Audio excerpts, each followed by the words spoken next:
With the kind permission of my lords, well, I may mention, my lord, circulation of an additional affidavit, my lord. This is very important. My lord, it's very important, my lord. I'll say, my lord, why. My lord, the petitioner, lordships, I'm sorry. My lord, I have filed an affidavit with permission for application to file an additional affidavit in petition number 1037 of 2019. That's Mohammed Akbar Law versus Union of India. Well, it's affidavit. Something very startling has come to our knowledge, my lord. The petitioner one, Mohammed Akbar Lawn, my lord, he had said, my lord, at so many homes and in the Legislative Assembly, Pakistan Zindabad. And my lord, he still has no remorse about that. I have annexed, along with my additional affidavit, all his, my lord. We also read the newspapers because a lot of things which are said in affidavit are preempted by giving the news to the newspapers. So you've seen the newspapers. It's all right. Why, fair enough. We are now lead petitioner in the lead petition saying Pakistan Zindabad on the floor of the House has its own seriousness. All right. The Lordships may look at it, my lord, then who is contesting fair enough. Claim of continuing 370? We are going to hear you for 2 minutes, so you can make that point when you are called out. Well, in addition, I submitted my additional note 3 pages note that may be taken in record on Saturday. I find. I will take that. Anyway, you've made your point. Please apologize. You should file an affidavit that I owe allegiance to the Constitution of India because I am before the highest court of the country. And I object, my lord, he must say that I strongly oppose terrorism and secessionism in Jammu and Kashmir. The learned AG is here. Somebody regard us. It's not the newspaper alone. It's and not only within on the floor of the House, he reiterates outside the. I stand by it. It's not that the newspaper barely cracked it out and we have media reports that he said exception is not complete. It's not complete at all. He has said so many other things. Since in the evolving Constitution of India, then we can't stand outside the Constitution of India also. All right, we got your point. I'm grateful. Matter of propriety, I'm grateful. There must be some reports. Not remorse, my lord. He must say that I oppose and object to terrorism and any secessionist activity by Pakistan in Jammu and Kashmir or elsewhere. It must come on record. He is a petitioner in which petition? In the lead petition, my lord. But for your lordship's decision that it would be titled as Article 70, he would have been the main petitioner. Main petitioner, 1037 of 2019. Shah Faisal, my lord, after withdrawal, he is the next.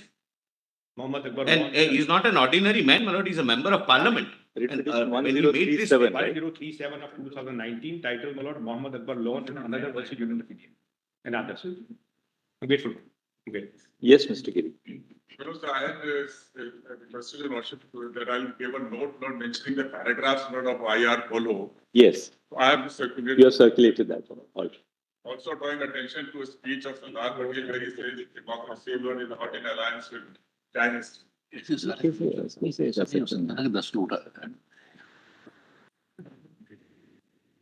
So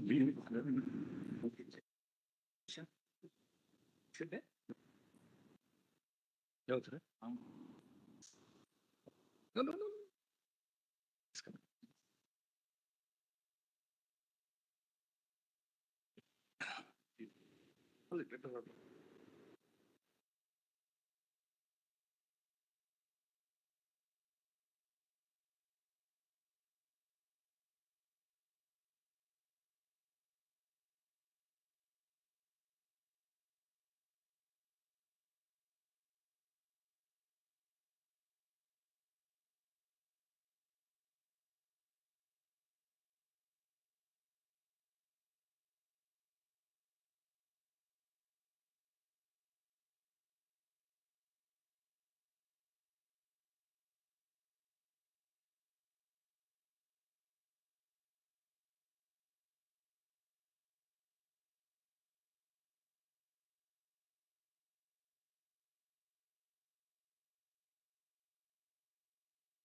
Hey, please, you know. Lord, no. Just one submission, my lord. Somebody comes before the highest court of the land, for the Constitution bench of the Supreme Court, challenges, my lord, presidential orders, prays for several other comprehensive reliefs. And, my lord, he doesn't apologize to your lordship, sir. If he has made that statement, my lord, his submission should be taken into account. Only if he apologizes before his lordship. Puts it on affidavit. There's We'll put it to Mr. Yes, Counsel yes. when the rejoinder is Yes. called out. Yes. It's Not as for the court. Despite it being brought to the notice of the court, if he does nothing, it might encourage others. The efforts of the nation to bring in normalcy, which is substantially not successful, might be affected. And coming from responsible leaders, it has its own context and it has its own seriousness. Yes, Mr. Yes. No, my lords, the one aspect on federalism, my lord, which has, I believe, my lord, trying to present a facet before your lordships, which obviously your lordships would have been taken through earlier, but just one aspect of it, my lord, in the context of abrogation of 370. My lord, if your lordships could kindly come to some portions, my lord, of the opening remarks of Dr. Ambedkar, volume 8. Both the opening remarks and the closing remarks, my lord, are at volume 8 to the convenience compilation of documents. PDF page 5.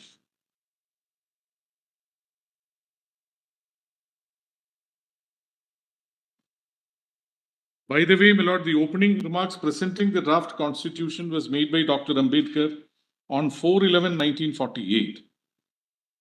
And my lord, the closing remarks came after the draft constitution was drafted on 25/11/1949. But if your lordships kindly come to PDF page 5, my lord, the paragraphs which begin, or just a short paragraph in between. So far, I have explained the form of government under the draft constitution. I will now turn to the other question, namely the form of the constitution. Very famous speech, very famous extract from Dr. Ambedkar's, yes. Lord, sir, one reads it again and again, Lord, and one is astounded by the vision of this great man. Two principal forms of the constitution are known to history. One is called unitary and the other federal. The two essential characteristics of a unitary constitution are the supremacy of the central polity and the absence of subsidiary sovereign polities. Contrariwise, a federal constitution is marked by the existence of a central polity and subsidiary polities side by side, and by each being sovereign in the field assigned to it. In other words, federation means the establishment of a dual polity. The draft constitution is a federal constitution as much as it established what may be called a dual polity. This dual polity under the proposed constitution will consist of the union at the center and the states of the periphery, each endowed with sovereign powers to be exercised in the field assigned to them, respectively by the constitution. The dual polity resembles the American constitution. The American polity is also a dual polity. One of it is known as a federal government, and the other states which correspond respectively to the union government and the states government of the draft constitution. Under the American constitution, the federal government is not a mere league of the states, nor are the states administrative units or agencies of the federal government. In the same way, the Indian constitution proposed in the draft constitution not a league of states, nor are the states administrative units or agencies of the union government. Here, however, the similarities between the Indian and the American constitution and the differences that distinguish them are more fundamental and glaring than the similarities between the two. The points of difference between the American Federation and the Indian Federation are mainly two. In the USA, this dual polity is followed by a dual citizenship. In the USA, there is a citizenship of the USA, but there is also a citizenship of the state. No doubt the rigors of this double citizenship are much assuaged by the 14th Amendment to the Constitution of the United States, which prohibits the states from taking away the rights, privileges, and immunities of the citizen of the United States. At the same time, as pointed out by Mr. William Anderson, in certain political matters, including the right to vote and to hold public office, states may and do discriminate in favor of their own citizens. This favoritism goes even farther in many cases. Thus, to obtain employment in the service of a state or local government, one is in most places required to be a local resident or citizen. Similarly, in the licensing of the persons for the practice of such public professions as law and medicine, residence or citizenship in the state is frequently required. And in business where public regulation must necessarily be strict, as in the sale of liquor and of stocks and bonds, similar requirements have been upheld. Each state has also certain rights in its own domain that it holds for the special advantage of its own citizens. Thus, wild game and fish in a sense belong to the state. It is customary for the states to charge higher hunting and fishing license to non-residents and its own citizens. The states also charge non-residents higher tuition in state You can colleges. skip that. I'll skip that. And you can The come to proposed page Indian 8, constitution. Page 8, internal page, PDF page 7. Yes, my lord. The proposed Indian constitution Is a dual polity with a single citizenship. citizenship. There is only one citizenship for the whole of India. Then another very important thing which Dr. Ambedkar makes a pointed reference to, if you look at page 8 top, the position in the US, Yes, each state in America is free to make its own constitution. Correct, my lord. And therefore the power of altering. that's right. And then what, Dr. Ambedkar says, Babasaheb says thereafter at page 8, Yes. is this is not true of the proposed Indian Just read that para, I think that Yes. will conclude it. This is not true of the proposed Indian constitution. No states, at any rate those in part 1, model part 1 as it was originally envisaged, because under the Indian Independence Act, my lord, under section 6. But then that underwent a change, my lord, when it came to the final remarks, have a right to frame its own constitution. The constitution of the union and of the states is a single frame from which neither can get out and within which they must work. So far, I have drawn attention to the difference between the American Federation and the proposed Indian Federation. But there are some other special features of the proposed Indian Federation which mark it off not only from the American Federation, but from all other federations. All federal systems, including the American, are placed in a tight mold of federalism. No matter what the circumstances, it cannot change its form and shape. It can never be unitary. On the other hand, the draft constitution can be both unitary as well as federal according to the requirements of time and circumstances. In normal times, it is framed to work as a federal system, but in times of war, it is so designed as to make it work as though it was a unitary system. Once the president issues a proclamation which he is authorized to do under the provisions of Article 275, my lord, it must have become 356 later, the whole scene can become transformed and the state becomes a unitary state. The union under the proclamation can claim, if it wants, the power to legislate upon any subject, even though it may be in the state list, the power to give directions to the states as to how they should exercise their executive authority in matters which are within their charge, the power to vest authority for any purpose in any officer, and the power to suspend the financial provisions of the Constitution. Such a power of converting itself into a unitary state, no federation possesses. This is one point of difference between the federation proposed in the draft Constitution and all other federations we know of. This is not the only difference between the proposed Indian Federation and other federations. Federalism is described as a weak, if not effete, form of government. There are two weaknesses from which federation is alleged to suffer. One is rigidity and the other is legalism. That these faults are inherent in federalism, there can be no dispute. A federal constitution cannot but be a written constitution, and a written constitution must necessarily be a rigid constitution. A federal constitution means division of the sovereignty by no less a sanction than that of the law of the constitution between the federal government and the states, with two necessary consequences. One, that any invasion by the federal government in the field assigned to the states and vice versa is a breach of the constitution, and such breach is justiciable matter to be determined by the judiciary alone. This being the nature of federalism, a federal constitution has been found in a pronounced form in the Constitution of the United States of America. Countries which have adopted federalism at a later date have attempted to reduce the disadvantages following from the rigidity and legalism which are inherent there. The example of Australia may well be referred to in this matter. The Australian Constitution has adopted the following means to make its federation less rigid. Then, my lords, in coming to, my lords, the last paragraph beginning there, in assuaging the rigor of rigidity and legalism, the draft constitution follows the Australian plan on a far more extensive scale than has been done in Australia. Like the Australian constitution, it has a long list of subjects for concurrent powers of legislation. Under the Australian constitution, concurrent subjects are 39. Under the draft constitution, they are 37. Following the Australian constitution, there are as many as 6 articles in the draft constitution where the provisions are of a temporary duration and which could be replaced by Parliament at any time by provisions suitable for the Constitution. The biggest advance made by the draft Constitution over the Australian Constitution is in the matter of exclusive powers of legislation vested in Parliament. While the exclusive authority of the Australian Parliament to legislate extends only to about 3 matters, the authority of the Indian Parliament as proposed in the draft Constitution will extend to 91, It has then come to 97, 97 being an omnibus residuary clause. In this way, the draft constitution has secured the greatest possible elasticity in its federalism, which is supposed to be rigid by nature. It is not enough to say that the draft constitution follows the Australian constitution or follows it on a more extensive scale. What is to be noted is that it has added new ways of overcoming the rigidity and legalism inherent in federalism, which are special to it and which are not to be found elsewhere. First is the power given to Parliament to legislate on exclusively provincial, Go ahead. in normal times. I refer to Articles 226, 227 and 229. Under Article 226, Parliament can legislate when a subject becomes a matter of national concern as distinguished from purely provincial concern, though the subject is in the state list, provided our solution is passed by the upper chamber. Resolution must be, my lord. Upper chamber by 2/3 majority in favor of such exercise of the power by the centre. Article 227 gives a similar power to Parliament in a national emergency. Under Article 229, Parliament can exercise the same power if provinces consent to such exercise. Though the last provision also exists in the Australian Constitution, the first two are a special feature of the draft Constitution. The second means adopted to, my lord, my lord, please come to the next page, my lord, PDF 12. Yes.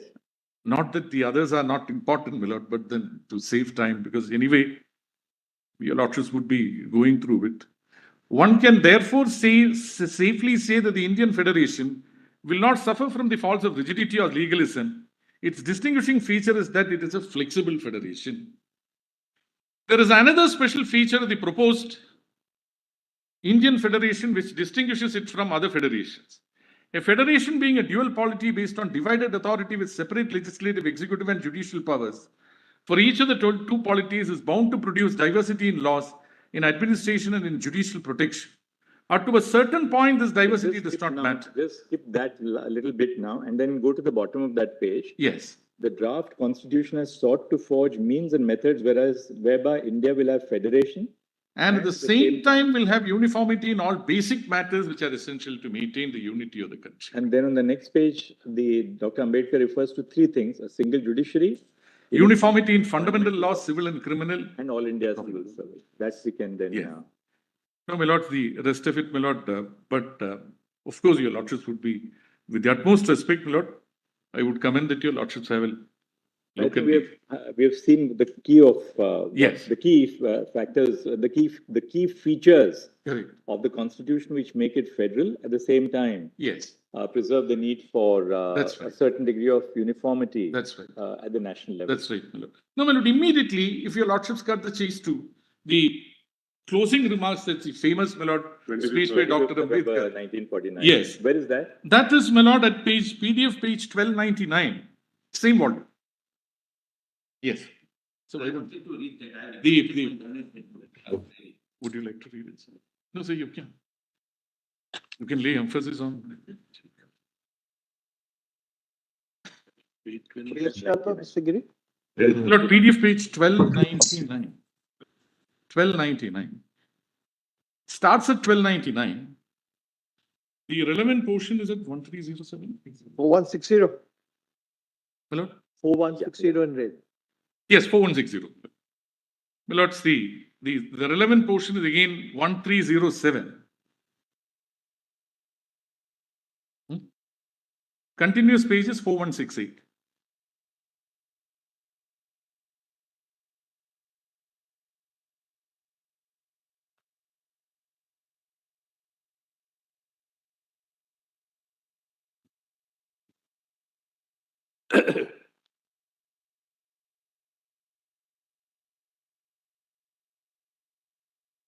Can I read it? Yes. There's only one point of constitutional import to which I propose to make a reference. A serious complaint is made on the ground that there is too much of centralization and that the states have been reduced to municipalities. It is clear that this view is not only an exaggeration, but is also founded on a misunderstanding of what exactly the Constitution contrives to do. As to the relation between the center and the states, it is necessary to bear in mind the fundamental principle on which it rests. The basic principles of federalism is that the legislative and executive authority is partitioned between the center and the states. not by any law to be made by the center, but by the constitution itself. This is what constitution does. The states under our constitution are in no way dependent upon the center for the legislative or executive authority. The center and the states are co-equal in this matter. It is difficult to see how such a constitution can be called as centralism. It may be that the constitution assigns to the center too large field for the operation of its legislative and executive authority than is to be found in any other federal constitution. It may be true that the residuary powers are given to the center and not to the states. But these features do not form the essence of federalism. The chief mark of federalism, as I said, lies in the partition of the legislative and executive authority between the center and the units by the constitution. This is a principle embodied in our constitution. There can be no mistake about it. It is ever wrong to say that the states have been placed under the center. Center cannot by its own will alter the boundary of the partition, nor can the judiciary, for as has been well said, courts may modify, they cannot replace, they can revise earlier interpretations as new arguments, new points of view are presented, they can shift the dividing line in marginal cases, but there are barriers they cannot pass, definite assignments of power they cannot reallocate, they can give a broadening construction of existing powers, but they cannot assign to one authority powers explicitly granted to another. The first charge of centralization defeating federalism must therefore fail. The second charge is that the center has been given the power to override the state. Then my Lord Dr. Ambedkar says, this charge must be admitted.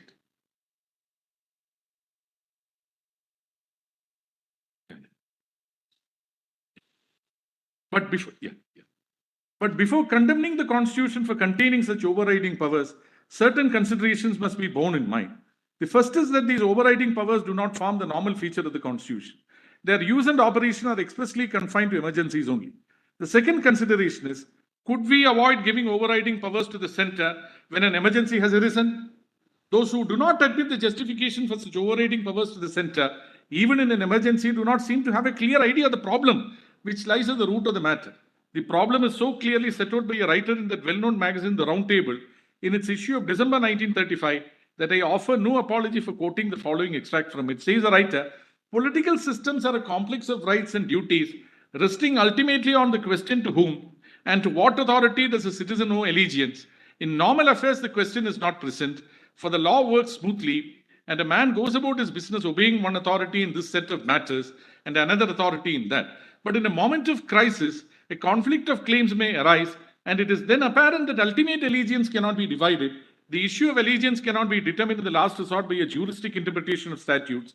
The law must conform to the facts, or so much the worse for the law. When all formalism is stripped away, the bare question is what authority commands the residual loyalty of the citizen? Is it the center of the constitutional state? The solution of this problem depends upon one's answer to this question, which is a crux of the problem. There can be no doubt that in the opinion of the vast majority of the people, the residual loyalty of the citizen in an emergency must be to the center and not to the constituent states, for it is only the center which can work for a common end and for the general interests of the country as a whole.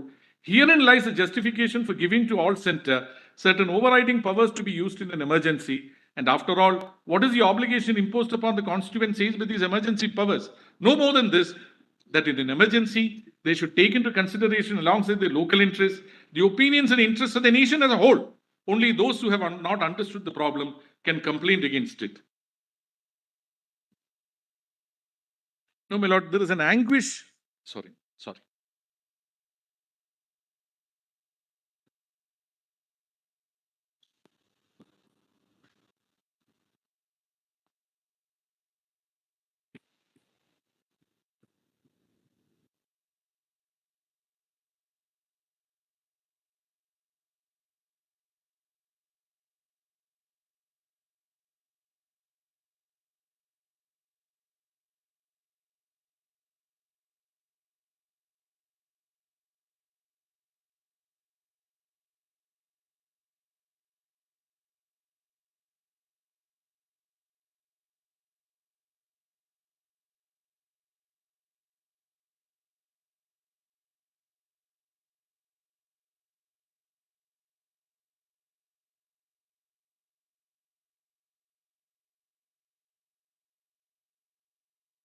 Well, let's see. Just one paragraph in the next two lines in the next paragraph, my lord. How the in what was the anxiety, my lord, which he shared, and how prophetic, my lord. Sometimes one feels that so prophetic he could have been. Here I could have ended, but my mind is so full of the future of our country that I feel I ought to take this occasion to give expression to some of my reflections thereon. And 26 January 1950, India will be an independent country. What would happen to her independence? Will she maintain her independence or will she lose it again? This is the first thought that comes to my mind. It is not, sorry.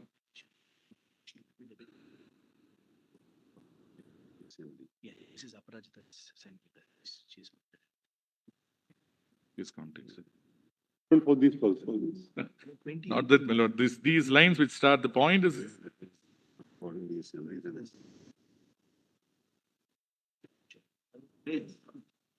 Today's context, my lord.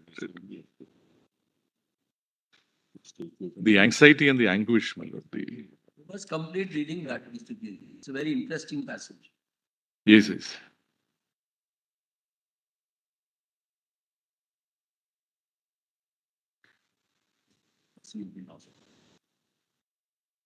This is the first thought that comes to my mind. It is not that India was never an independent country. The point is that once she lost the independence she had, will she lose it a second time?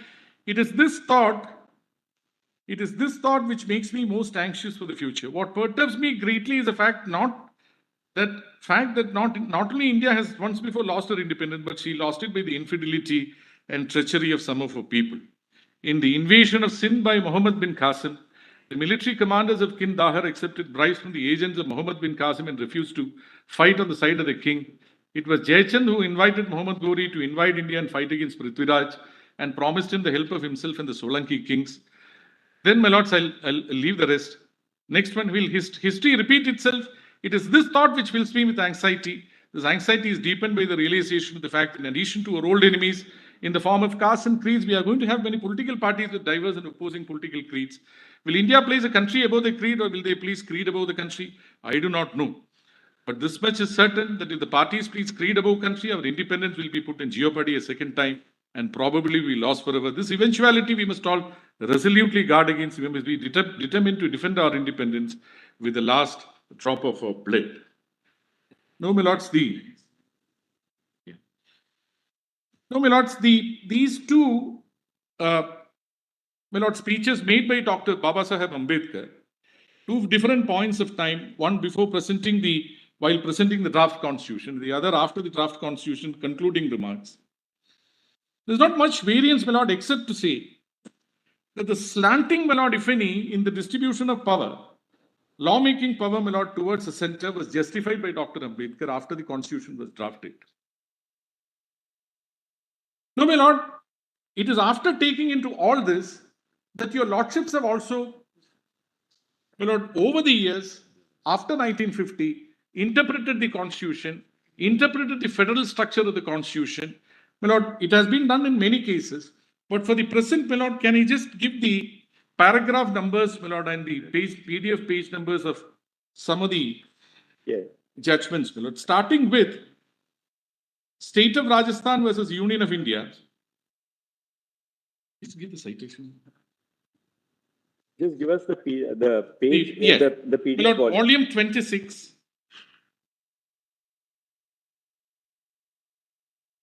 Volume 26. My lord, 1977 3 ACC 592. That's okay. We have just give us the PDF volume now. Yes. The PDF my lord, that is PDF page 54. At? 54. At para? At paragraph, my lord, just. So you're giving the PDF page of the relevant paragraph of the beginning of the case, whichever way you want to do it. Just give us the page at which the case begins and the page at which you are stressing the extract. Yes.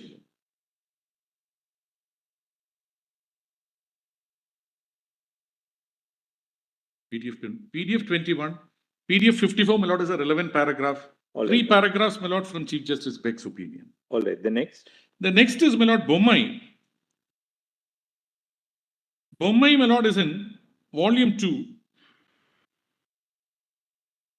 page 2 onwards. Page And at page? My lords, that's what. My lord, there are multiple opinions in Bombay, as your lordships would have. Right, but which are the paragraphs you? My lords, the paragraphs, my lord, can I start with, my lord, in the order in which it is given, my lord, Sure, no problem. Justice Pandian's opinion doesn't deal with federalism separately. PDF paragraphs 1 to 9. Therefore, PDF page 2 to 6. Yes. Sorry, PDF page 65, my lord, sorry.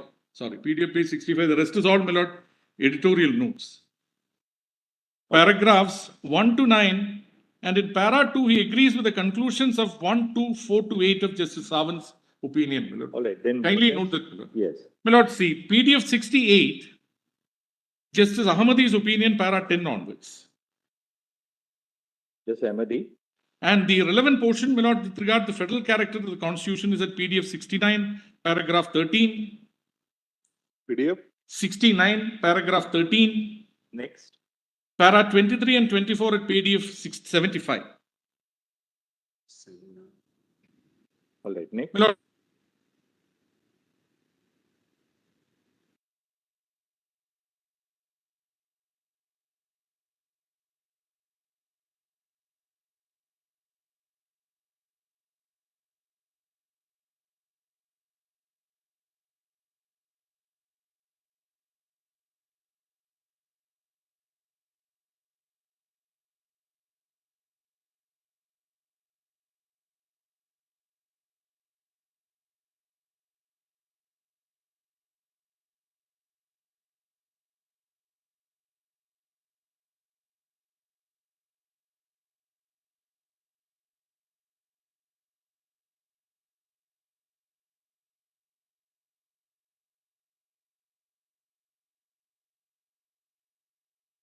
but para 247 and 248 PDF 206.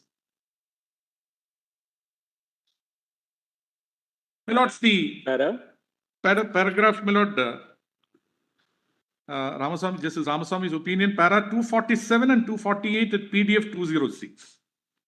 All right, so we've covered Bombay. My lords, there is a conspectus of the earlier decisions, including Rajasthan and Bombay, in NCT 2, Yes. volume 14, PDF 3, paragraph 68 to paragraph 77. Page? Paragraph 68 to paragraph 77. Just get the PDF page. PDF page. NCT. My lord, I'll give the page number in a moment. Volume 14. Volume? 14. My lord, it doesn't have an SEC citation so far. SEC online is there. Para 68 to? Para 68 to para 77. We'll have an SCR citation. I think all of you must now get into the habit of again citing SCRs. SCR is now digital. We have already got an eSCR. Hopefully in the next few weeks, we'll have a digital SCR. A digital SCR is exactly as it appears in the volume, while the eSCR, of course, is an electronic copy. And we have updated the head notes right up to probably the last month or so now. I'm not sure exact date, but we are pretty much now abreast. So we have a regular authorized reporting of reporter of the Supreme Court. Because SCR had fallen way behind its times, but now it's up to date, and it also has neutral citations as well. Oh, that's right, my lord. It has neutral citations. But we are now moving from an eSCR into a digital SCR. So the digital SCR will have a volume. It always had neutral citations, because it always had. And we were, in fact, used to only citing the SCR. But then, of course, it was not updated for many. So I would really encourage all of you to just at least skim through the eSCR, and We'll do that. And if there are any further improvements to be made, please feel free to let me know, because it's a. ESCR in the first 20 years were head notes. That's right. That's They what were I said. outstanding. Absolutely. And that is what is missing. They gave a complete picture of the case and what your lordship did. Now, please have a look at the recent head notes. If there is some improvement, I'll be happy to do it. My lord, and the corresponding ILRs in the high courts also. I'll ask them. We have revamped our editorial team for the SCR. We have a much broader editorial team. We also have a Center for Research and Planning in the Supreme Court, which is manned by several very talented young people who have been brought in from outside. Seems that 24 hours are not enough for you. They're not, Mr. Subbala. When I leave for home, there's so much to be done every evening after that as well. Appreciate it. Some outstanding members of our bar with them, perhaps. Of course, with pleasure. Likes of Mr. Shankar Narayan I have no doubt. But please do have a look at our ESCR, and very shortly we'll have the digital SCR. So if there's any change, any improvement, let me know so that we'll do it. Well, not strictly on this, but then I'll have to anyway. I thought of referring it in another context on which, my lord, I'll do it in a minute or so. Also, but the best part, it's a free service. So you can imagine lawyers Yes. across the country, from Yes. the districts Yes, to the high courts, have this free availability of resource material. Law colleges which can't afford to purchase software, Correct. they have this free service. It's searchable, absolutely. Yes. My lord, earlier days I was a reporter for the ILR, my lord, in the High Court. And one good thing was, my lord, it kept one abreast with all the judgments, my lord, which used. But the numbers were not, it was not so numerous then. But then writing the head note always, my lord, was a task. Giving the head note was always a task. And one had to send it back to the learned judge, my lord, to get his approval also. Because otherwise, my lord, sometimes one misses out the crux of the judgment. My lords, one, my lord, I'll just hand it over, kindly permit me. My lord, when Bomai came out, my lord, Bomai was delivered, Mr. Sorabji, my lord, wrote an article which was published in the SEC. My lord, just give 5 copies. My lord, I am not taking your lordships, but when your lordships have the time, just keep that and put it in the... Yes. My lord, Mr. Sorabji argues... Just give us a citation. You don't have to add papers now anymore. 94.3 SEC Journal 1. Just give copies. 1994? 1994 3 SEC Journal 1. What was Mr. Sorabji's... My lord, it's relevant, my lord, how Mr. Sorabji argues and persuasively how Justice Sawant's opinion, my lord, should be treated as a majority opinion in Bomai. Not on the aspect of federalism. And then, my lord says, my lord, this, I'll immediately say why it is relevant, my lord, is because it is in Justice Sawant's opinion, my lord, that paragraph 153 comes as a conclusion. And 153.4, my lord, especially, that decisions could be taken, my lord, even irreversible decisions, there is a restriction on irreversible decisions. During the currency of a president's proclamation, till such time as a proclamation, my lord, is approved by both houses of the parliament. That's in para 153.4. I think the learned solicitor has brought your lordship's opinion. Yes, notice. Since the provisions contained, my lord, that is at page 149 of the report. Since the provisions contained in clause 3 of article 356 are intended to be a check on the powers of the president under clause 1 thereof, it will not be permissible for the president to exercise powers under subclause A, B, and C of the latter clause to take irreversible actions till at least both the houses of the parliament have approved of the proclamation. My lord, this should be treated, my lord, in my respectful submission, as the opinion of the bench, as a majority opinion of the bench. My lord, I commend this with great respect. I commend this article of Mr. Sorabji for that purpose, my lord. When your lordships, it's in the beginning itself, my lord. It's a page.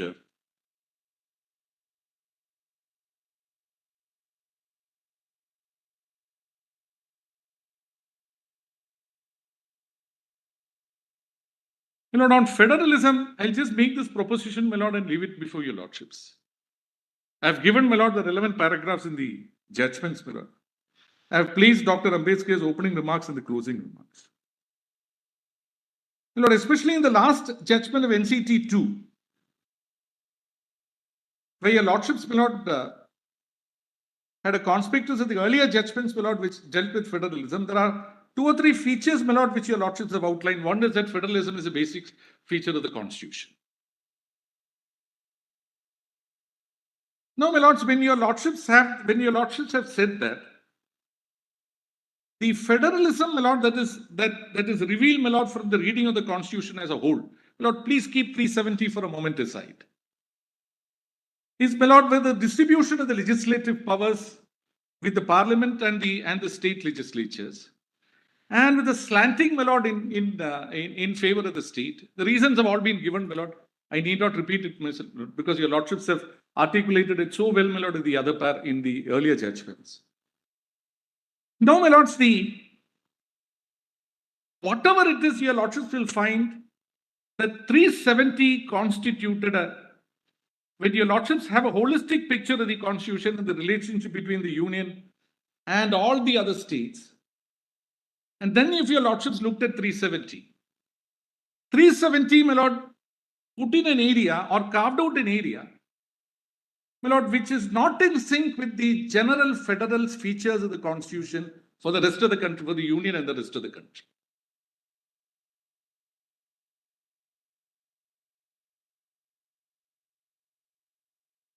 Dr. Dhawan, my lord, pointed out other features, my lord, in part 21, 371 onwards.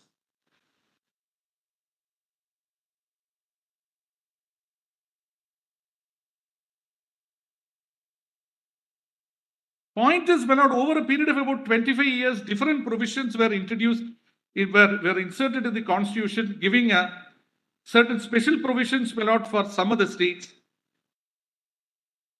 And all, therefore, an amendment of the constitution and the parliamentary legislation. But point is, my lord, there are 2 or 3 features which emanate out of 370. One is that Parliament requires the consent of the state, the government of the state in relation to matters which are included in list 1 and 3, but not relatable to the instrument of accession. That the consent of the state is required for making applicable certain all provisions of the constitution which have been mentioned in clause D. Just 1 second.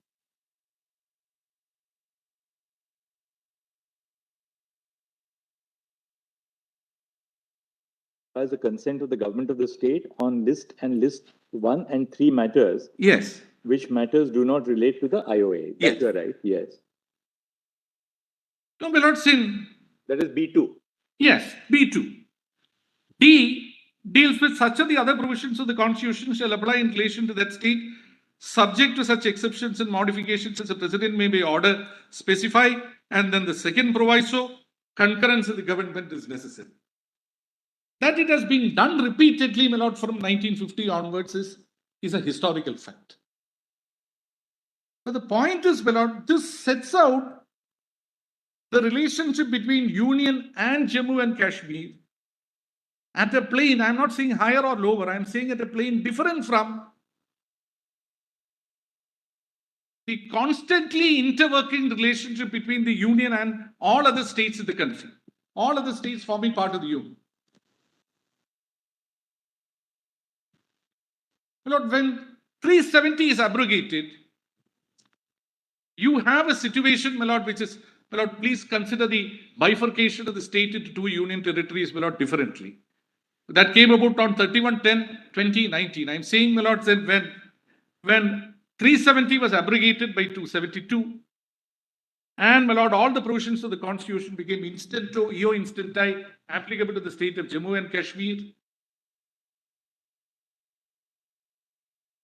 Jammu and Kashmir, therefore, became a state, my lord, on a complete par with all other states, my lord, in the union insofar as the federal structure is concerned.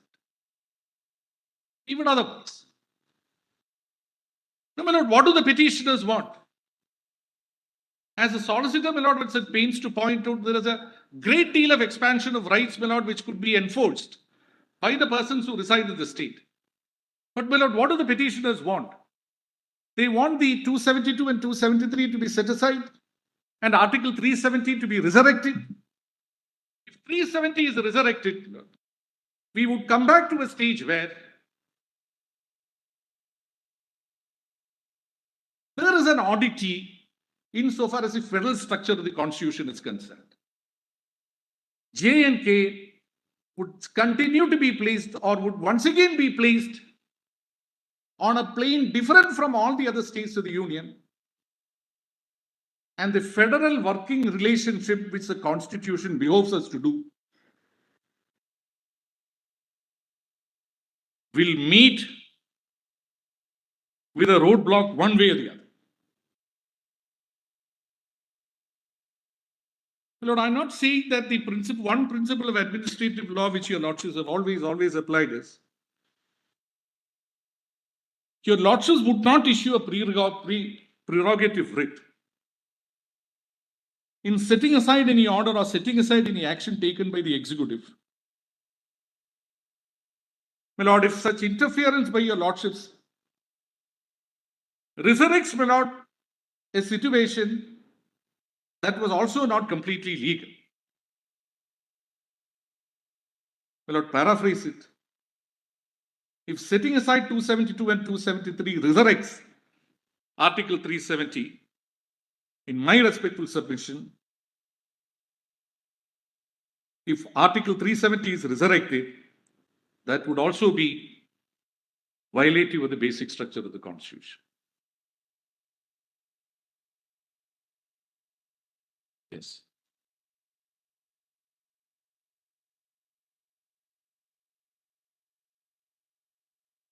This might be a little too far-fetched because then that would be to postulate that original Article 370 was violative of the There was a challenge. There was a challenge pending here for several years. 1986, when a batch of writ petitions was then made over to the High Court, whether that's still pending. There are people, my lord, who wanted to prosecute it. But of course, my lord, one of the writ petitions challenging 35A is also, my lord, it was a part of the original Constitution, Mr. I'm saying, my lord, that the federal structure, my lord, I would only, my lord, let me go by the path of least resistance. You can't invite us to hold in your favor on an unstateable proposition. No, I'm saying, my lord, that your lordship, let me take the path of least resistance. My lord, the federal structure which emanates, my lord, from 370 is on a different plane from the federal structure. Mr. Giri, you are not today confronted with a situation where Article 370 is in the Constitution. I'm saying, my lord, that if there is a resurrection, then, my lord, there is still, my lord, a cause of action. 35A, etc. is on a different plane. I understand, my lord. I'm saying, my lord, these. I think we better wrap up. I am wrapping up. 11:25. My lord, just one aspect on which your lordships wanted an answer, my lord. In Madhav Rao Sindhya, my lord, 1971, 1 SEC 85. Volume 6, PDF 390. My lord, I'll just give the page number, relevant PDF page numbers and paragraphs. My lord, Chief Justice Hidayetullah's opinion, para 65, PDF 443. Para 76, PDF 447. Volume? My lord, volume 6, my lord, of the case law compilation. Yes. Decision starts at PDF page 390. So what is the proposition you're citing it? My lord, it's only this, my lord. Your lordship, the solicitor had taken your lordship extensively through Ganpat Rao. Yes. Which came about later. My lord, the mandamus was issued in Madhav Rao Sindhya, my lord, where after a serious bit of ratiocination, the lordships came to the conclusion, both Chief Justice Hidayatullah and Justice Shah, that the right which is claimed by the petitioners emanates from Article 291, Constitution, and 362, and not from the covenant.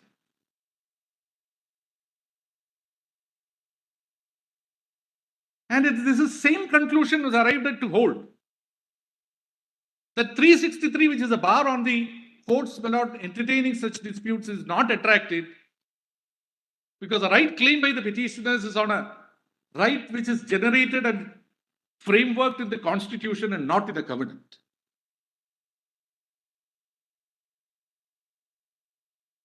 That is why a mandamus is issued. We don't have a parallel here. 1 second. You said that the rights, but Justice Hidayatullah and Justice Shah said that the rights which were claimed by the petitioners originated in Articles 291 and 362 and not in the covenant. Not from the covenant. And what is the next? What is the sequitur that? And therefore, my lords, that 363 was not attractive. 363 has been subsequently repealed, but 363 was not attractive, and therefore a mandamus was issued. Therefore, my lord, the right claimed by the petitioners was under the Constitution itself. 291 and 362 were repealed. Earlier, my lord, it was only a question of, my lord, withdrawing the recognition of a ruler under 366(22). That was found to be inadequate because 291 and 362 were still intact. That is why, my lord, in the first matter, in Madhavrao Sindhya's matter, a mandamus was issued.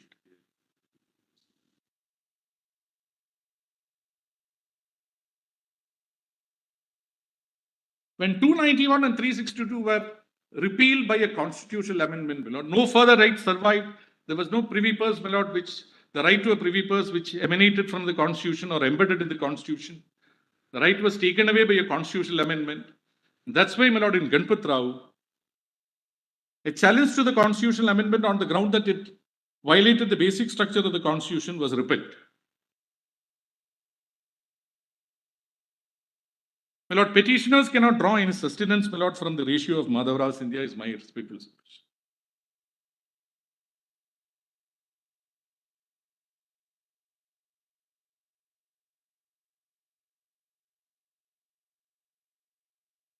Thank you, Mr. I am deeply obliged to you. Thank you, Mr. Giri. Yes.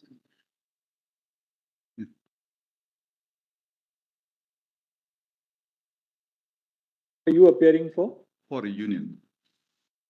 But for the union, how many people will appear, Mr. Natraj? We don't want to stop you because it's an important matter, but I'll not repeat anything. And can you formulate what? Yes, I'll formulate. I'm cautious of the arguments already advanced on behalf of Union of India, and equally conscious of the time factor which is staring at me through your eyes.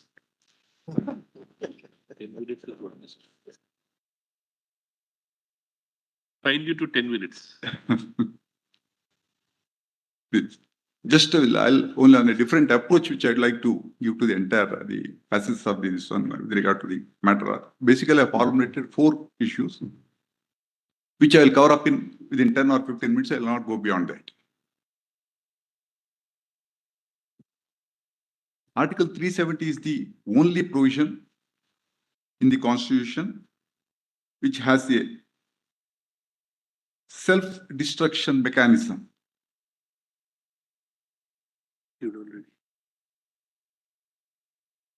There are other articles which would lapse by a flux of time. That's a different scenario altogether.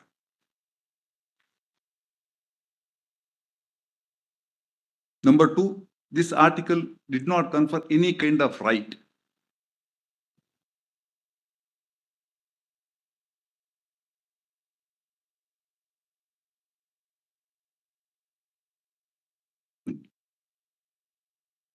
Number 3, continued application of one. Please, I'm sorry.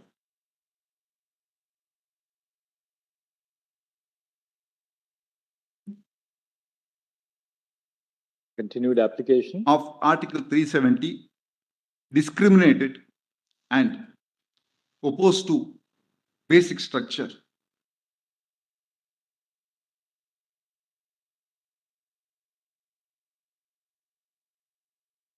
Fourthly, doctrine of federalism, the foundation which they have laid. Please.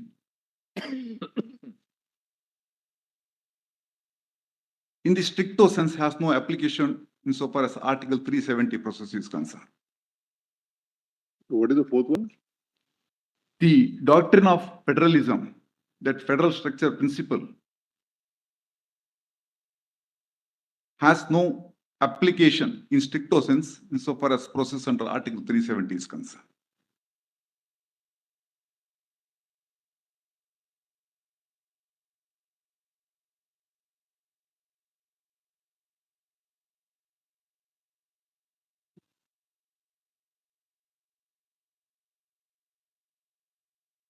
Now, first let me deal with the last point with regard to the federal structure theory which they advanced or propounded in support of their contention.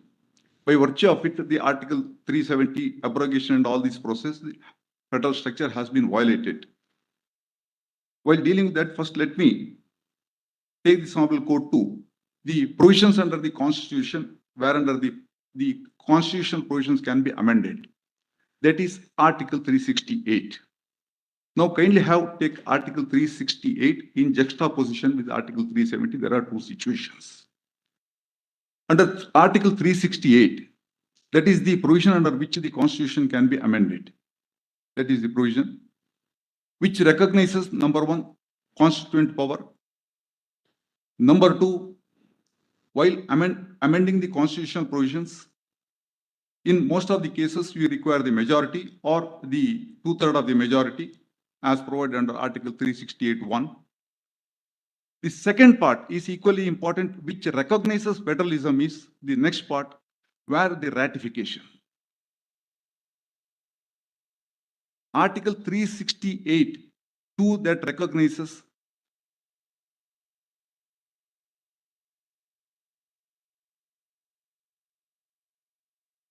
federalism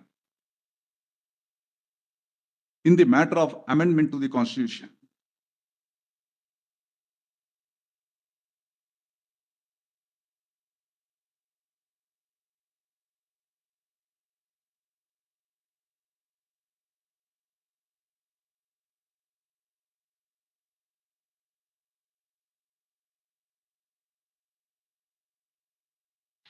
Yes. Kindly see the keywords under Article 368.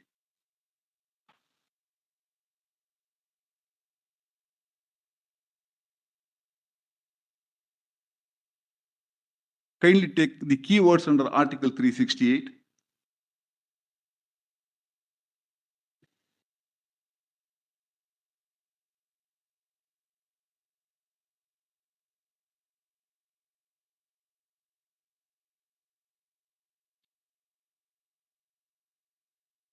(368)(1). Notwithstanding anything contained in this Constitution, President may, in exercise of its constituent power, the constituent power is explicitly brought into the constitutional provision for the purpose of amendment under Article 368(1). In exercise of constituent power, amend by way of addition, variation, or repeal any provision of this Constitution in accordance with the procedure laid down in this article. So, for the purpose of repeal, the power exercised is recognized as a constituent power under Article 368(1). Now, kindly go to 2. An amendment of this Constitution may be initiated only by the introduction of a bill for the purpose of either house in a parliament, and when the bill is passed, each house by a majority of total membership of that house, and by a majority of not less than 2/3 of the members of the house are voting. That is the second part. Then proviso, provided that if such amendment seeks to make any change in Articles 54, 55, and so and so, the amendment shall also require to be ratified by the legislature of not less than 1/2 of the states. So the collective consent theory is introduced under Article 368 for the purpose of amendment of the Constitution. It is a collective consent which is required under Article 368 for the purpose of amending the Constitution. In a way, it is a veto power conferred upon the majority of the states.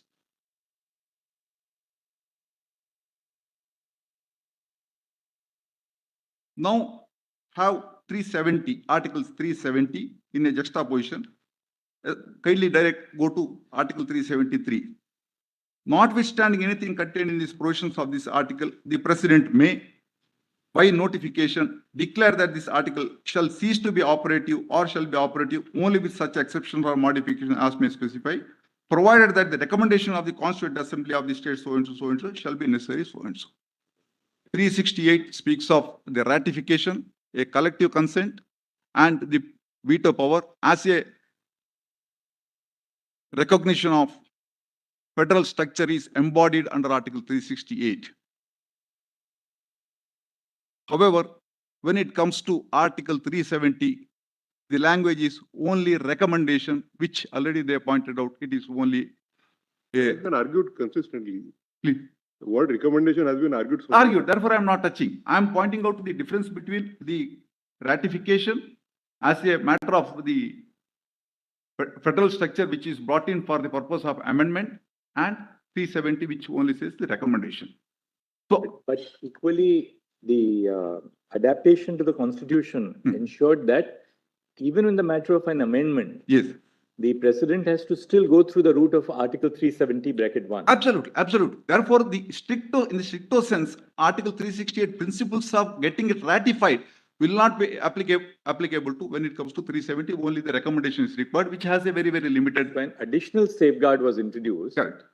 and that safeguard is not merely in matters which require ratification by half the states. Correct. But any constitutional amendment has to go through the process of Article 370 370. in relation to J&K, Jane. as it then stood.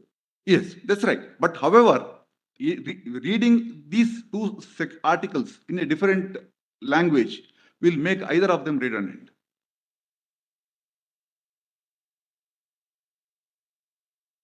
Otherwise, straight away we can go under Article 368 for any kind of amendment of the Constitution. Other amendment provisions will have impact on different states. Correct. It's the provision which only has an impact on When the larger power under Article 368 itself is conferred for the purpose of certain amendments of the Constitution, when 368 itself is available, there is no question of applying 370. Reading in any other form makes 370 redundant. Or if you apply 370 in any other form, 368 makes redundant. It's always been put to us that 373 was a self-destructive mechanism so far as 370 is concerned. That we've already noted. Chandrachud, Please. what you're probably trying to highlight Please. that the argument that the federal structure gets affected because of abrogation of 370 Yes. should not be accepted for the reason Yes. that the federal structure is protected by 368 Yes. itself. And you cannot say that federal Absolutely. structure is diluted in case 370. 370 is concerned. So federal structure is applied and protected under Article 368, and under Article 370, there is no such strict application of federal structure for the purpose of Article 370.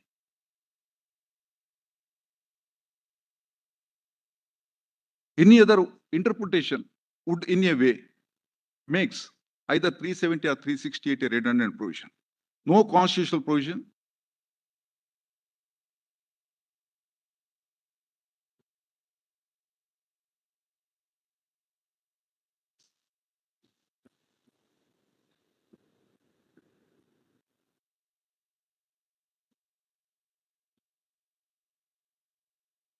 So therefore, power conferred under Article 370 is a unique, superior power. It is neither a constituent power, nor a legislative power, nor an executive power. However, it has the flavor of all three. It is a superior power conferred under the Constitution on the President to introduce. Now look at our problem. Yes. Your two ASGs arguing two different things. Mr. Dwivedi said it's a constituent power. It has the flavor. Yes, it Of has. course, Mr. Dwivedi is not an ASG, but it- the point is he's on your side. Yes. Now, at some point, we were told that they had differing interpretations. Yes. Now we are in a situation where the respondents are coming with It has the yes, it has the flavor of all three. It has the flavor of all three. What I don't understand Yes. is, attorney and solicitors are given a perspective of how the constitution is understood from the Yes. government perspective. Yes. Will we have different perspectives? No, not at all. Not at all. Not at all. It is in line with the argument advanced by learned Solicitor General. What we say that it is a unique, extraordinary power conferred on the President to abrogate or to bring in certain changes in the Constitution, which has the flavor of constituent power, which has the flavor of executive power, which has the flavor of legislative power. So that is a plenary power conferred on the President. And when such a power is conferred on the President, plenary power, we need not or we should not treat with any kind of limitations for exercise of such power.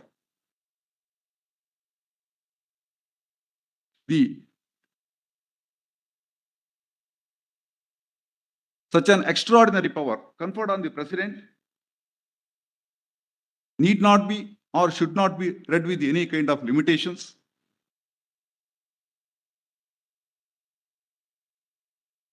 And it must be given fullest meaning and to be applied without any procedural restrictions. The proviso has to be forgotten. Proviso has to be followed. There is no doubt about it. But you can't equate with the Article 368 that the stricter. If the proviso has to be followed, then what happens to the No, Requirement therein. no, the requirement is correct, but the yardstick is totally different. We can't equate with the procedure required to be followed under Article 368.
Proviso need not be in strict or need not be followed. And when it's a plenary power, it need not be read with the limitations as held in R versus Burra, which has been applied in the Keshavananda Bharati. Thank you, Mr. Nathal. Thank you very much, Mr. Nathal. Mr. Jetnani. Clarification. Whether the power is constitutional power, executive power, or administrative power. But that exercise is irrelevant. It is a sui generis power, given only in one article to the highest constitutional. That's not the position. Yes, Mr. Jetnani.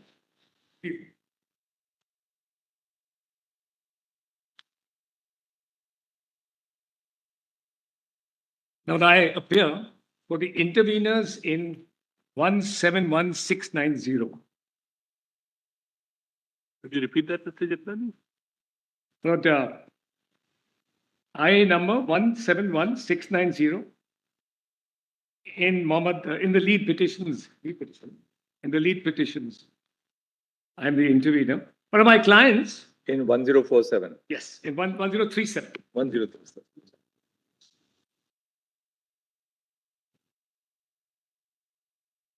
Well, my clients basically are members of the Gujjar Bakarwal community in Jammu and Kashmir. They're members of a scheduled tribe. They constitute 73.25% of the total scheduled tribe population of Jammu and Kashmir. 73.25%. 73.25%.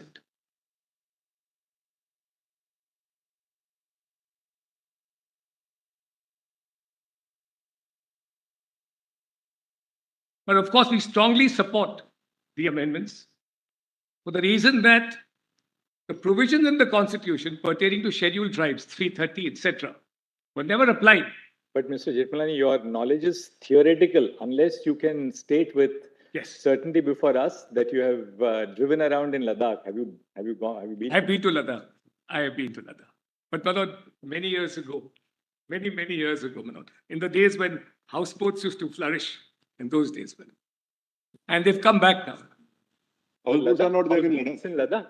I have not seen a houseboat in Ladakh. No, houseboat in Srinagar and then from there on.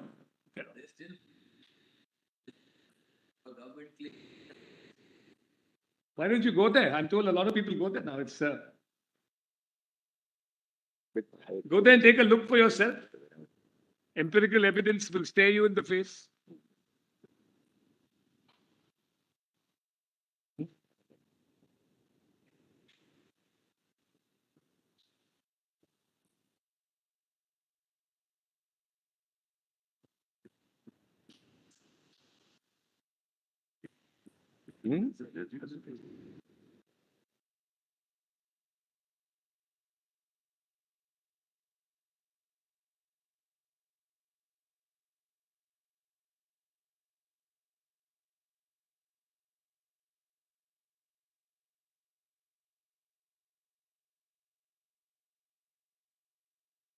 The Himalayan car rally, which used to take place then in the former days, has now been revived.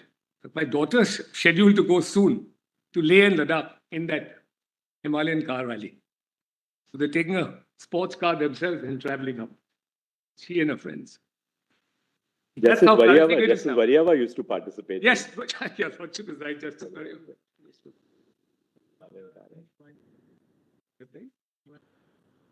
But, all affirmations from the reaffirmations from the other side about the congenial climate that now takes place in Jammu and Kashmir. But my clients are restricting themselves to the challenge to 373 and the proviso thereto, as also to the amendment to 367 brought about by CO 272. I'm not going into the question of 356 and the territorial reorganization. That's beyond tribal folk. And 356 really deals with the satisfaction of the president and the governor's report and so on, matters which are best dealt with by the government. So I'm not going into that. I'm going to these two questions only. So you're going to go into 373? 370, the proviso. And 367 amendment, which replaced by CO 272, dated 5th August 2019, which substituted the word Constituent Assembly with the word Legislative Assembly.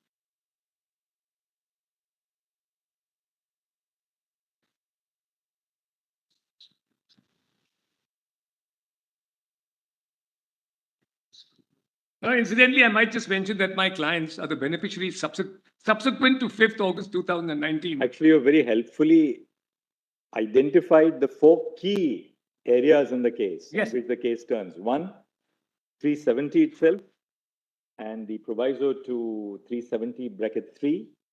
2, the use of the amending power under 367. 3, the reorganization. And 4, 356. Those are really the 4 issues which arise in this. 4 areas, I would say, for the issues which arise from. So, with regard to the latter 2, I'm adopting the arguments of the state, of the government. All right. How would you formulate yours so that then we yes. can... I've submitted written submissions yes, 2 days ago. Yes. But briefly on the question of sovereignty, where does sovereignty lie? Because it then dovetails into the question, which are the subject matter of the 2 issues I'm going to deal with. Just a brief overview about the sovereignty question. And I divide it, sovereignty can be looked at in various different ways. There are many divisions, external, internal, political, legal. But I'm going to just talk about the political and legal sovereignty very briefly, these 2 issues. And as far as political sovereignty is concerned, there is no doubt that the other side has not even seriously challenged its political sovereignty rests with the Union. And the clearest indication of that is the preamble.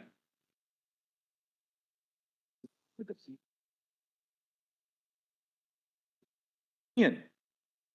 Political sovereignty rests with the Union. Qua the state.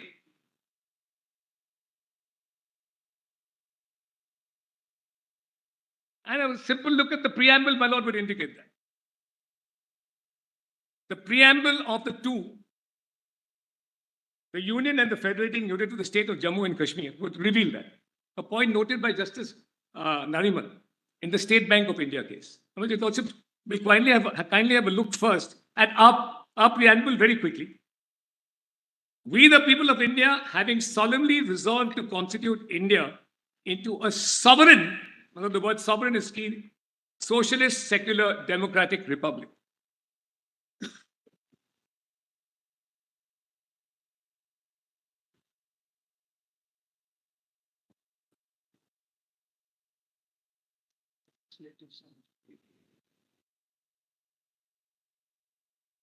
Now, in contrast, the Constitution of Jammu and Kashmir has the following preamble.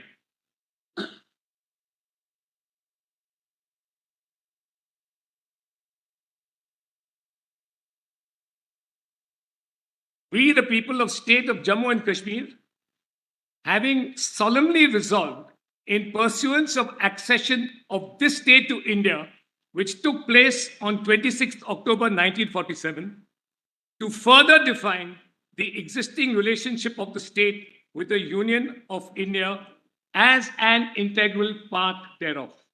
So now the preamble itself makes no mention of sovereignty.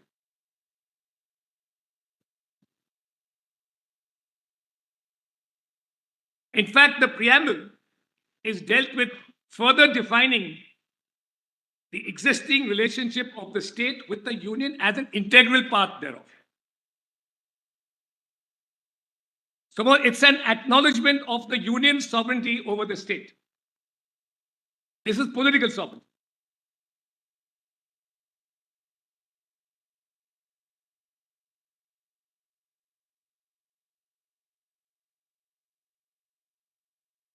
The Constitution was geared towards defining the relationship of Jammu and Kashmir for the Union as an integral part of the Union.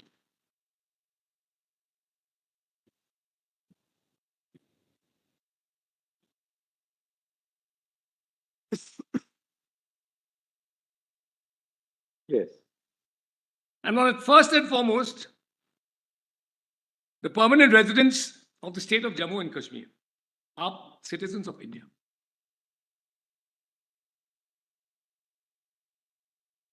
Although Mr. Lord may sometimes behave that he's not, but in fact he is.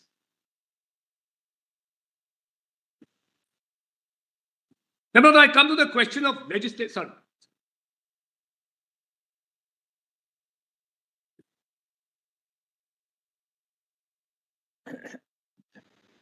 Legislative sovereignty is divided between the Union and the state. And on a look at Article 370, which is the governing article of the relationship between the Union and the state.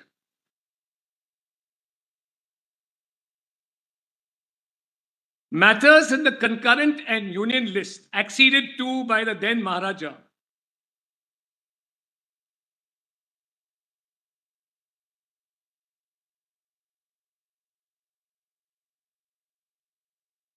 are within the realm of the center, the Union.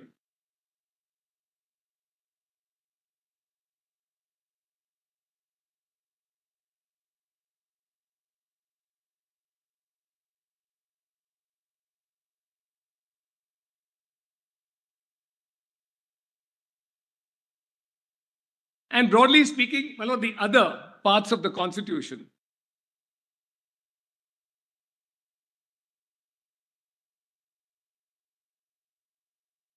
are within the jurisdiction of the state. But therefore, the sequitur of your argument would be that matters which do not form part of the instrument of accession in relation to which the Union was given exclusive control, yes, the 4 matters. Yes. The legislative sovereignty would therefore continue to vest with the Jammu and Kashmir Legislative Assembly. Subject to the power of the President to apply the provisions of the Constitution under B 1 and 2, but with the concurrence or the consultation of the state. So any provision, theoretically speaking, if those qualifications arise, if that concurrence or that consultation takes place, then the entire Constitution can be applied to the state of Jammu and Kashmir under 371. 373 is distinct from 371 because it's and at a one stroke abrogation of the entire Article 370. Therefore, Mr. Jitnani, you therefore also necessarily accept that there is a concept, sovereignty has two connotations. Yes. One, external sovereignty, Yes. which undoubtedly vests completely with the Union of India. Internal sovereignty, which is then distributed between the Union and the states. Yes. Yes. That's a patent look at that. Nobody can deny that. But the Constitution envisages that from time to time, further and further, and that's been the, as has been pointed out repeatedly during the course of these arguments, that with the passage of time from 1950 onwards, more and more provisions of the Constitution have been made applicable. And some of them are those which were not originally applicable to the legislative or within the legislative jurisdiction of the center. But ultimate legal sovereignty rests with the Union. And though that is Article 373. Article 370, sub-Article 3, is indicative of the fact that ultimate legal sovereignty, in the sense that you can get rid of the tunnel altogether that connects the Union with the state legally and constitutionally. Ultimate legal sovereignty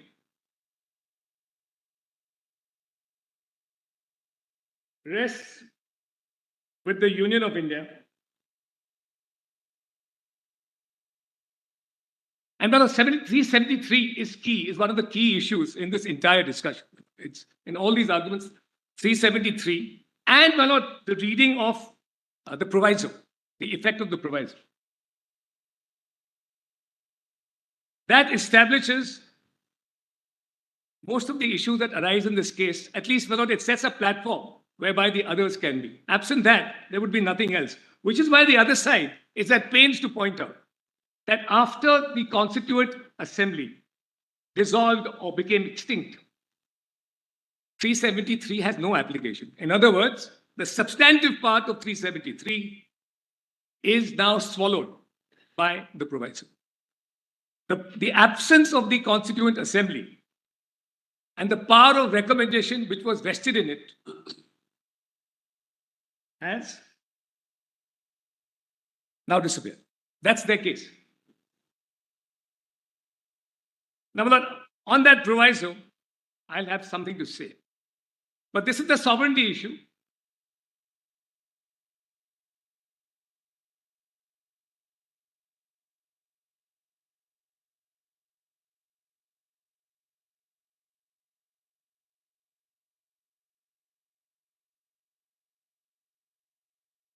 Now, there is also Article 147, which is some indication of legal sovereignty of the state of Jammu and Kashmir. That's the amending part.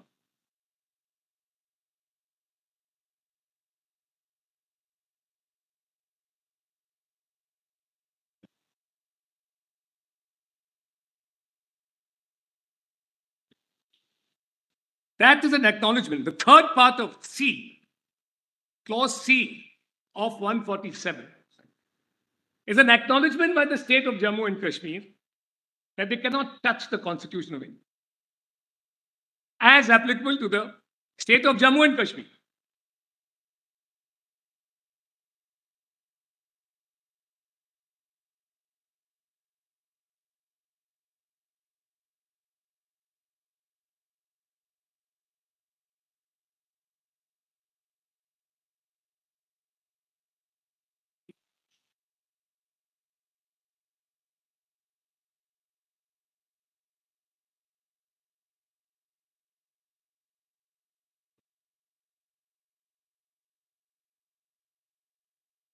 Now, the issue of Article 373 and the proviso thereto, it actually dovetails into three questions which I'll just frame, which are at the heart of the controversy here.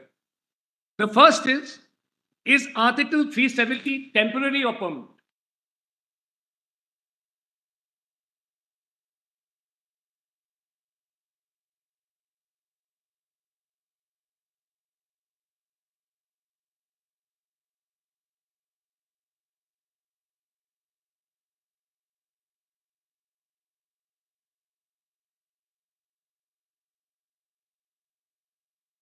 did the extinction of the Constituent Assembly of Jammu and Kashmir, referred to in the proviso to that article, render entire Article 373 OSHOs?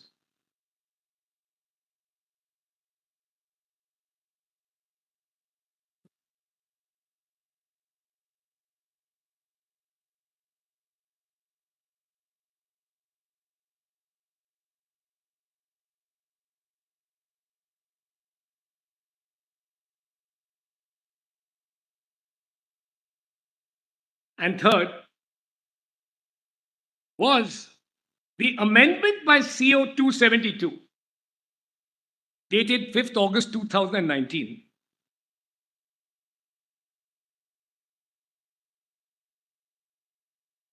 to Section 377, to Section 367. Sorry, to Article 367. Article 367. By the addition of clause 4D,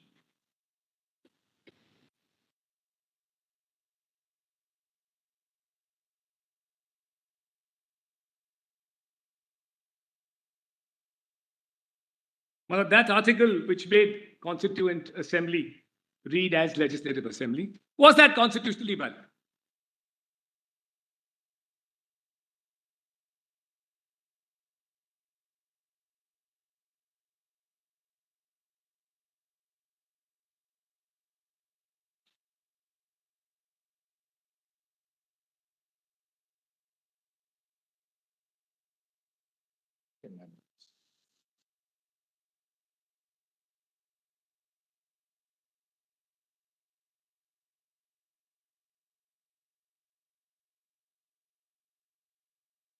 Number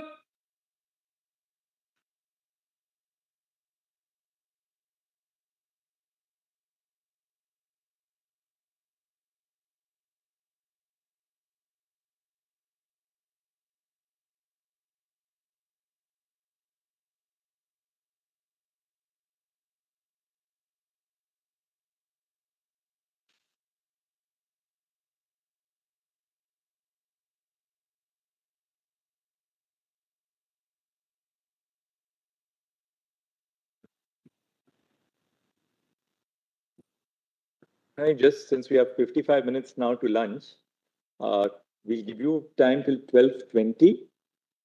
Mr. Guru, 12:35. Then we will hear the interveners for 2 to 5 minutes, and then we'll give Mr. Banerjee the interveners between 12:35 and 12:50, and Mr. Banerjee 12:50 to 1.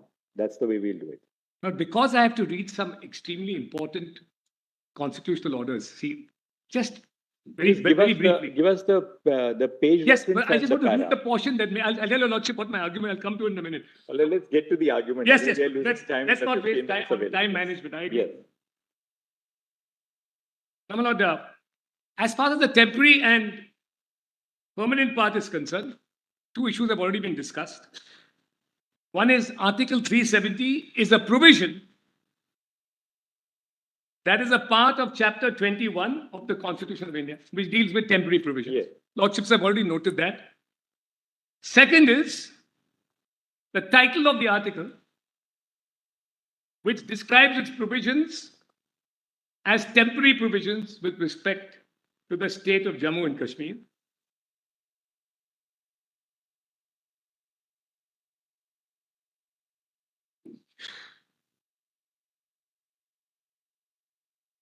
And my lord, third is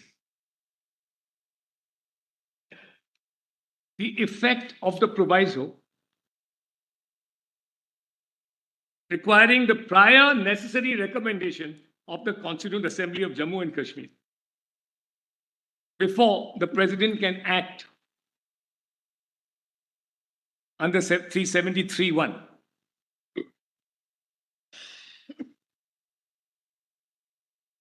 So your contention is that the Constituent Assembly of Jammu and Kashmir was necessarily limited in point of time and purpose But I'll tell Time, the framing of the constitution for the state, purpose.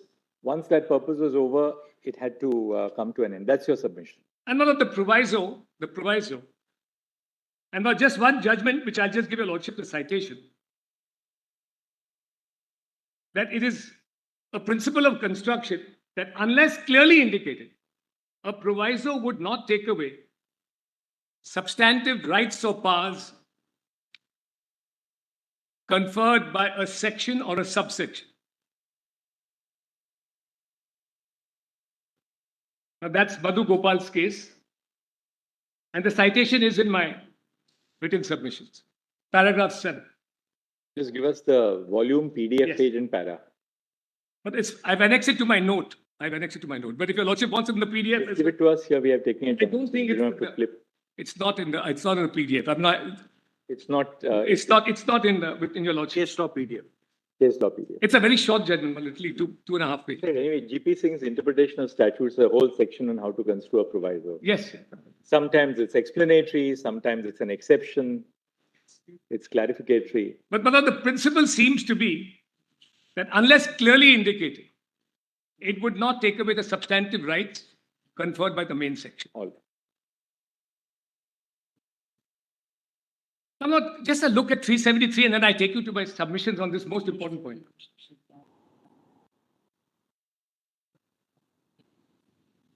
Yes.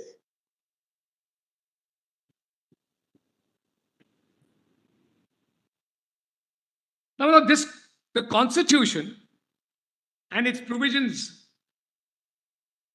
have to be looked at the perspective of people drafting it in 1950. Well, in 1950, when they did not know who the ultimate constituent power would be in Jammu and Kashmir.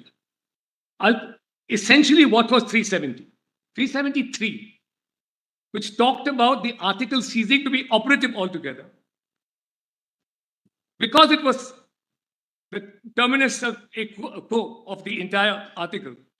That article required the constituent power on behalf of the Union, acting on the one hand, which is the President of India, qua 370 and Article 3, qua Jammu and Kashmir through Article 370, he was acting as a constituent power. And on the other hand, the constituent power for the state of Jammu and Kashmir at that time was the Constituent Assembly. All documents from 1948 to 1950, all constitutional documents indicate that a Constituent Assembly, for the purpose of framing a constitution, was necessary, and that was the way forward, which is why Article 373 referred to the Constituent Assembly. But that didn't mean that once the Constituent Assembly completed its task, which was the task of framing the Constitution, that Article 373 would have no meaning, it would be ocious. Now, on the contrary, the COs issued from 1948 onwards, and now this is important,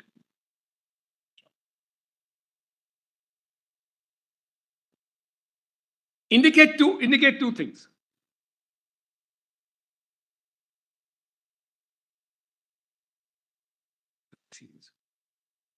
I'll just take a lot very quickly through those COs now. What do they indicate? Yes. First, they indicate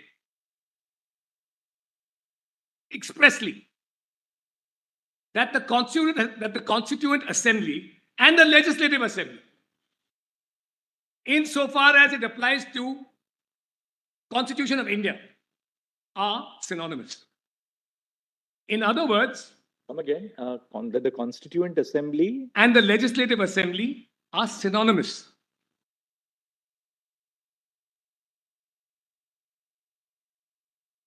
I'll point out that expressly. Where do you get that from? From the various orders right up to 58. That they are to be read as the same. They are to be read as the same. Now, your Lordship may kindly see straight away The first one, which is CO10. CO10? What's the date? CO10, 26 January 1950. Now, this was the same time as the Constitution. Adoption of our Constitution. 26 January 1950. This CO.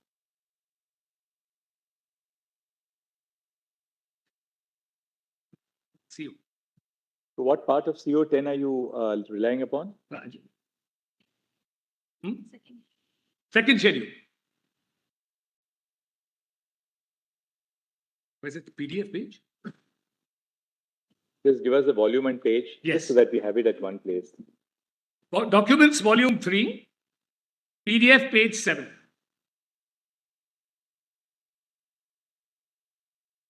So what does the second schedule do? Now, the second schedule says, Articles 54 and 55 shall apply, subject to the modifications. Now, Articles 54 and 55 refers to the elections for the President of India. What's the PDF page number? Yes. Page 7. Page 7. 7. In documents, volume 3. Volume 3? Yes. Yeah.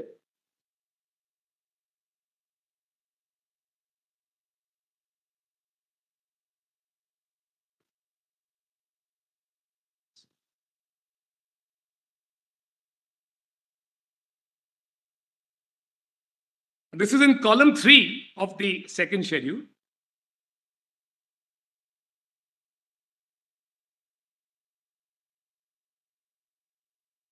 That the reference to the elected members of the legislative assemblies of the state and to each such, has the Lordship got it, man? Yes. And to each such elected member shall be deemed to include respectively a reference to the members of the Constituent Assembly of the state. Because there was no legislative assembly at all. No legislative assembly. I'll show you. There was no, absolutely right. There was no legislative assembly at that time. But even when there was, so that's the whole point. The point is, it was deemed to be a legislative assembly for the purpose of our constitution. Why was this necessary? In 55, they were trying to get members of the Legislative Assembly of Jammu and Kashmir. All right, which is the next point? Which is the next article? The next order. So by a deeming fiction, the Legislative Assembly members were the Constitution. Give us the next one because we are now Yes. 5 minutes short of the... Yes. Then my lord, the next one is CO39. That's at PDF page 10. Volume 3 again, PDF page 10.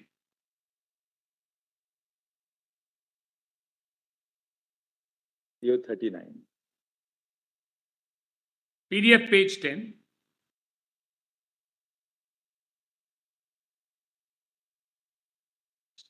Yes.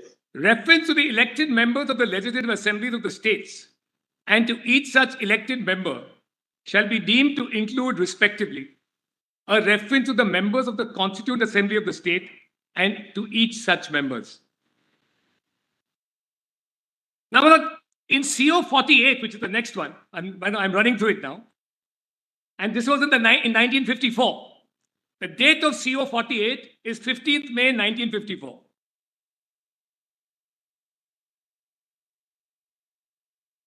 Now, in this CO, that CO you're saying? So that's about volume 3, PDF page 13. And I'm reading at page 18. That is CO number? 48, dated 15th May 1954. Right, that's a 54. Yes. At page 18. All right. Now, in this CO, for the first time, previously it was done by COs. But for the first time, Article 367 was amended. Right. As applicable to J and K.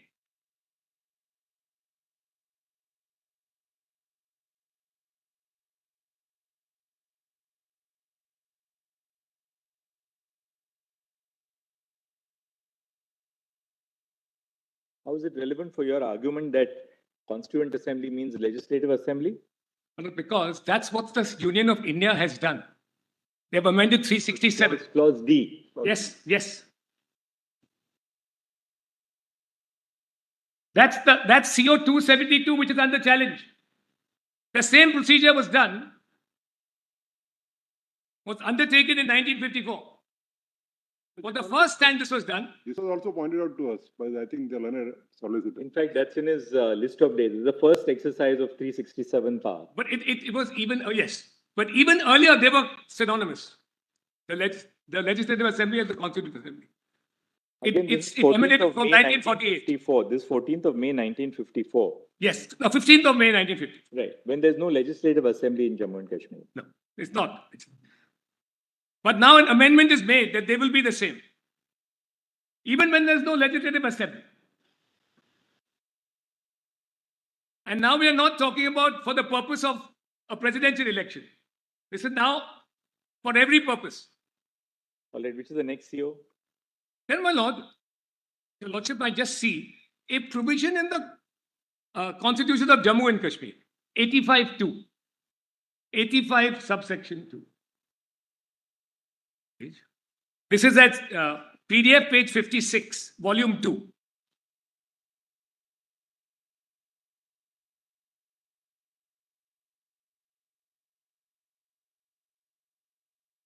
PDF page? PDF page 56.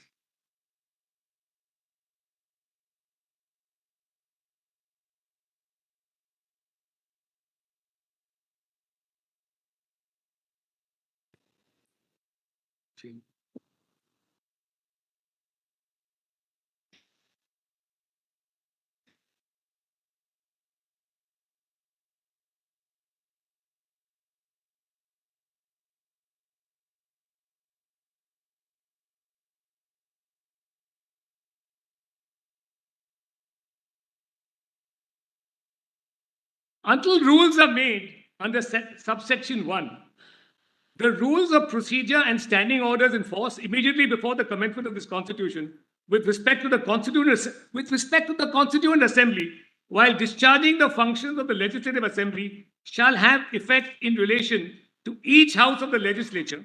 There was only one. Subject to such modifications and adaptations as may be made therein by the Speaker of the Legislative Assembly or the Chairman of the Legislative Council, as the case may be. My Lord, substantively and in matters of procedure, the Constituent Assembly and the Legislative Assembly. In fact, what emanates from all this is that the Constitution... But Mr. Jethmalani, yes, the fact still remains that after the Constitution of Jammu and Kashmir was framed yes, on 26th of January 1957, yes, Article 367 4D was again amended. Yeah. So delete clause D. yes, but my Lord, So that equivalence between the Constituent Assembly and the Legislative Assembly ceases the moment the Constitution of Jammu and Kashmir is framed. Lordship is absolutely right. I'm coming to that last one in 58. That's the last piece. But my Lord, what happened is... That you will find at your volume 3, page 25. Yes, Your Lordship is at page 25. But that's...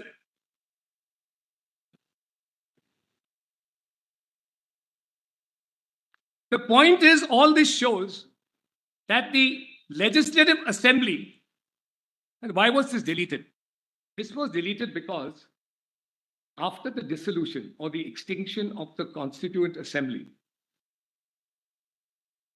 the constituent power in Jammu and Kashmir was now the Legislative Assembly. The power of amendment, in Article 368, it's in virtue of its being a constituent power that Parliament can amend. This is also recognized by at least 3 judgments in Indira Gandhi's, Nehru's case with Raj Narayan. I go back to the beginning of what I said, right at the outset, that the idea was that 373 being the final step, after which Article 370 altogether ceased to exist. The only distinction is that a legislature which exercises the power of amendment yes, is not a Constituent Assembly. It's exercising a constituent power. I agree it is. I agree it is. But otherwise, the alternative interpretation would be that abrogation ceases to exist. You can never abrogate Article 370. That would be the alternative conclusion. We have to see why Parliament amended to Article 370 through 367 in the manner which it did. That's the whole challenge to 272. That is the whole challenge. And it did so because not only was it synonymous for they wore two hats.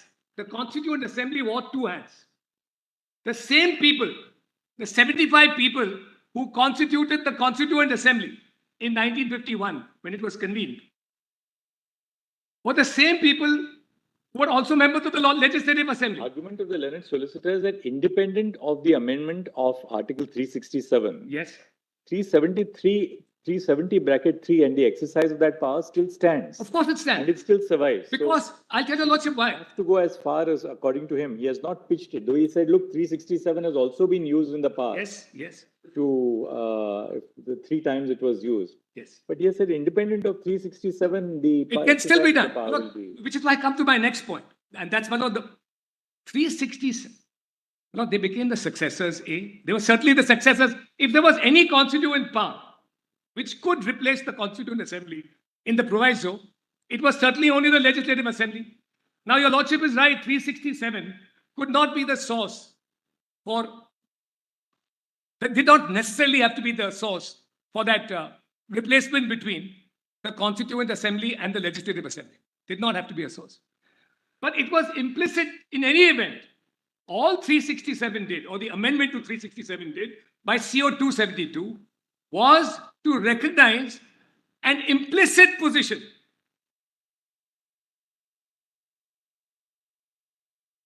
It was not only synonymous for a substantial period of time, but it was a successor. And CO 272 did not make a substantive change. It made a change it was a clarificatory change, which was already inherent, which was already implicit in Article 373 proviso.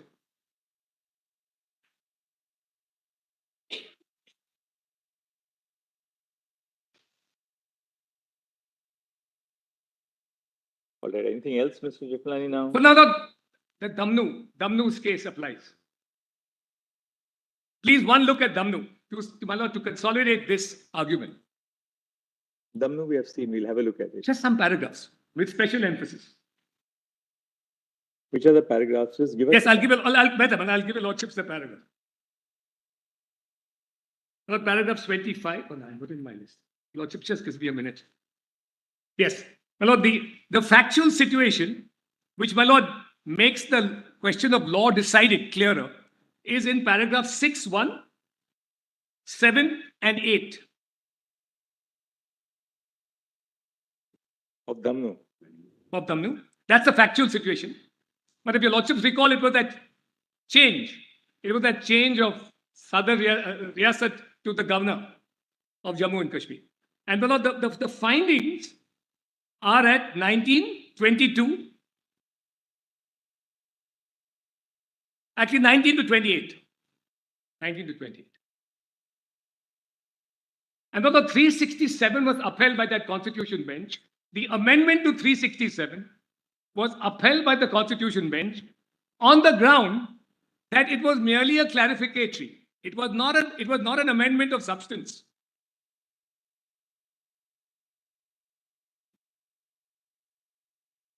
So also here, I bring my submission within the 4 corners of Damnu. All right. That this was inherent. Anything else, Mr. Jephan? No, because now the second point you have covered is.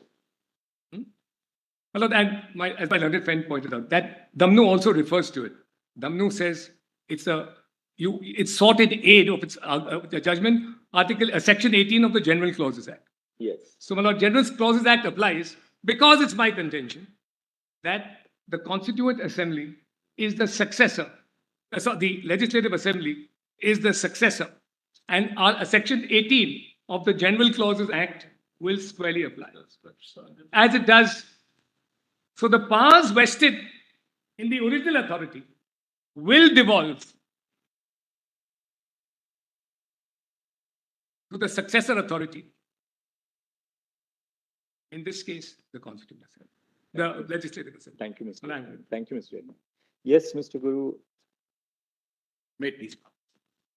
I appear in IEA Melod's 9596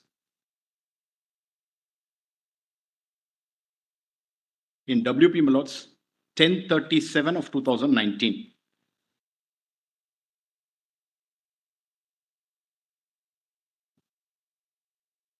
Melod's,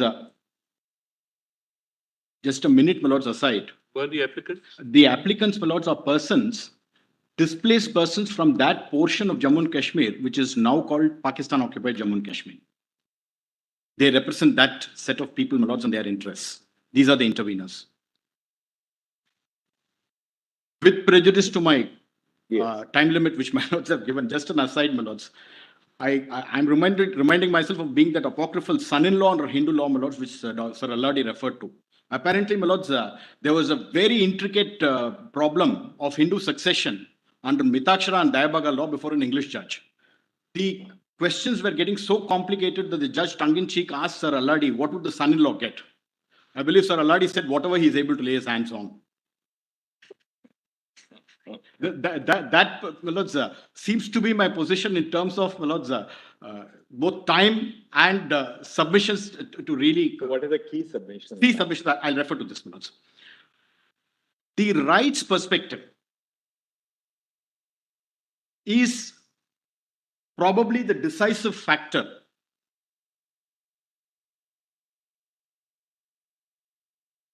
in determining, my lords, the tenability of the challenge which has been mounted by the petitioners.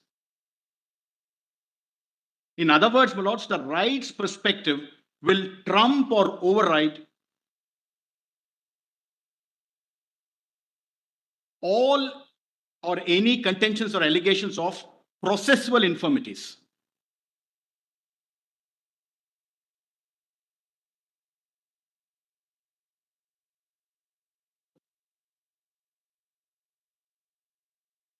And the reason why I'm making this submission is this, my lords.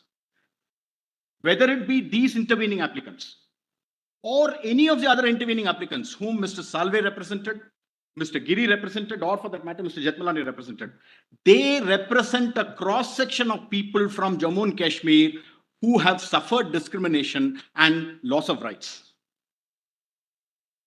Therefore, they impugn COs which make provision for rights for such people across the spectrum. The validity will have to be seen in that perspective and in that light. That's my submission for my lord's consideration. For example, my lords, these intervening applicants whom we are referring to, they are probably, my lords, the first victims of the problems which occurred during partition. When the aggression took place and the incursion came, these are the persons who were displaced by force of circumstances from those areas, Mirpur, Gilgit-Baltistan and all those places. They moved therefore to other parts of Jammu and Kashmir and to other parts of India. Now, what is really the problem that they have suffered over the decades now? Because of Section 6 of the Jammu and Kashmir Act, Jammu and Kashmir Constitution, and 35A of the Constitution of India is applicable to Jammu and Kashmir. 6 purported to set out who permanent residents are.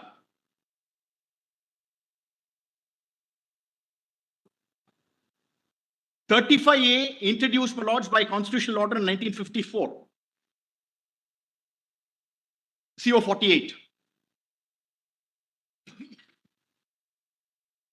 That, my lords, provided that permanent residents, as defined in 6, they will get certain benefits. And the fact that persons who are not permanent residents will not get those benefits cannot be called in question as a matter of justiciability. Guru, just one clarification. Yes, Manoj. People who came from the Pakistan-occupied Kashmir, Yes. they were not given rights under 35A? No, for the reason why, I'll tell my lords why. Because that referred to permanent residents. Permanent residents as defined in the Act is any citizen of India, but subject to 3 important riders. Rider number 1, The person must be a state class citizen 1 or 2 as of 14th May 1954. 1.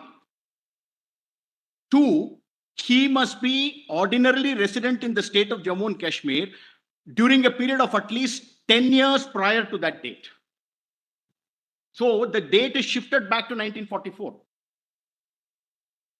That therefore, my lords, meant that even those who were there citizens in Jammu and Kashmir in their own right, because of the external aggression during September, October of 1947, they are excluded. That's where the pinch is, my lords. If they had settled down in other parts of the country, they would have got citizenship. No, they would have had to be only Other parts of the country. Yes, they won't get. If you're in Jammu and Kashmir, yes. But if you went to other parts of the country, you won't get. Sorry, you're saying Yes. the other way around. May I show 6, my lord? You're saying the other way around. No, may I show 6, my lords? Can I show 6? Give me 6. Just give me 6. Jammu Kashmir Constitution is in part 1 Yes. of the document. Part 2. Part 2. Volume Volume 2. 2, my lords, page 18. Well, I'm sorry to interrupt. There are 10 petitions here which challenge 35A. Well, those have to actually be delinked because we're not here concerned with the challenge to 35A. We're concerned with 370. So, well, all that is fine, but that's not to be decided by your lordships. If this is upheld, if what the union is saying is upheld, this is unnecessary. That's right. Doesn't exist. This is simple. Therefore, we are going into this. I'm only saying, Malaz, this is only Let's- take up the time of the court. That's all. Every person, I'm at, my lords, volume 2, PDF page, my lords, 18. Every person, may I read it, my lords, is deemed to be a citizen of India under the provisions of the Constitution of India, shall be a permanent resident if on the 14th day of May 1954, he was a state subject of class 1 or of class 2, or having lawfully acquired immovable property in the state has been ordinarily resident in the state for not less than 10 years prior to that date. Any person who before the 14th day of 1954 was a state subject of so and so, and who having migrated after 1st day of March 1947, this is an anomalous provision. I'll just show that, my lords. So the first part is 6.1. That talks about 2 dates, 1954 and 10 years prior to that. Second,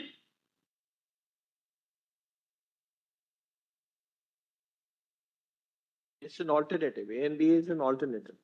that's right. Or, that's right. That's right. But then in terms of actual application, they have always been applied together. All these are persons. They have been applied, treated as cumulative. Yes. You are outside Jammu and Kashmir. You don't get it. In fact, I've given in my application, my lords, the case of how 8,700 people and odd people left that place during that time, during partition.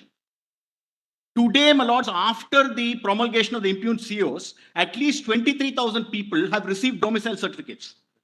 About 24,000 people. We have mentioned that in our submissions. So state subject of class 1 or clause 2 Yes. is defined in clause 3. Yes. Subsection 3. Yes. Namely, that refers you to 1927. So That's right. you're out there. Yes. You don't come in there. No. In fact, Clause 2. no, because by 47, by 44, what happens is this, my lords. They expect you to be holding property as of 1944. And even though I qualify, in fact, Let's say in POK, they're not governed by clause 3 of section 6. no, my lords, what will happen? They will be governed by clause 3. That's why I'm saying it is applied cumulatively. You should be a state citizen, state subject of class 1 or class 2, and you should have been holding. It says or. No, but cumulatively it's being applied where you should have held property as of 44. But then, Mr. No, all I'm saying is this. Mr. Kishan, I don't think 2 can be read as cumulative because it imposes a condition of owning a movable property. No, I follow. That owning property. No, no, I understand. But the fact of the matter is. It cannot be. The fact of the matter is, my lords, they were entitled, but they have not been provided. That's the factual position. Only thing is because under A and B, if you're not under A, if you're class A and class 2 citizen, then you have to go for 1927. 1927.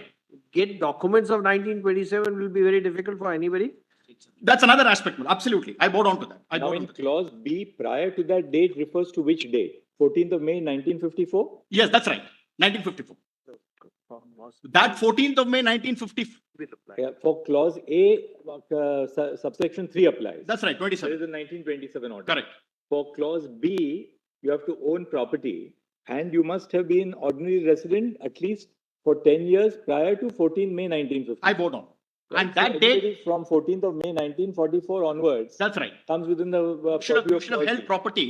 And that 1954 date, my lords will recall, is the date of CO of 1954. That's also very odd because to Yes, say that you must own a property to get citizenship. exactly, exactly, exactly. Now, one more thing, my lords, one more aspect, my lords. Please have a look at 2, section.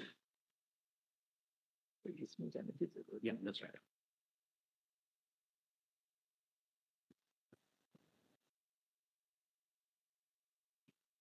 Yeah, yeah.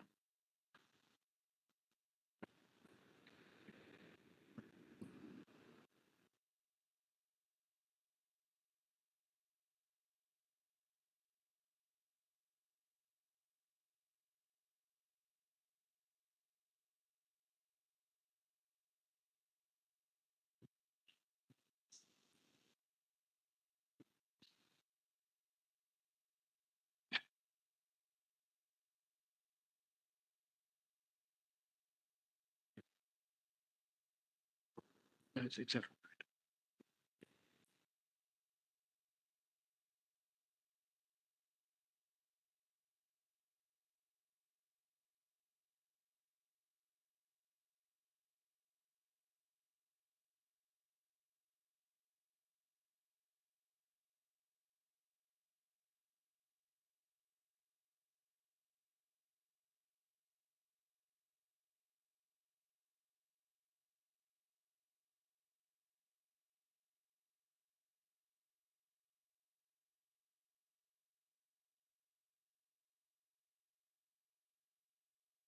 You're really trying to say is you're supporting the CO 272 and 273 correct.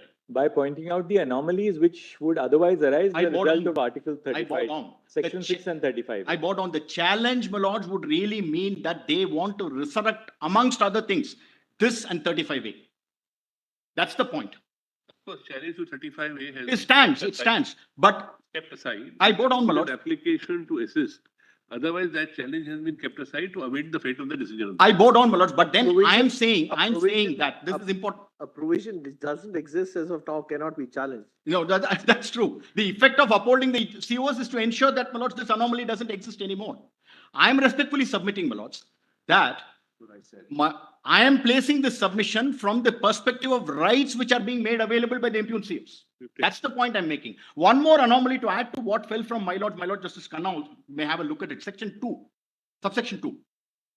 Any person who before the day of 1954 was a state subject of class 1 or class 2 and who having migrated after the 1st of March 1947 to the territory now included in Pakistan returns to the state under a permit for resettlement in the state of a permanent return issued by or under the authority of any law made by the state legislature shall on such return be permanent resident of the state.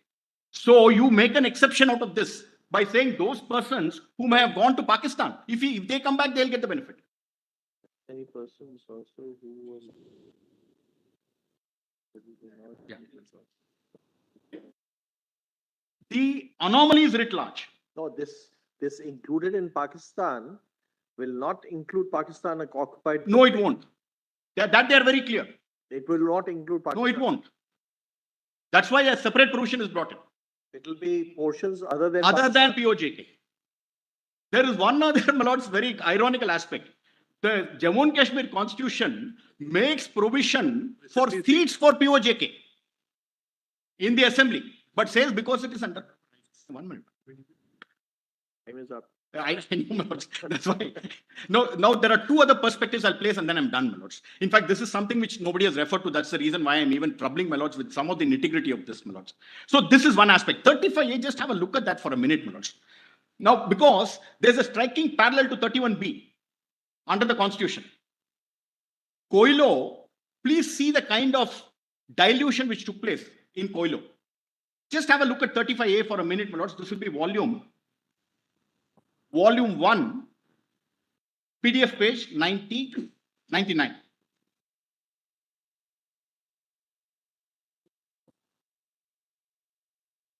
Okay. May I read the clause? Notwithstanding anything contained in this constitution, no existing law in force in the state of Jammu and Kashmir, and no law hereafter enacted by the legislature of the state, defining the class of persons who are or shall be permanent residents of the state of Jammu and Kashmir, or conferring on such permanent residents any special rights and privileges, or imposing any other persons any restrictions as respects employment under the state government, acquisition of immovable property in the state, settlement in the state, or rights to scholarship or such other forms of aid as the state government may provide, shall be void on the ground that it is inconsistent with or takes away or abridges rights conferred on the other citizens of India by any provision of this part. Now, 31B, my lords, under the Constitution provides that anything included in the 9th schedule shall be immune from challenge on grounds of violation of Part 3. Guru, now I also note that in your written submissions, you have Yes. really highlighted, what was the anomalies and what has been restored now. Exactly. The rights perspective. That's right. I think let's go into the Just next. three more things, my lords. I'll take only 3-4 minutes, my lords. Now, 31B in COILO, my lords, very extensively referred to the foundational value of the fundamental rights.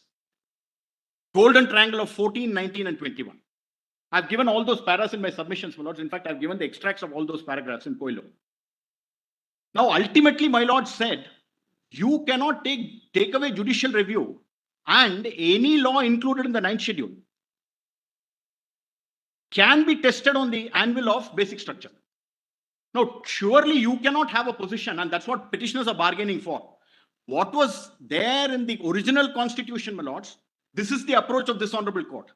The petitioners can't bargain for a position where the Jammu and Kashmir constitution, which is admittedly inferior in terms of, my lords, the constitutional governing instrument than the Constitution of India.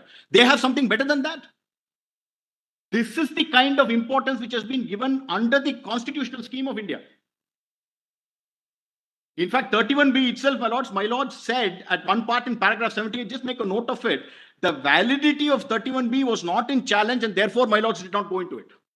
My lords assumed that in Shankari Prasad and in Sajjan Singh it was upheld, therefore my lords didn't go into it. But instead, judicial review cannot be excluded. And you cannot say, by placing it there, I'm making it immune to challenge. That's precisely what 35A purports to do. That's the second part, my lords. Third part. Ultimately, my lords, all the nuts and bolts and the nitty-gritty looked at. What does it come down to, my lords? The basic structure is the ground norm. That's the touchstone on which any constitutional decision-making has to be considered. The validity of any constitutional decision-making has to be seen. Today, what are they, my lords, arguing in terms of basic structure? At the highest, apart from, if I may say so, diffuse arguments of fraud on constitution. Two square features which they want to invoke, my lords, in various forms. One is federalism. The other is, my lords, representative government. So far as representative government is concerned, I think that already the solicitor has pointed out, it's a Puducherry model, there is representation. So far as federalism is concerned, the highest that they are able to put it on is some kind of a derivative form of federalism based on what my lords have said in the 2023 NCT judgment. That's the highest they want to put it at, where they say that my lords are referred to an asymmetric federalism. Paragraphs 40 and 41 of 2023, my lords have been given, the citation is there in my notes of submissions. What they want to say now is, asymmetric federalism has been recognized. Now please stretch this and say, the multisymmetric federalism of 370 should also be taken to be a basic feature of the facet of federalism. That's the argument. I'll give the page numbers of Dr. Dhawan's arguments. Page 280, page 211, volume 1 of submissions. After extracting from my lord's decision in NCT in 2023, they say that this now has to be stretched further to say multi-symmetric federalism. There, para 40 and 41 of 2023 at the risk of carrying coal to Newcastle, my lords. My lords, interestingly, have referred to 371 and all those provisions for various states by way of special provisions. My lords there refer to how they are special provisions in 371. And it is on that basis, by relying on the marginal note. My lords have pointed out how constitutionally some kind of asymmetric arrangement has been made. So it is on the basis that it is a special provision in 371. Today, what they want to do is equate 370, which is temporary, with 371 special provision. I hope I make myself clear. Therefore, that is why I said it's a derivative argument they want to make.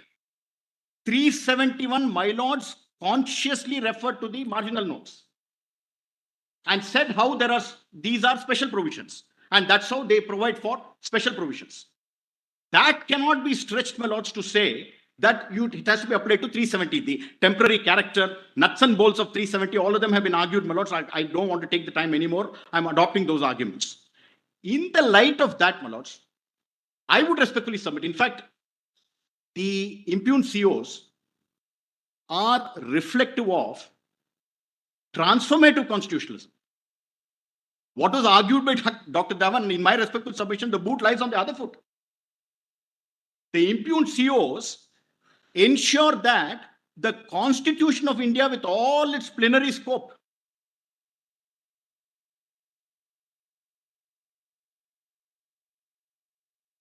applies to the state.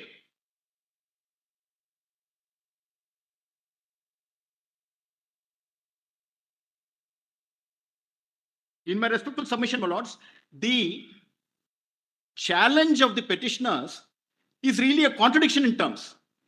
Because this is a case where the application of the Constitution of India, the plenary document, is sought to be challenged. The effect of the COs is to ensure that the entire Constitution applies to the state, with all Part 3 rights, with all the other provisions.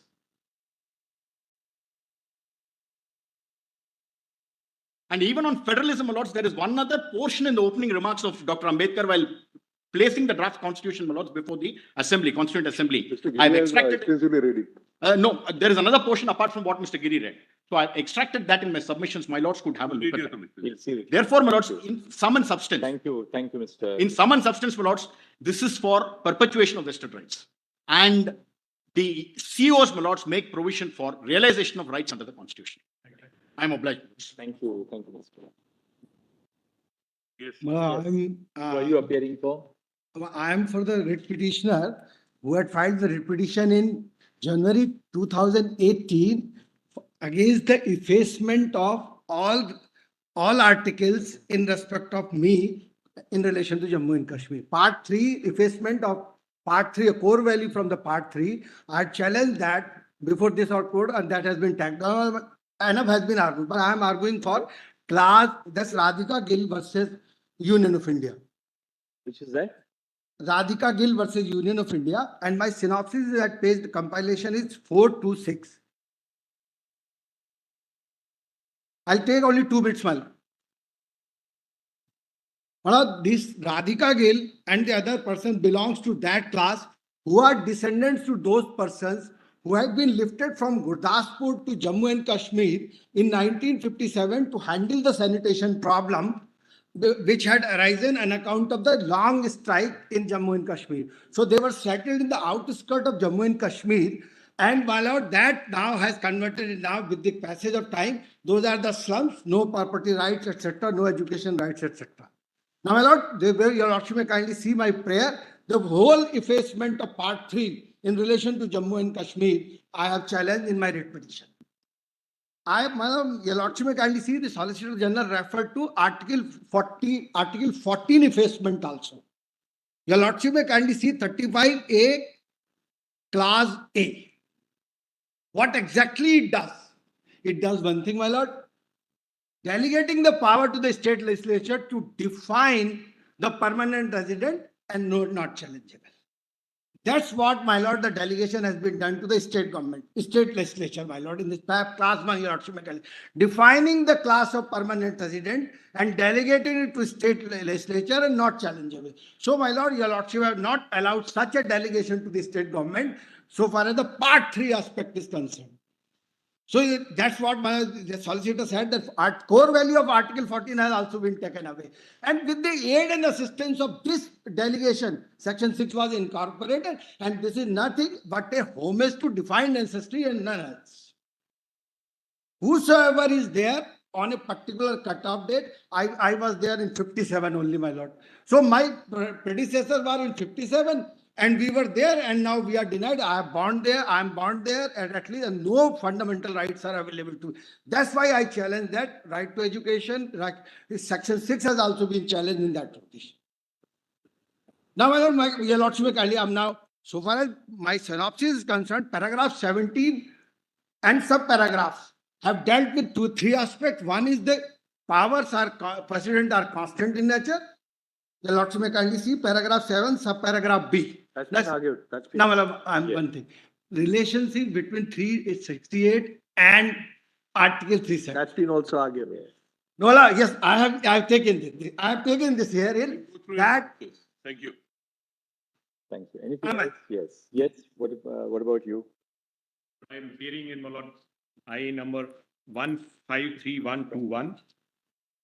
I number 153121. 15153. 153121 of 2019. That's Roots in Kashmir. Roots in Kashmir is an organization which is espousing the cause of Kashmiri migrants, now called displaced persons, since 1989. There are 5 lakh people. What is the That's one. That's one petition. Number 2 is Dr. Charu Wali Khanna. That's a substantive writ petition in 2017. 369. That is. Just give me number. What's the number?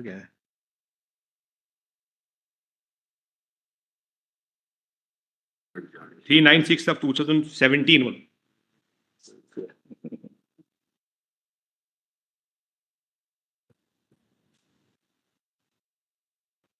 Submission is, my lord, I am given detailed written submission, that are conjoined written submission, my lord, volume 3, page 444 to 456. And, my lord, for convenience, my lord, I have filed a small note, 3-page note, my lord, which was taken on record, my lord. I read it, my lord. All right, we'll have a look at it, but you can just sort of in 1 minute just highlight what is the central point. My lord, I'll say, my lord. I'll say, my lord, the instrument accession dated 26/10/1947, my lord, is final and issue of proclamation, and the Article 1 and is completely applicable, my lord. So it has, it's being an integral part of the India, domain of India, my lord. Then, my lord, I say, my lord, something which has not been argued. My lord, it's not, my lord, it's not, my lord. I say, my lord, with respect to the Article 370, which has been raised, my lord, herein, that the devolution of power of Constituent Assembly is transferred to the Legislative Assembly, as there is no Constituent Assembly as on 57. Therefore, it's not the. That has already been argued so many times. No, lord, it's not, my lord. It's not, my lord. Concurrence given to the government of the state, but also repository. Ratification has been done to the Parliament. So, absolute majority, Parliament has rectified the decision. One is that. 2 is, my lord, and my lord, it's not a basic structure. As my lord held in, my lord, I am going to. What the point? I have, my lord, relied in my lord. I relied on my lord 1973 for SEC volume 15, my lord, in Keshavananda Bharati of Justice, my lord, Justice Khanna. He has given that, my lord. And, my lord, then Bomai also, it's not a federal, it's a quasi-federal, my lord, state. Then Puran Lal Lakhanpal and, my lord, that is now being covered. Modification. My lord, I had added one judgment, my lord, because I could hold that. That is, my lord, S. Sant Singh and others versus State of Jammu and Kashmir, reported in 1959, Jammu and Kashmir, page 35. That's a full-fledged judgment, my lord, which deals with modification clause of, my lord, Article 30, my lord, Article J&K Tenancy Act, my lord. That is AR 1959, Jammu and Kashmir, page 35. Dealing with the challenge to provisions of Jammu and Kashmir Tenancy Act inserted in 9th schedule was upheld and did not violate any of the fundamental rights conferred under Article Part 3. See, this is, my lord. Then Coelho, as my lord said, that it's not a fundamental, it's not a violation of fundamental rights under Article Para 102. My lord, Coelho is that page, my lord. Coelho has been argued so many times. Everybody has referred to Coelho.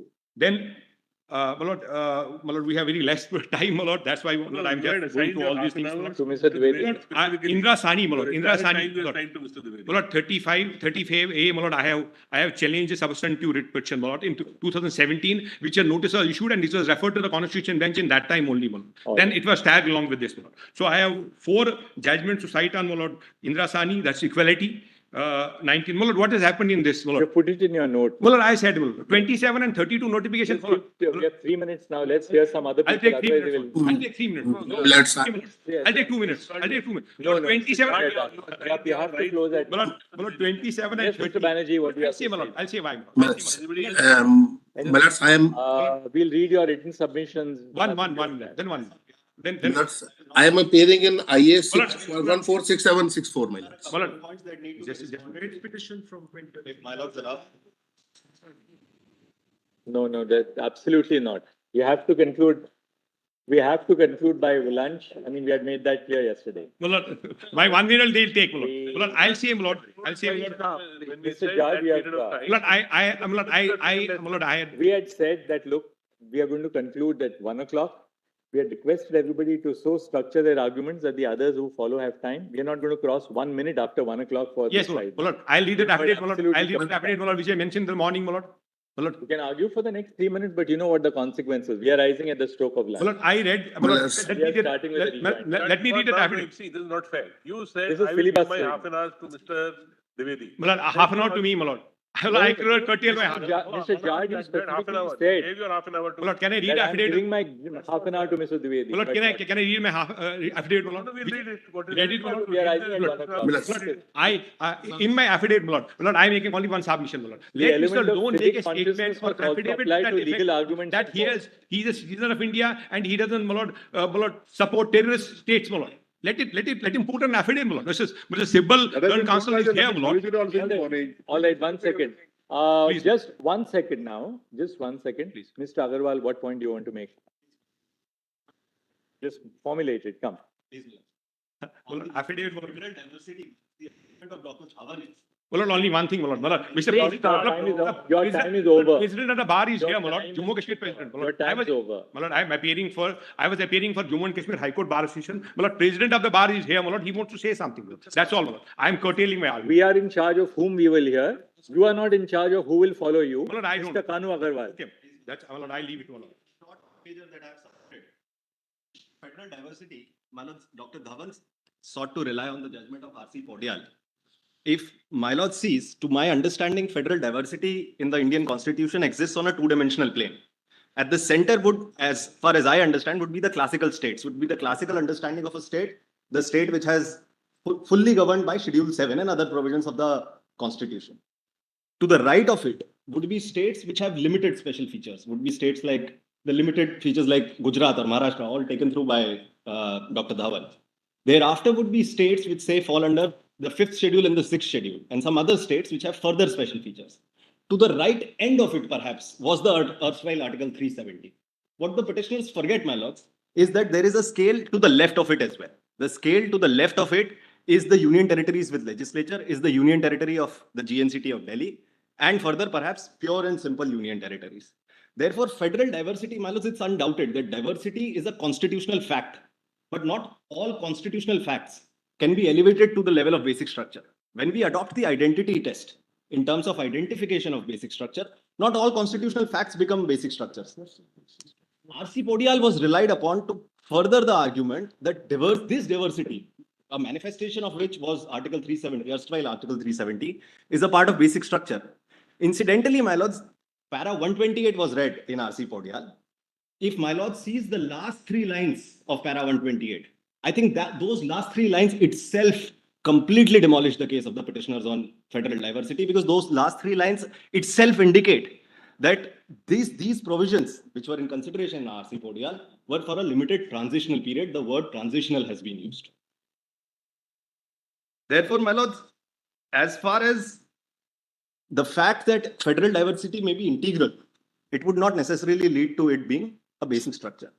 The method and the methodology adopted by the union, whether under 368 or 373, has been fully taken care of. I don't wish to address it further. The second point is on, my lords, Constituent Assembly and the nature and the nomenclature of Constituent Assembly. Mr. Gopal Subramaniam specifically highlighted that there are no hierarchies. That was his submission, that there are no. At a normative level, that's an absolutely correct statement. There cannot be any hierarchies in Constituent Assembly. However, there are not many things that move on a normative level in Jammu and Kashmir. There are three facts in this regard that my lords need to see. There are two kinds of constituent power. One is original constituent power, and the other could be derivative constituent power. It was on this jurisprudential basis that Keshwanand Bharti was delivered and thereafter other judgments, which state that the original constituent power is always with the original constituent assembly, the plenary power.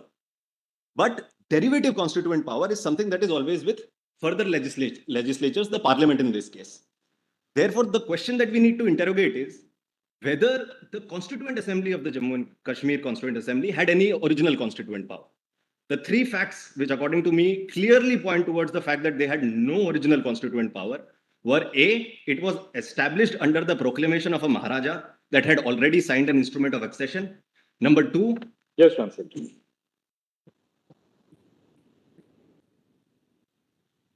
It's there in the 3 page. Yes. Number two,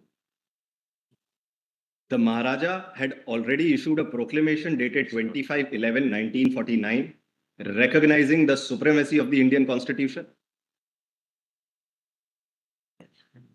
And number three, unequivocally, Article 1 was in force. So on the date in 1951, when the proclamation to establish the Constituent Assembly of Jammu and Kashmir was issued, the Maharaja, who was not a sovereign, could not have passed a better title than what he had. If he was not a sovereign, the Constituent Assembly of Jammu and Kashmir could never have been a sovereign Constituent Assembly, could never have established a sovereign constitution. The suggestion from the other side is that under 370 sub-article 3, they could have severed their ties with India at the time of dissolution of the Constituent Assembly. My lords, I submit that is an absolute impossibility as far as the Indian Constitution is concerned, because Article 1 would have applied to them irrespective of the nature of Article 370. Which is the page of your written submission? In the That's page 2. No, in the volume 3. My lords, that is not there in volume 3. I cut those. My lords, if my lords allow, please do.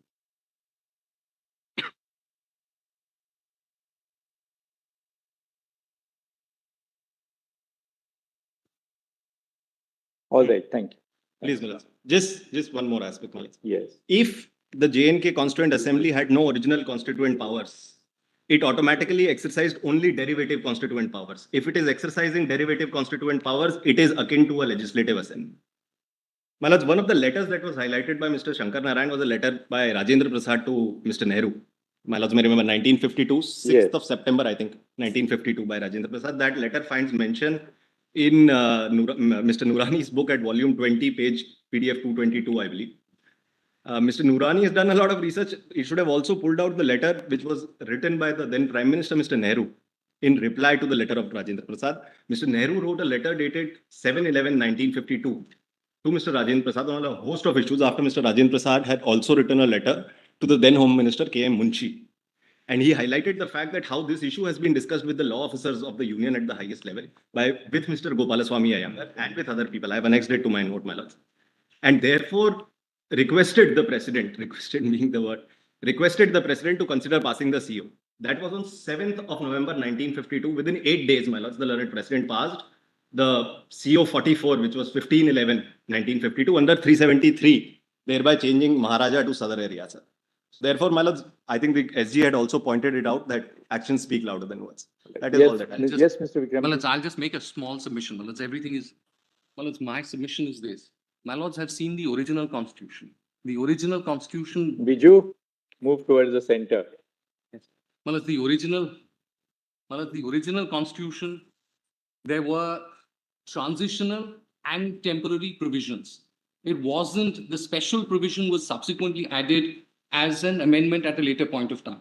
So the original constitution in this chapter was as to temporary and transitional provisions.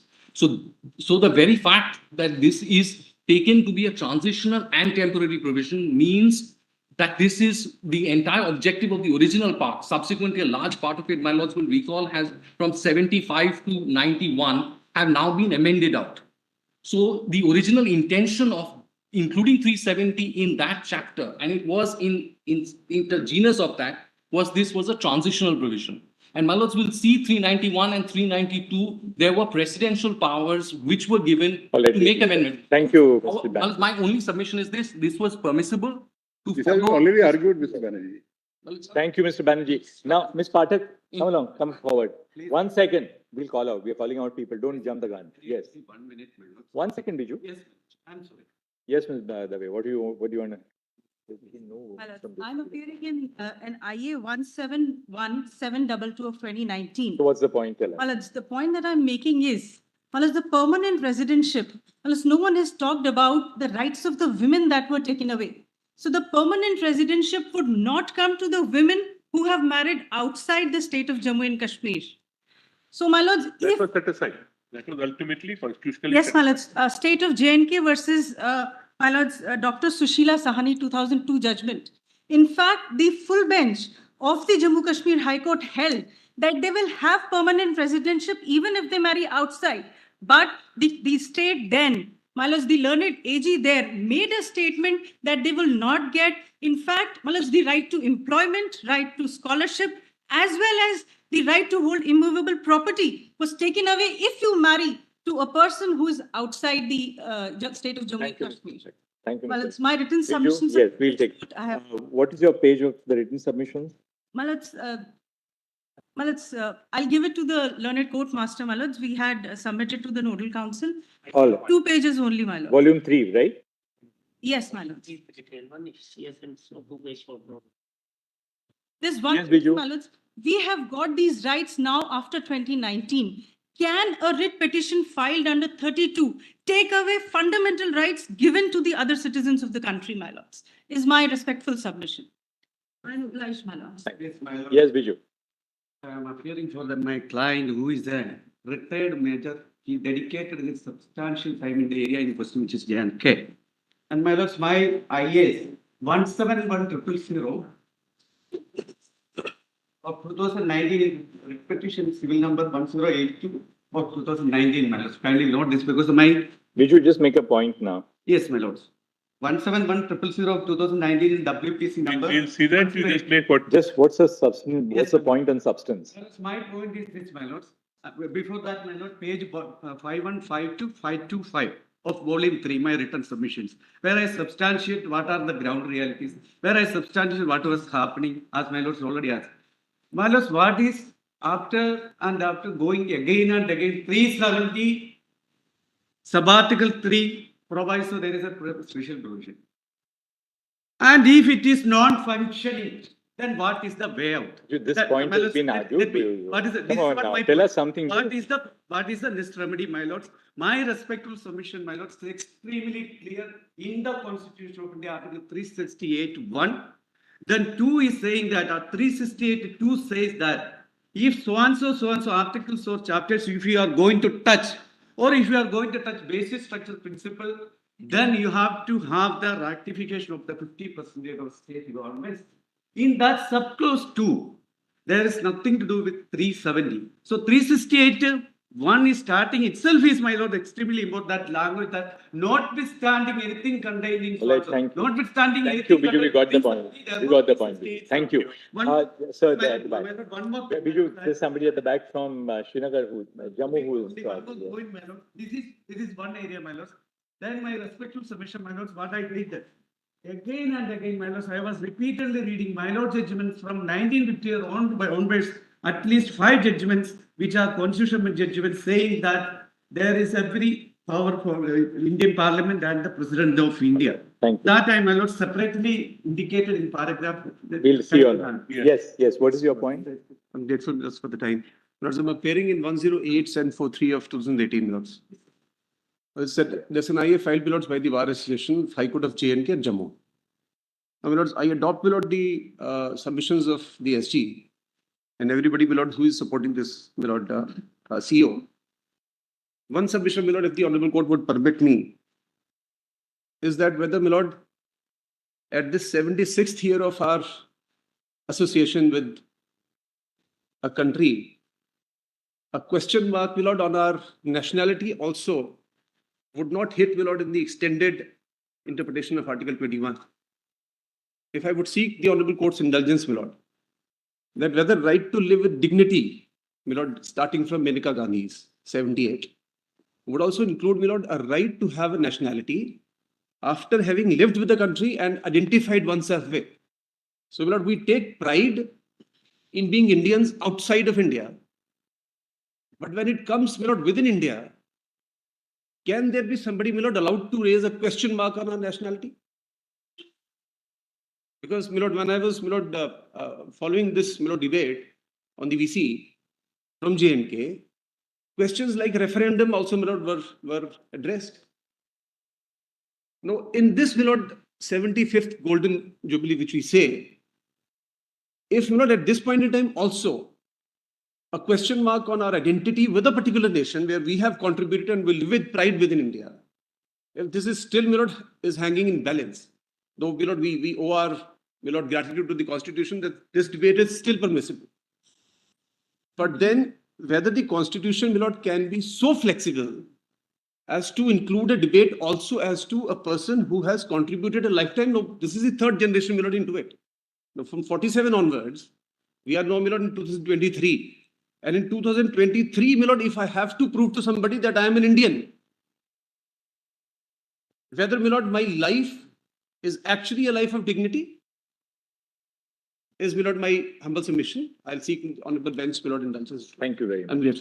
Thank you. Lords, 35A is linked to Section 6 of the Constitution of Jammu and Kashmir and is linked to 370. If 272 and 273 is not upheld, what the consequence is that there is a tap on the application of the Constitution of India, including Part 3, which can be turned on, turned off at the discretion of the state government, which by itself is inherently discriminatory, abusive. Yes, which has been therefore, apart from IR Coelho, I think most important is Puttaswamy, where your lordships have upheld the socio-economic interpretation, because for a long time, fundamental rights were essentially social in nature, but an economic angle has been brought about. Our problem is we are being deprived of that. One very brief point, my lords, the consistent position of Republic of India, and I deliberately say Republic of India, before the United Nations Security Council is that there was no sovereignty of any kind, slightest nature, residing with the state of Jammu and Kashmir, neither under international law, nor under comparative constitutional law. For comparative constitutional law, there's an opinion of Dr. Ambedkar, which is in my submission, where he said why there is not even an iota of sovereignty with any princely state, including state of Jammu and Kashmir.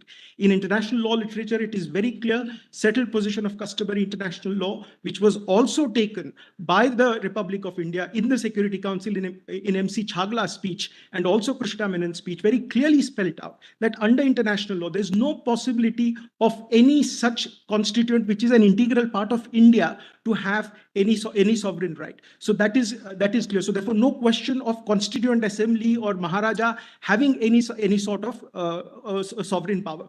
In fact, it was made expressly clear in the Security Council itself by both of them that aspect rests entirely with the Union. So what is being now called as residual sovereignty can't conceptually exist. It contradicts the very idea of sovereignty propounded by Bentham, or even by Max Huber.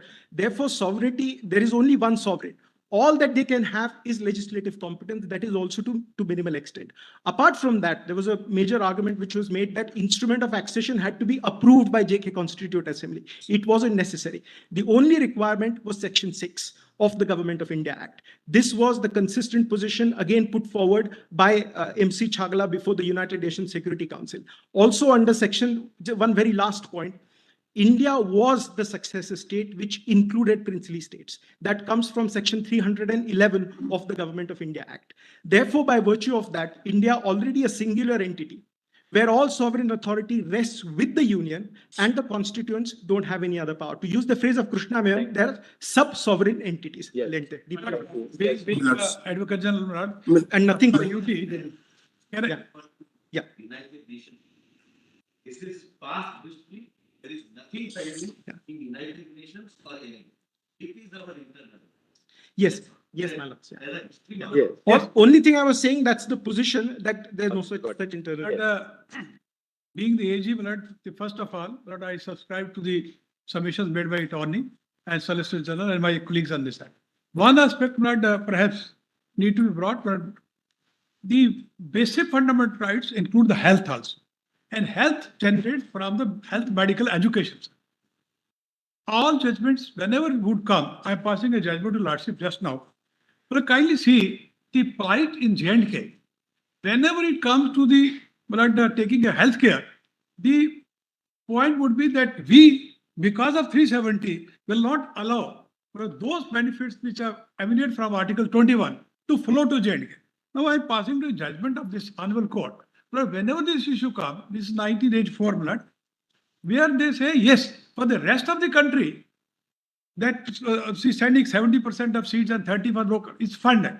But when it comes to J&K, even this Honorable Court says, we'll wait till the time comes. How long will this medical facilities, which are, just have a look to these judgments.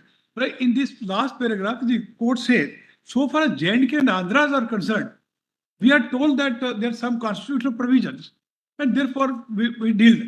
The result was that for so many years, the erstwhile state of Jammu and Kashmir and now UT remained deprived of the basic fundamental rights, including the medical education. So let's just have a look to this. We'll have a look at. Thank you, Mr. Advocate General. Thank you. All right. Holding my. Everyone, 1 minute each. Yes. Yes, my lord. Just before I conclude, all speeches, because I know that time, all exercise, understanding and the literature.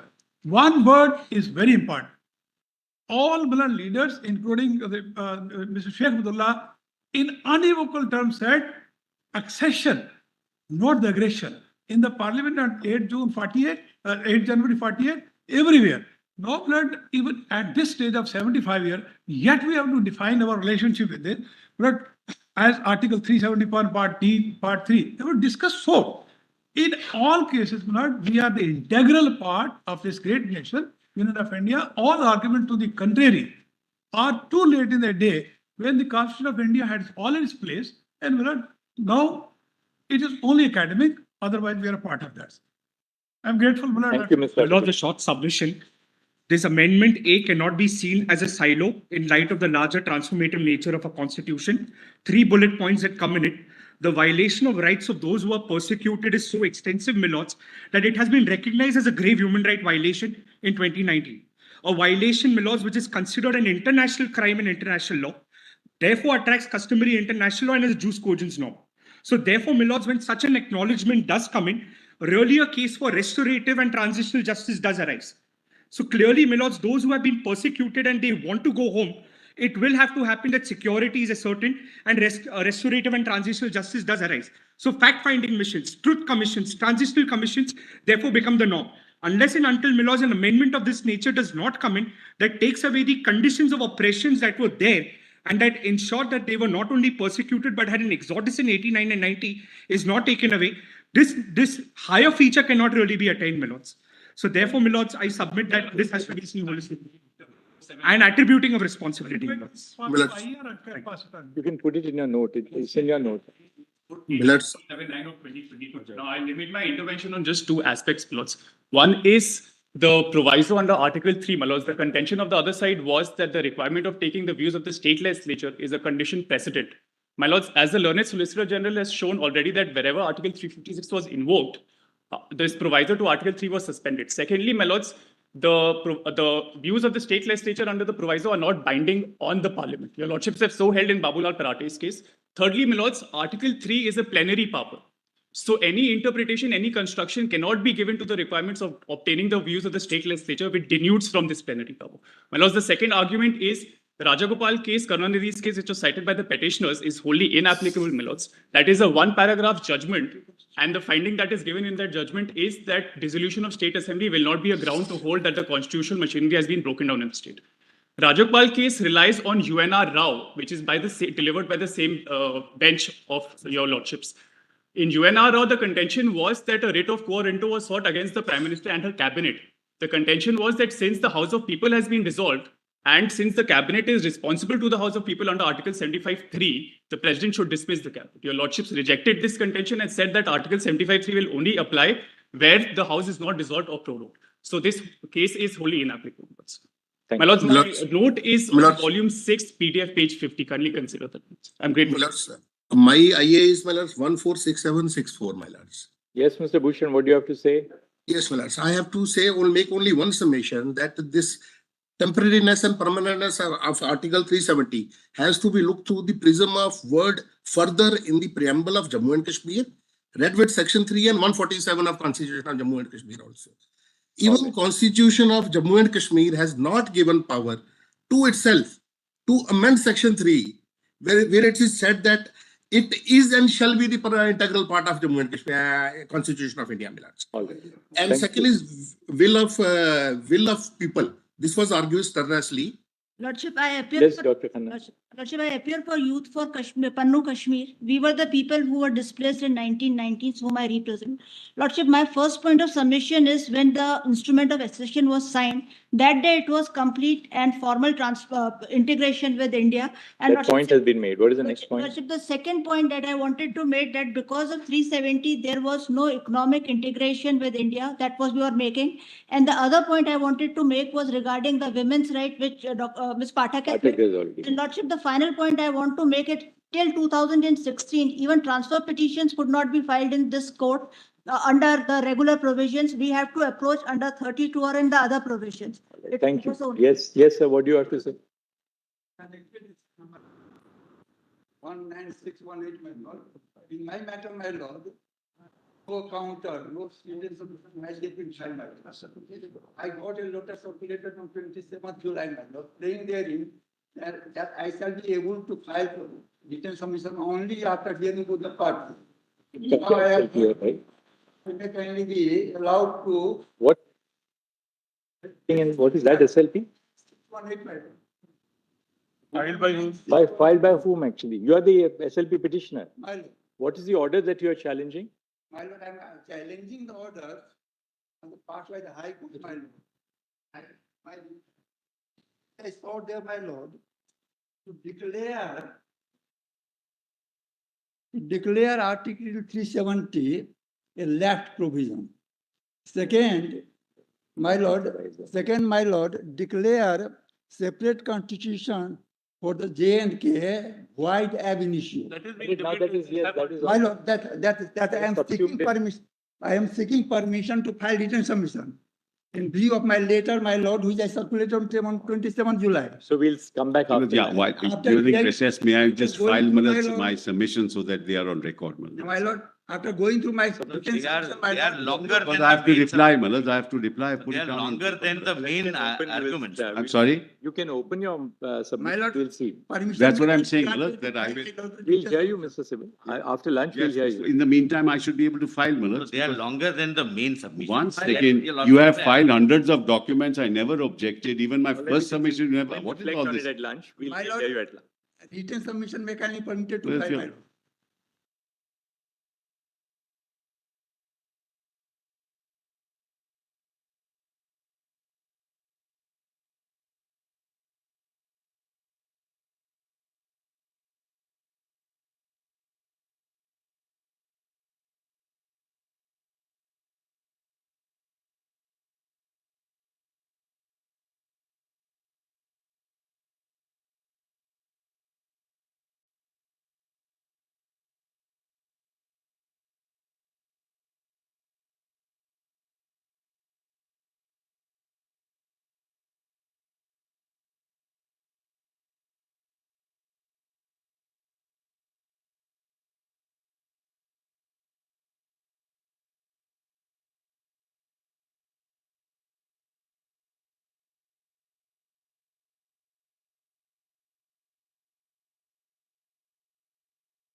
Hello, check. Hello, hello.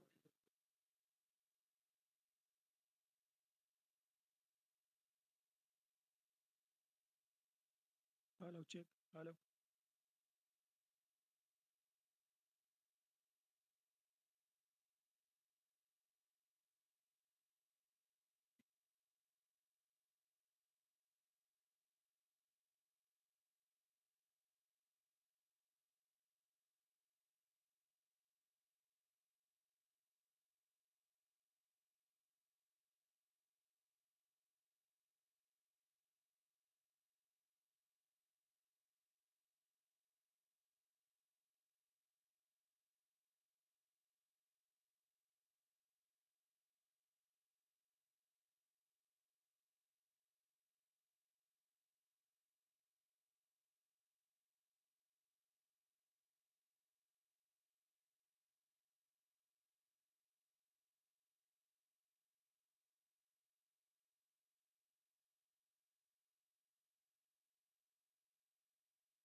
Sir, we are concluded now. Yes, Mr. Sibal.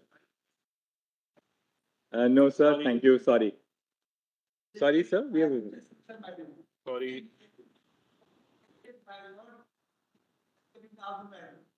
Thank you. All right. Thank you. Thank you. Thank you.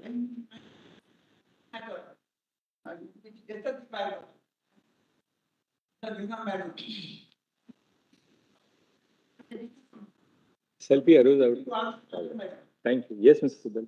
Yes, please, Your Lordship. What we have said has been said. The Chief Justice had to say has been said. We've heard both sides, I think, for 15 days, quite patiently. Maybe not everybody can be heard in a situation like that. Don't try ever to browbeat the court. We'll never try that with you. Either with the chief or with me, anybody you try that. Okay. Thank you. Yes, You said thank you. That's all. Yes, Mr. Sibal. Next, Mr. Sibal. Next matter. Yes. Yes, Mr. Sibal. You're not appearing before a trial court. You're appearing before the Supreme Court. Yes. Yes. Allow me to argue, please. Yes, Mr. Sibal. Now, at the outset, I wish to state, that this case has been argued at several levels.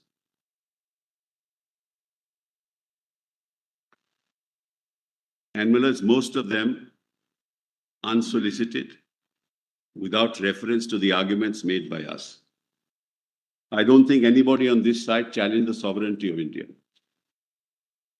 Nobody on this side challenged the sovereignty of India. I, at the outset, stated that Jammu and Kashmir is an integral part of India.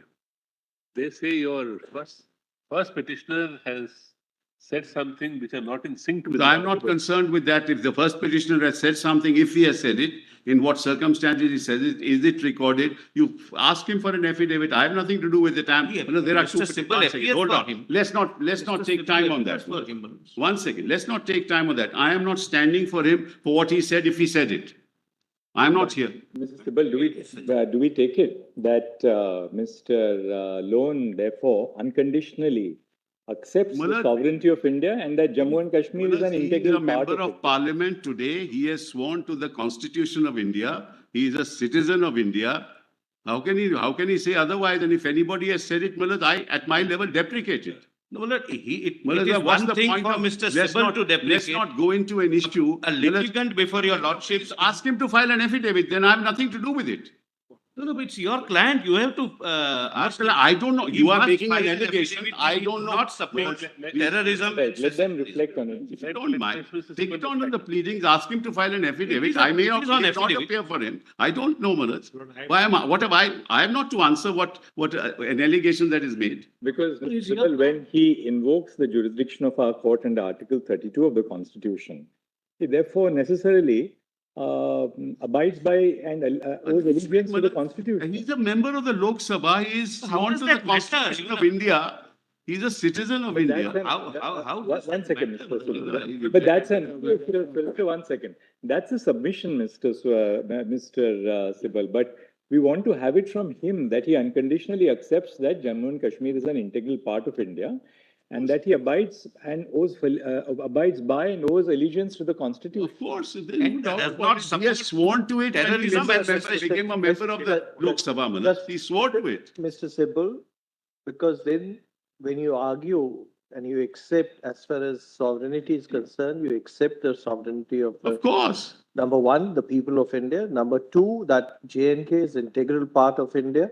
When you argue, your client says something outside the court, something different to it, there's contradiction. And probably then he's also accepting there was an issue and a problem which had to be dealt with. If I start, recounting. No, I'm not saying that. So we be clear on that. It will unnecessarily lead only to a media coverage. Let us not go that route. We are arguing a pure constitutional issue.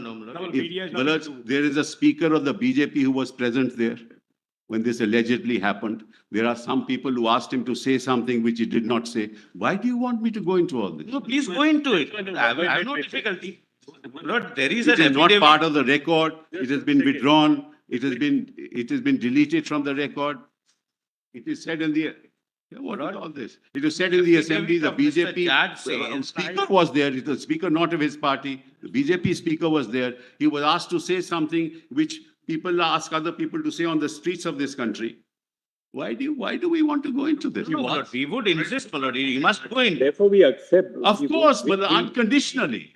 We proceed on the basis that he's willing to file an affidavit before our court saying that, well, he owes allegiance like every other Indian citizen to the Constitution of India, and that Jammu and Kashmir is an integral part of the country. I'm sorry for the interruption. Another aspect, the affidavit mentions that in all public speeches of petitioner number 1, he supports separatist elements and other elements. Let him say he does not support secessionism and terrorism. No citizen of this country can have any objection in filing that affidavit. There's another petitioner, Justice Masoodi. There's another petitioner, Justice Masoodi. Please allow me to argue.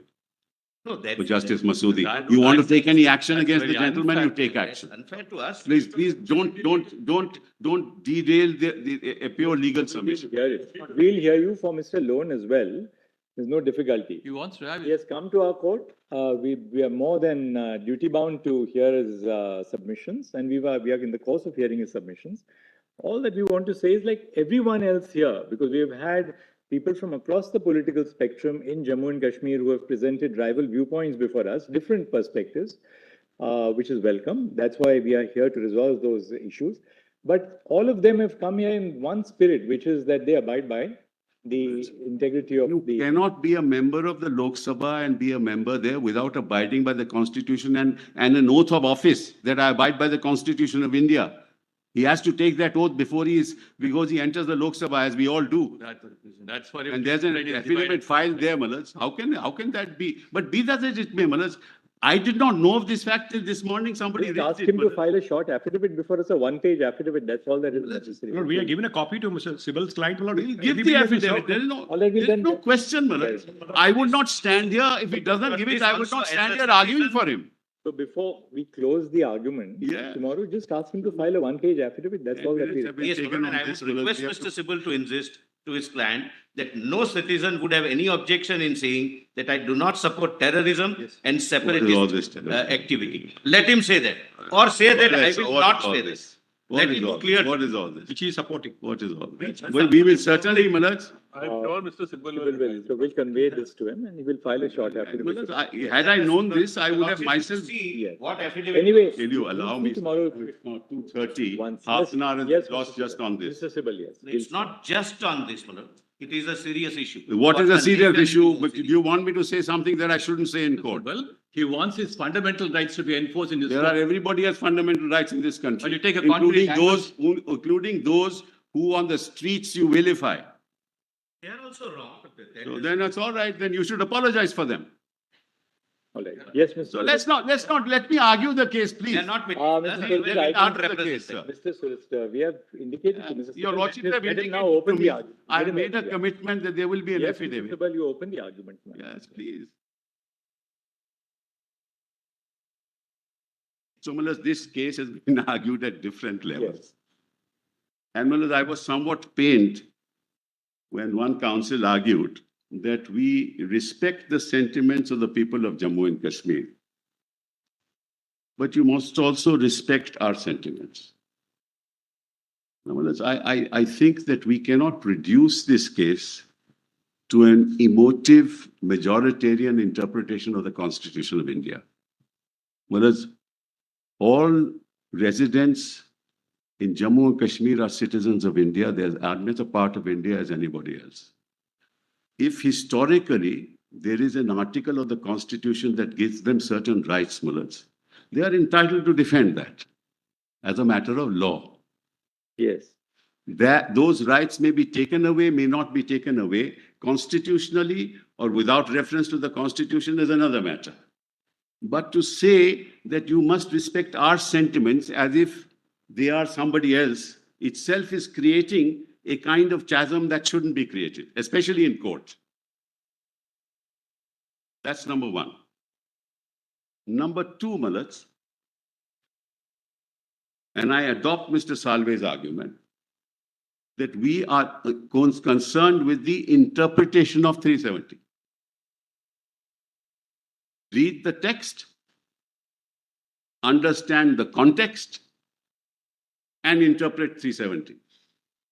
I entirely agree with that. And that's exactly what I'm going to do before your lordships. Number 3, my lords,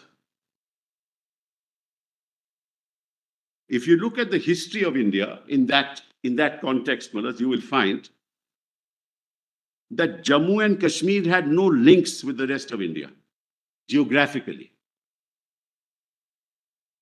No links. No part of the territory of Jammu and Kashmir was linked to the rest of India. And the two principles on the basis of which accession had to take place was contiguity. You have to be contiguous. That's how states like Junagadh, Hyderabad, many other states which were within India could never accede to Pakistan because that principle could not be established. So you had to have contiguity, and you had to have population. These were the two principles. And the decision, the third, was to be taken by the ruler. These were the three principles on the basis of which accession took place.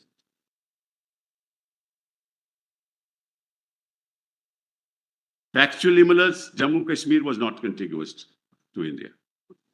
How do you say that? Because, it is Radcliffe, when he came and he made the award, he gave Gurdaspur to India. That's how we got contiguity. That's part of the Radcliffe Award. Of course, Radcliffe, when he came, knew nothing about India. So you might appreciate, what were the forces behind it.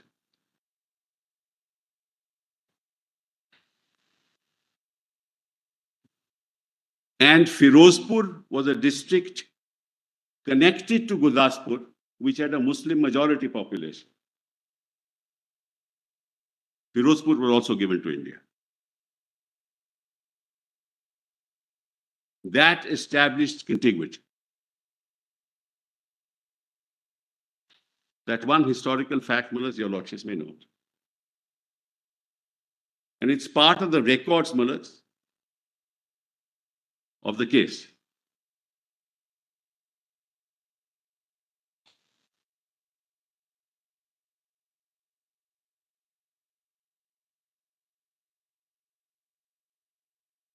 The second grave issue that was confronting India at that point in time was Greater Punjab was Muslim dominated, not the bifurcated Punjab. The majority population was Muslim.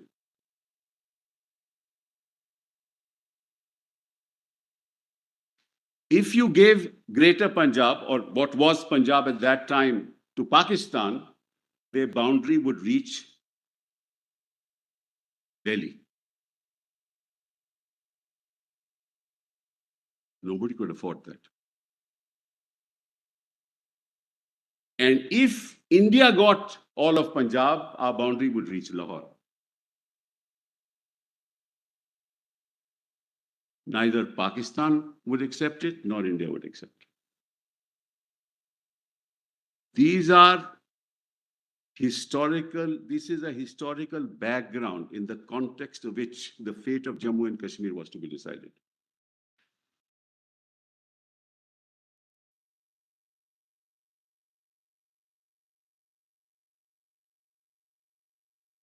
Note another fact.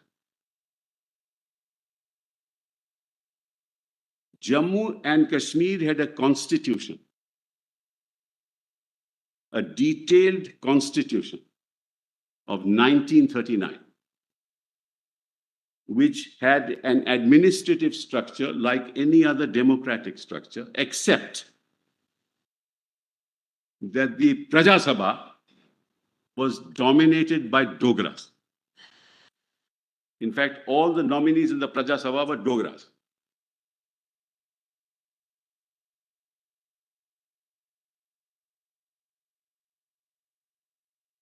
Sheikh Abdullah who had an egalitarian outlook, was dead against the ruler and therefore was imprisoned. There was a popular movement in Kashmir against Hari Singh.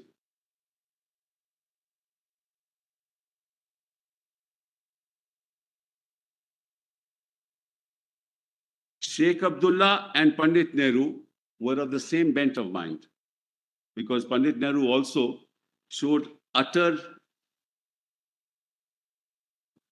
distaste for the concept of rulership. In fact, it was Sardar Patel who said, we must honor our constitution. Nehru said, no, we shouldn't. We shouldn't give anything, no privy purses to the ruler. That's all a part of record of history. That's why when the invaders came into Jammu and Kashmir, Nehru said, release Sheikh Abdullah first.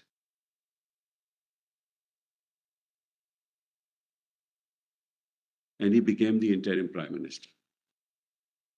He then was made a member of the Constituent Assembly of India to negotiate the terms of the details of the accession.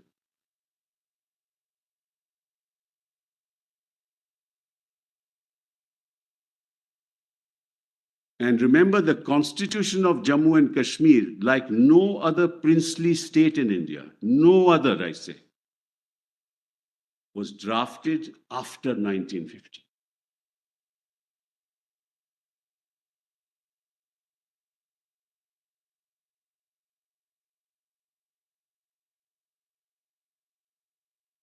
And came into force in 1956, 57. It was completed in 56, came into force in 1957.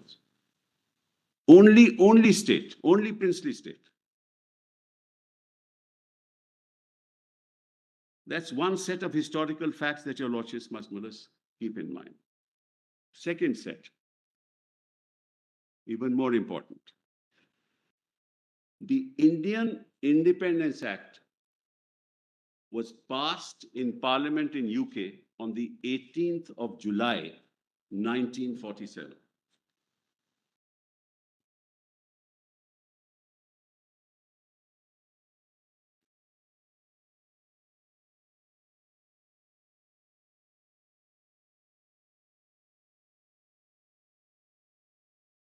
Originally, India was to be granted independence in May 1948.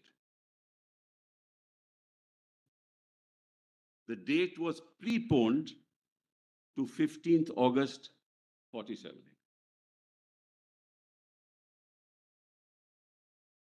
So after the Indian Independence Act was passed on 18th July, you had 12 plus 17 days to complete the process of signing 562, if at all, instruments of accession.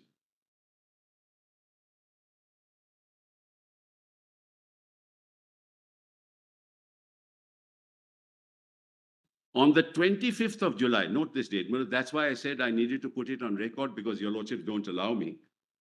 Because my learned friend Miller's filed 18 pages of written submissions and then 250 Millers. I tried to file 5 pages and I was told I cannot, but that doesn't matter. This is all part of the record I wanted to place, but it doesn't matter. I think your lordships should take it on record, but I leave it to your lordships. Anyway.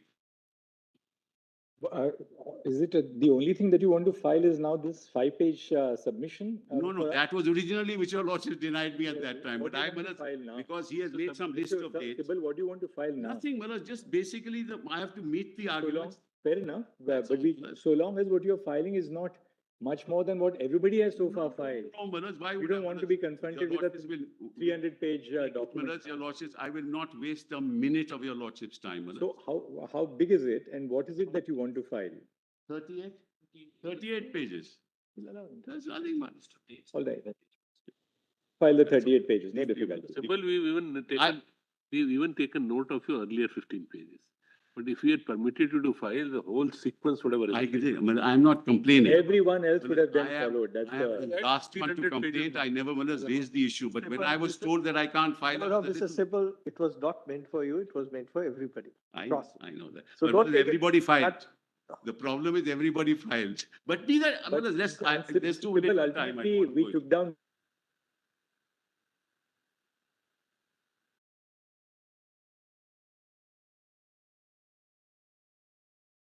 the need of having to record in writing what we have argued. But now we've taken It's all right, sir, no problem. So, the same. What? His list of dates, not mine. No. We have already added, your list of dates, I've made a blue mark. If you have had these green and yellow and that, I've just added a blue mark to your list of dates. That's all. Not my list of dates. So their list of dates, as I recall, was about 110 pages. 10 pages. I've just added 5 pages to that, Malaz, to give some correct date. So the 115 includes the earlier 110. That's right. And 5 which you have added. That we don't mind. There's no difficulty. And you have followed the same format, track changes. Your lordships are not. We know what you have added. Exactly. It's in blue, Malaz. So long as otherwise, it becomes impossible when we are just to sit down and dictate. I told them, Malaz, we mustn't burden your lordships, and therefore we did it that. Anyway, so let's, Malaz, move on. So, Malaz, on 25th. So, just a second. You're filing, therefore, your list of dates, which are 150 and my written submissions, Malaz, in response. The written submissions are 38 pages. Yes. So, all that you are now filing. There's an appendix to it, Malaz. That total 67 pages. Submissions are 1 to 38. Annexures are 39 to 67. That's only appendix, Malaz. That's an appendix data, Malaz. That's all, nothing more than that. What is the nature of the data? For example, he said reservation didn't apply to Jammu Kashmir.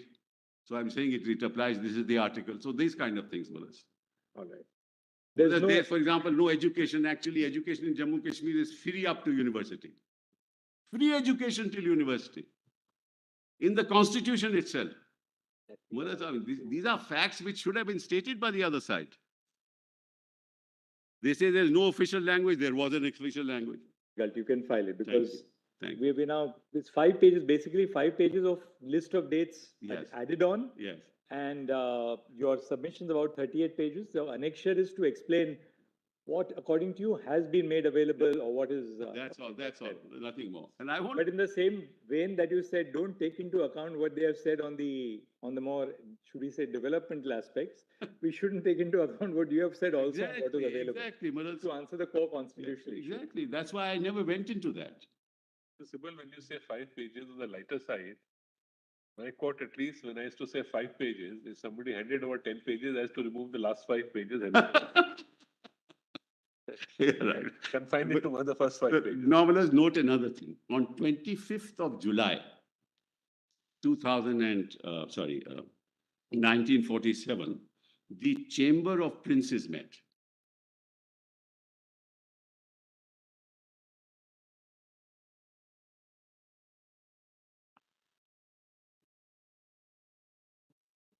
This was. So, Malaz, in the Chamber of Princes, Sardar Patel said, we will only have with us that the union, communications, external affairs, and defense. You are autonomous for the rest. 25th of July. 25th of July. That's also part of the record that I've given you. Mountbatten said it in the on 5th of July, he had said it also. So, Malaz, therefore, and that was the understanding with the princes. It will be a federal structure, communications, foreign affairs, and defense will be the union, and the states will be autonomous.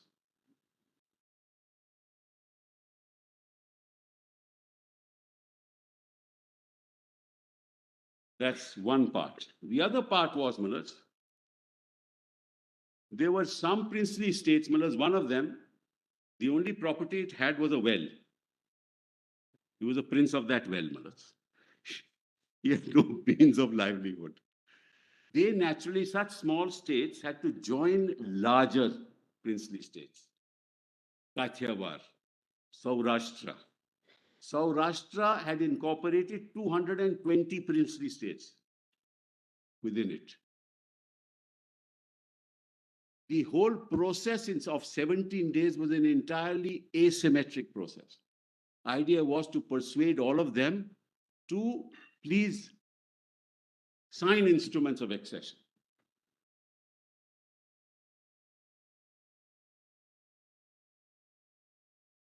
Pepsu was one of them. Faridkot, Pepsu, all those.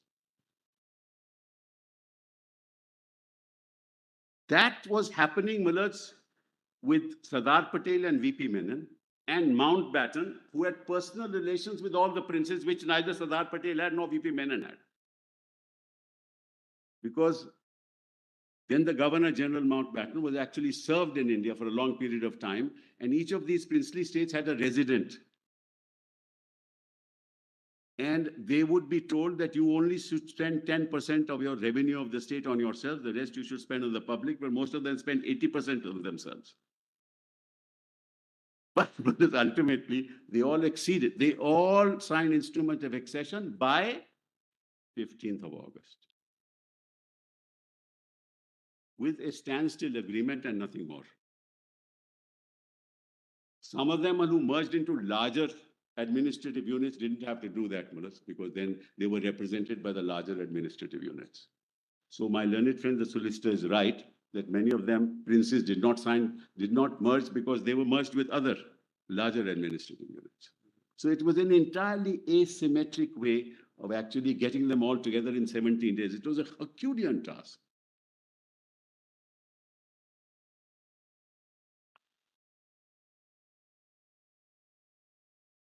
Ultimately, who stood out? Hyderabad, Junagadh, Kashmir, and Travancore.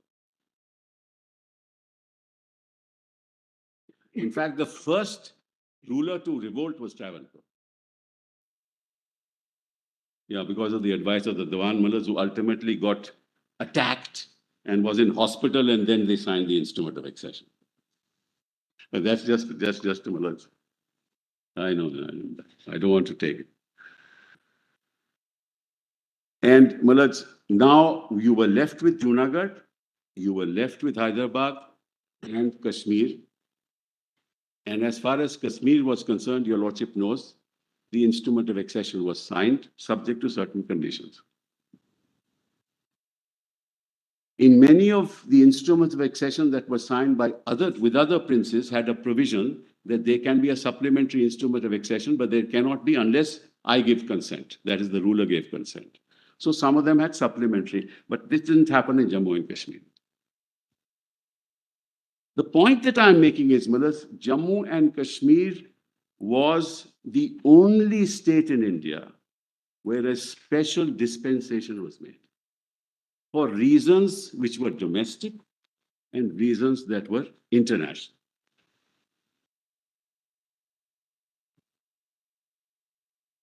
Which is why this whole argument that there must be uniformity is completely bereft of the historical context.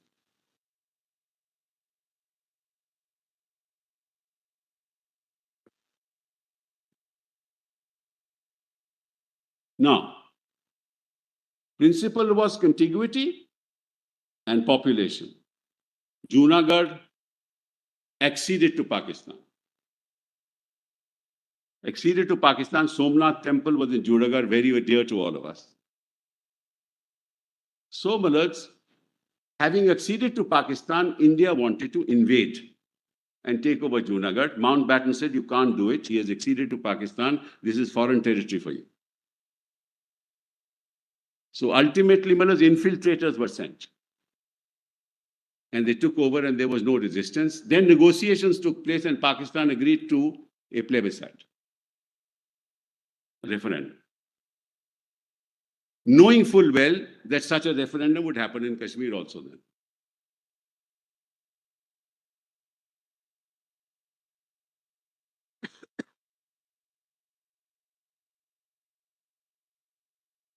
The same thing happened in Hyderabad. The ruler was Muslim. The people wanted to join India. But he did not join Pakistan. He wanted to be independent. He didn't accede to Pakistan.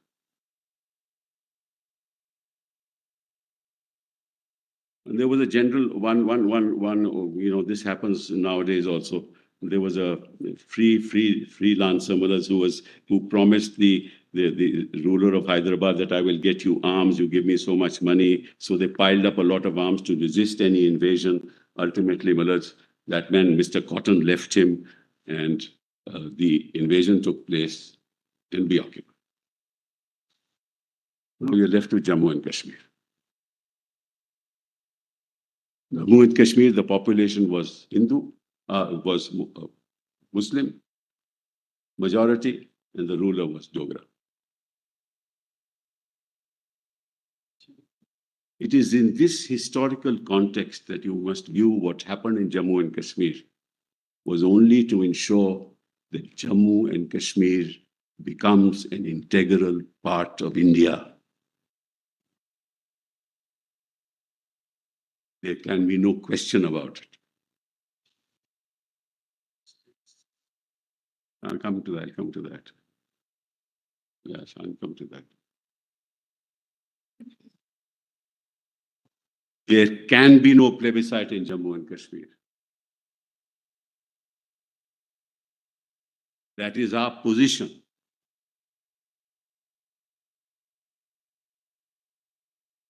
We stand with India.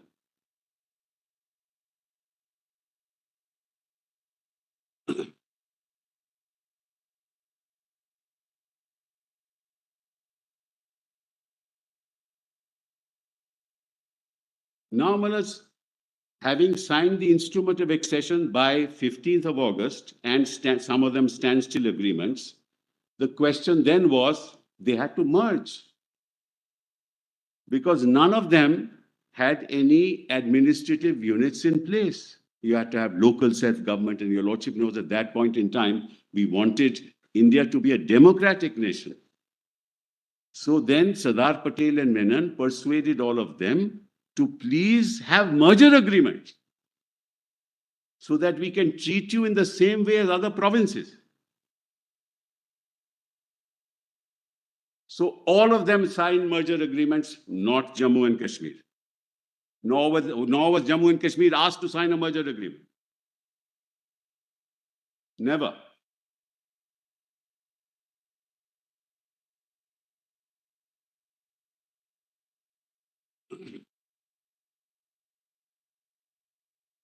How many merger agreements were there actually? I'll give you the number, Manas. I think we have them. No, much less. Much less.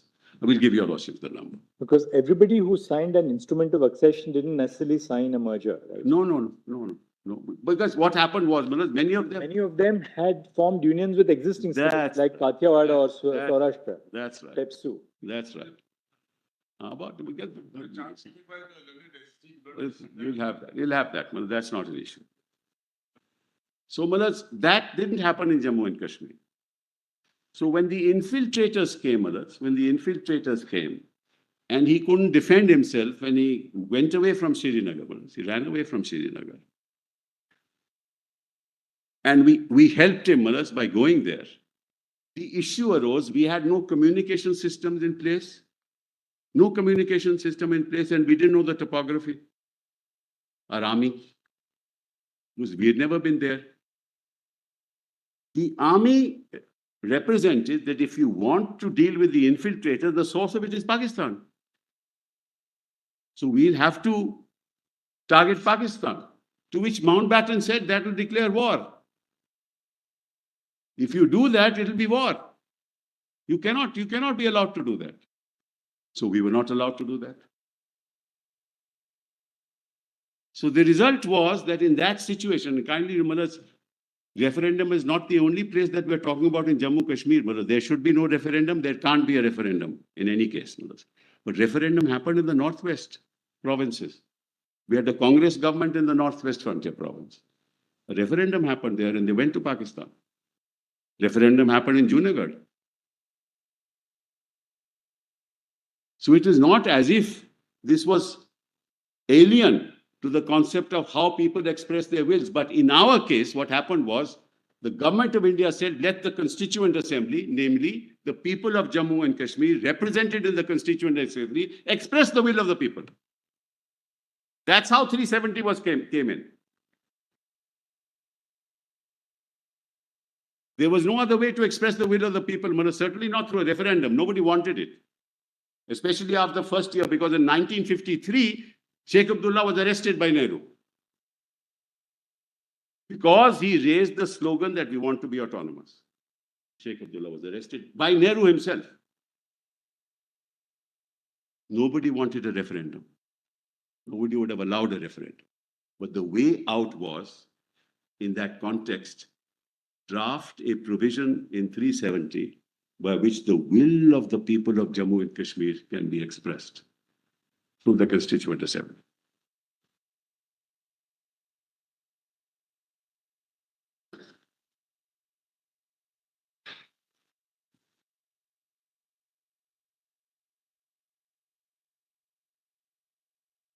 That's the historical lay of the land, Mullah, in the context of which you have to read Article 370 of the Constitution.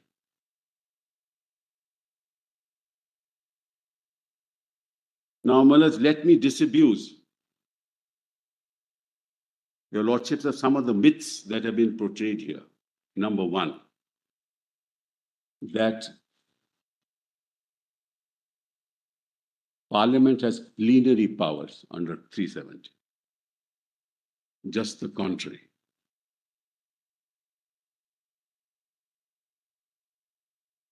The power of Parliament to make laws is limited by 370. Nobody's read it. Just look at 370, madam, with me.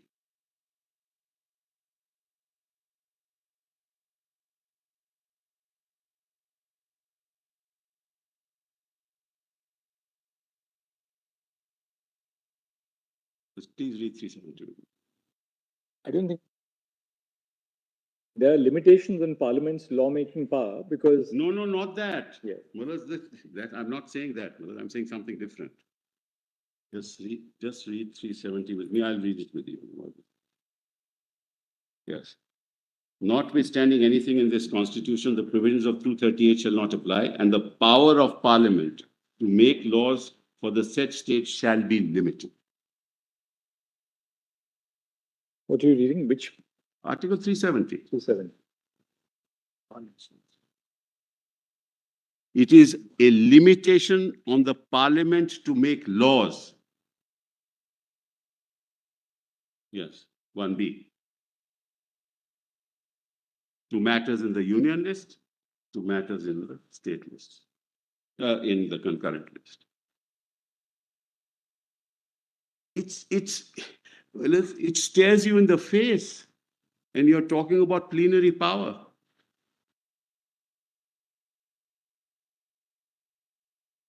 Where is that plenary power?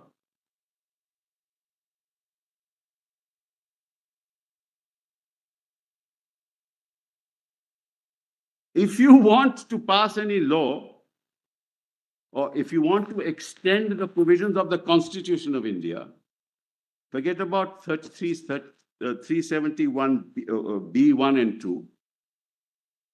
Look at D. If you want to extend the Constitution of India in respect of matters which are in the instrument of accession, outside of those matters, you have to consult, otherwise you have to take concurrence. And how does the President of India act? On the inner advice of the Council of Ministers. President is not acting in his individual capacity.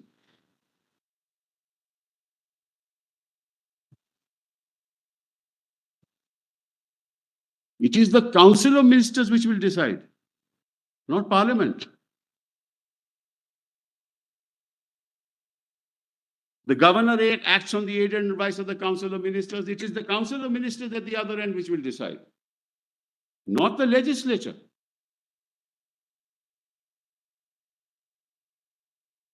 It was to ensure that there is slow integration of Jammu and Kashmir into India through a process that is easy, through a process that will allow the executives communicating with each other to make sure that the Constitution of India, as applied to the Constitution of Jammu and Kashmir, is put into effect. Which is why the CO in 52, in 54, that's the background.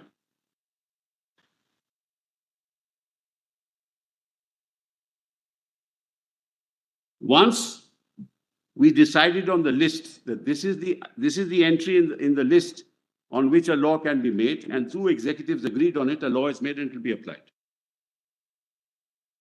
That's the procedure, Malaj. Nothing to do with how they have interpreted the Constitution.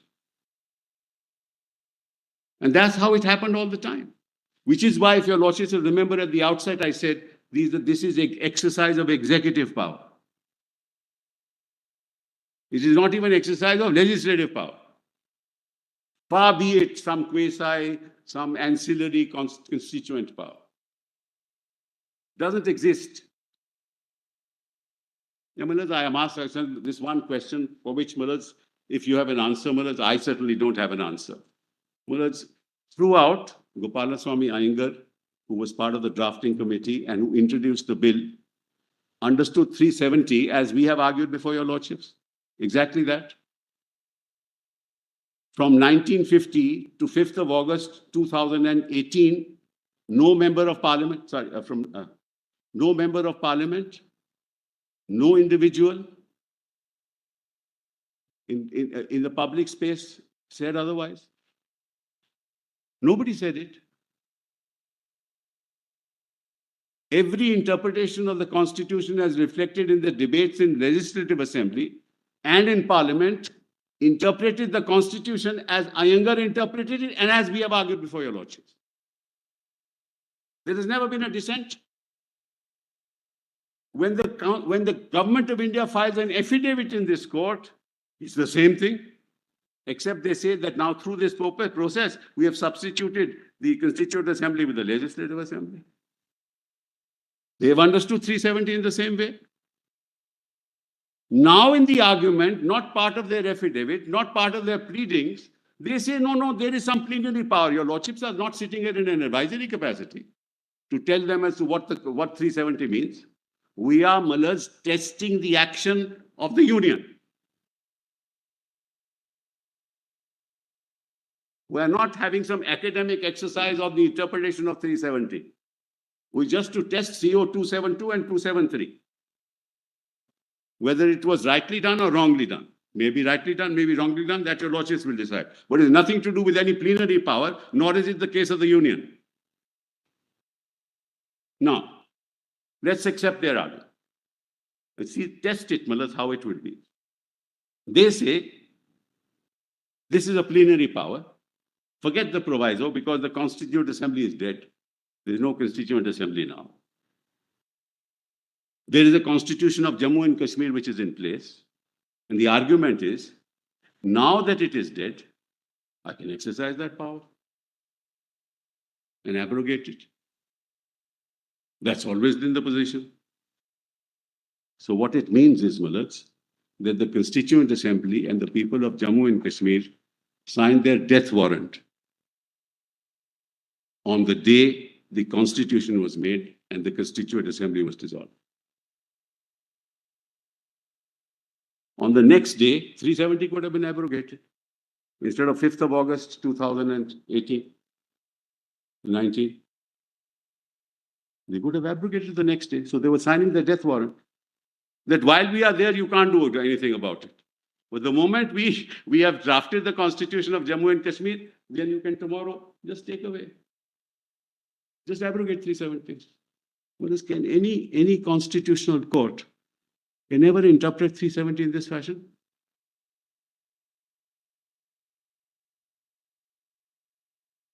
Can anybody even think about it, Malaj?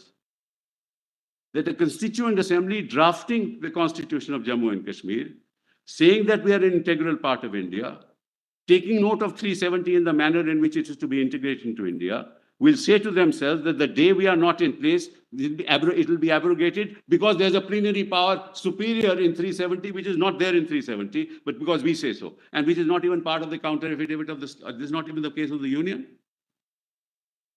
What are we? Wait, this is not some.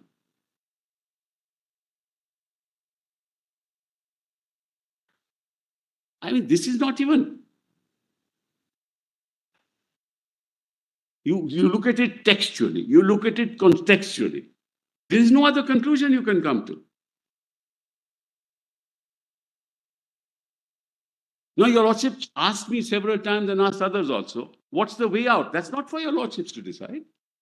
Your lordships are not here to tell them what the way out is, or for us to tell them what the way out is.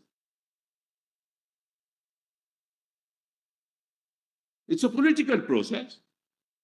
The way out is a political process. Or some other process, that's for them to decide.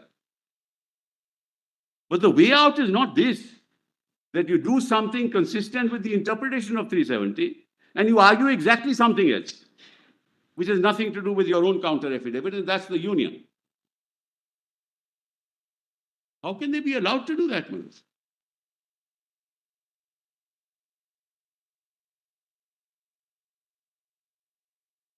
What does concurrence mean? It means consent, as your lordship has been saying. If it requires the consent of the governor of the council, governor acting on the aid and advice of the council of ministers, where is that plenary power that we are talking about and reading in 370?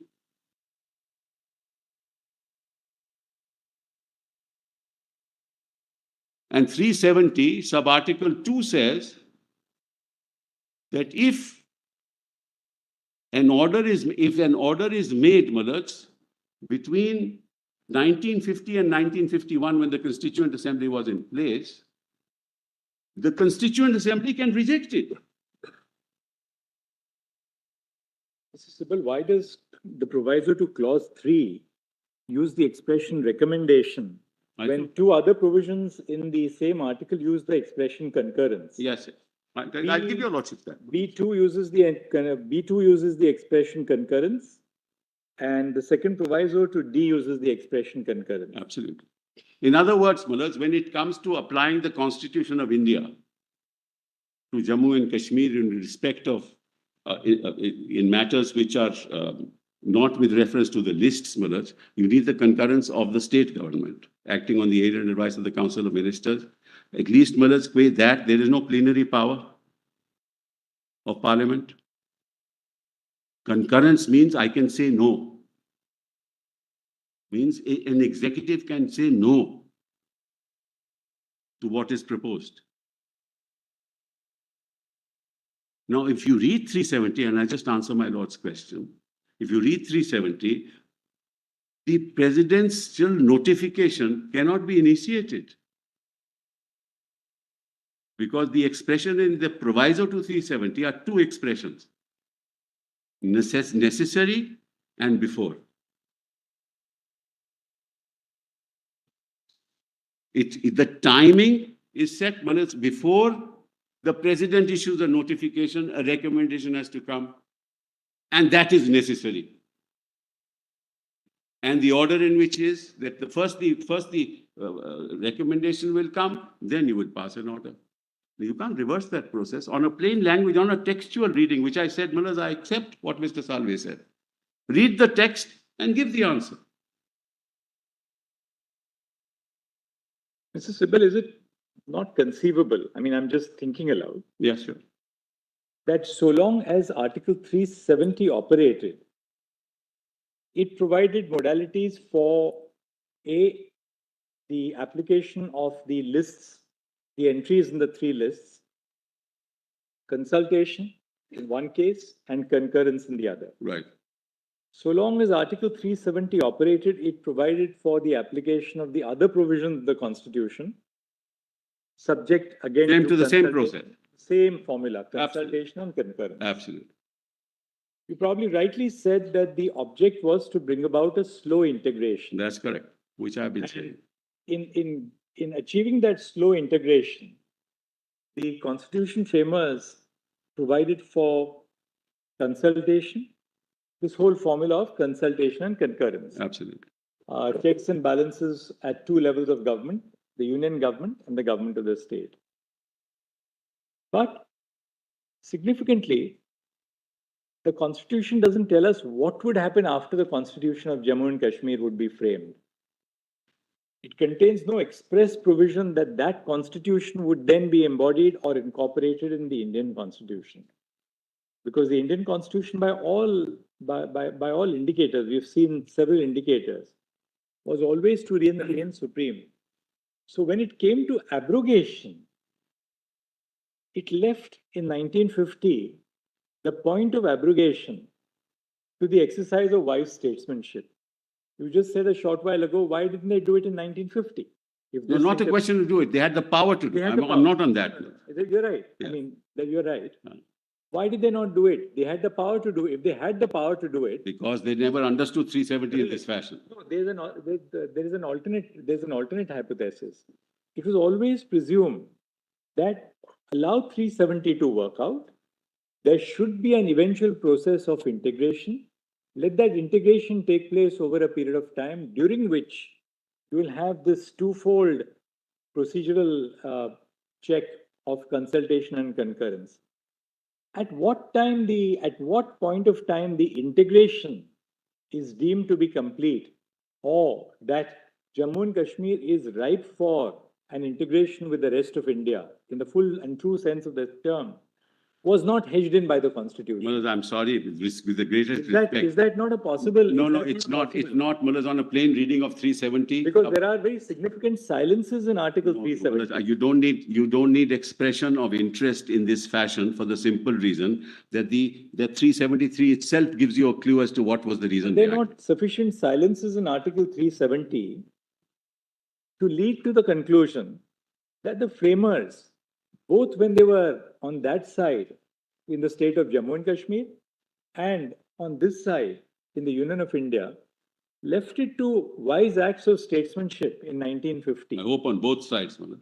Yes, of course. This was a unilateral act, Mullahs. This was not a wise act, it was a unilateral act. Just one, taking on what Chief Justice just said. Yes. It's quite apparent at that time what was either happening with the rulers and integration into India, because that was the objective. And it was all a political move at that time. There were different views expressed even with regard to J&K.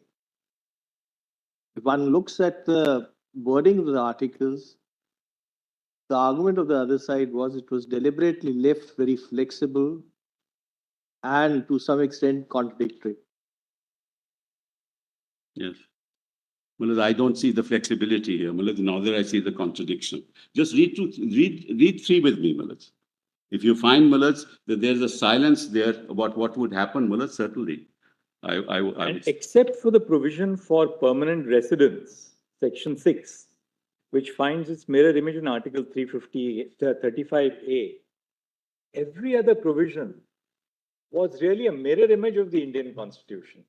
So what is that an indicator of? That's an indicator of the fact that whatever is happening there is really the incorporation or the adoption of what is happening in the I can only say this to your lordship. I can only say of the Union of India. I can only say this to your lordship. Either we interpret 370 sub-article 3 in its text and context, or we find something that's not there. And as a matter of constitutional law, Mullahs, you have to interpret the Constitution, not find a silence in the Constitution to interpret something that is expressed. Let's just read it, Mullahs. Notwithstanding anything in the foregoing provisions of this article, the President may, now who is the President? Acting on the aid and advice of Council of Ministers, may by public notification declare that this article shall cease to be operative, or shall be operative only with such exceptions and modifications and from such date as he may specify. Now just pause here. Supposing, Mullahs, he was not to abrogate, who is only to modify or apply with exceptions, is that also unilateral power? Forget about abrogation for the moment.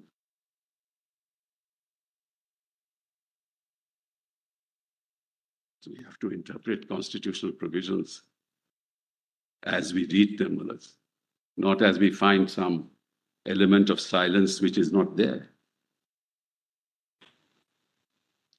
Provided that the recommendation of the Constitution, this is a proviso, that the recommendation of the Constituent Assembly of the state referred to in clause 2 shall be necessary. That means to start the initiating of the process, that recommendation is necessary. And before the president issues the notification. It's a double emphasis of how that power can be exercised, not by parliament, but on the aid and advice of the government.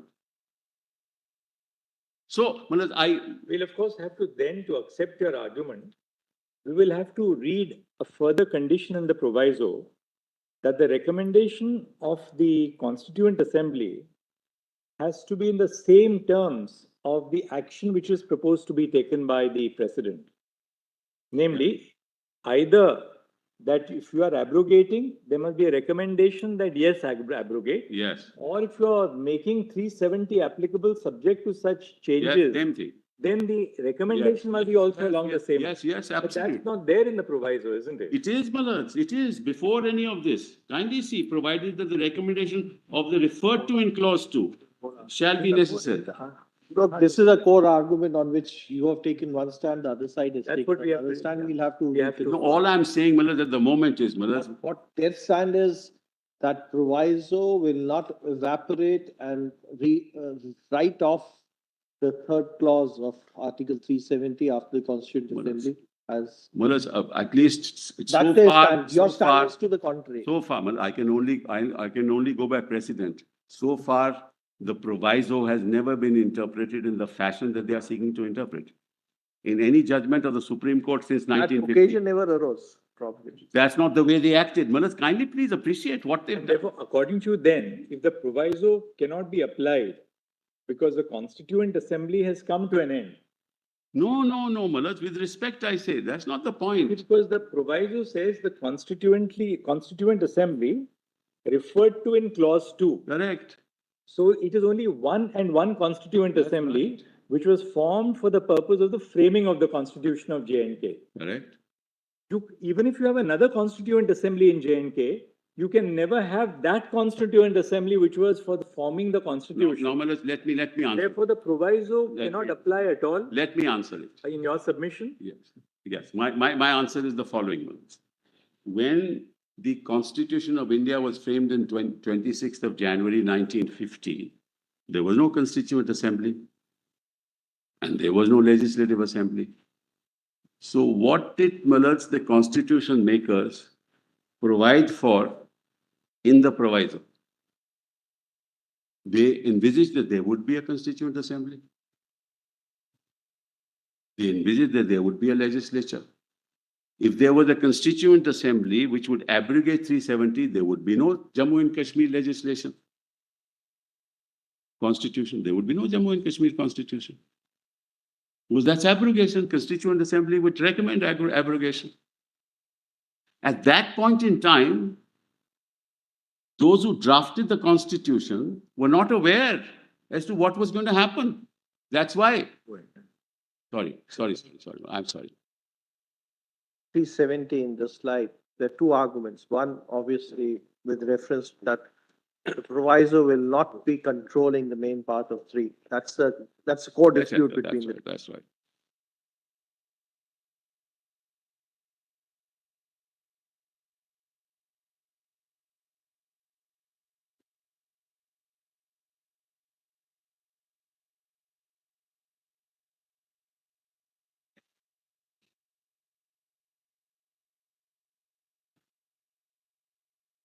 Provision will not be applicable is contradiction in terms. Now, Manoj, let's put it differently. Manoj, this whole process was the political process. That's what Salvi argued, council argued. This is a political compromise.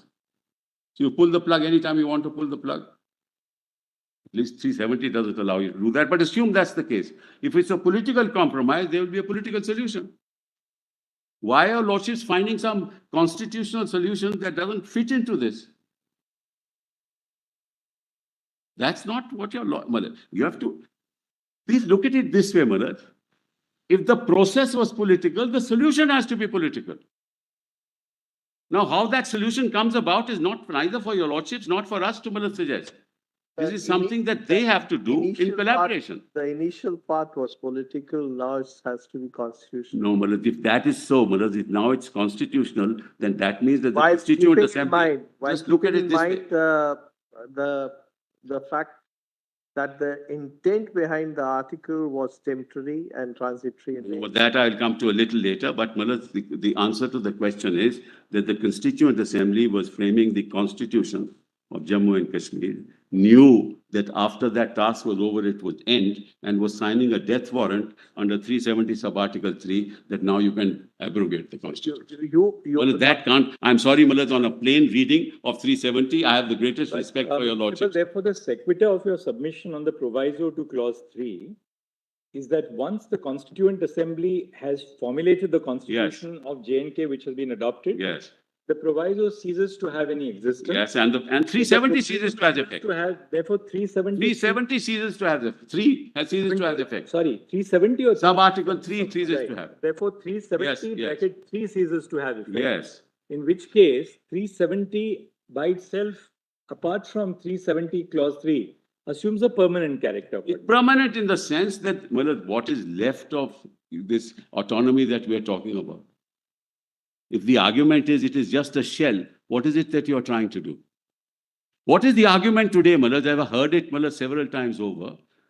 What is left is only a shell. Everything is already there. That there's a contradiction in their argument. Well, I'm only saying, Malad, sir. Just one. Yeah. There's a contradiction in their argument. They said that main substantial part of the Constitution, including 356, is now fully applicable. But what was the main stumbling block was section 6 and 35. Because as far as 35 is concerned, that's a separate issue. No, I'm not interpreting.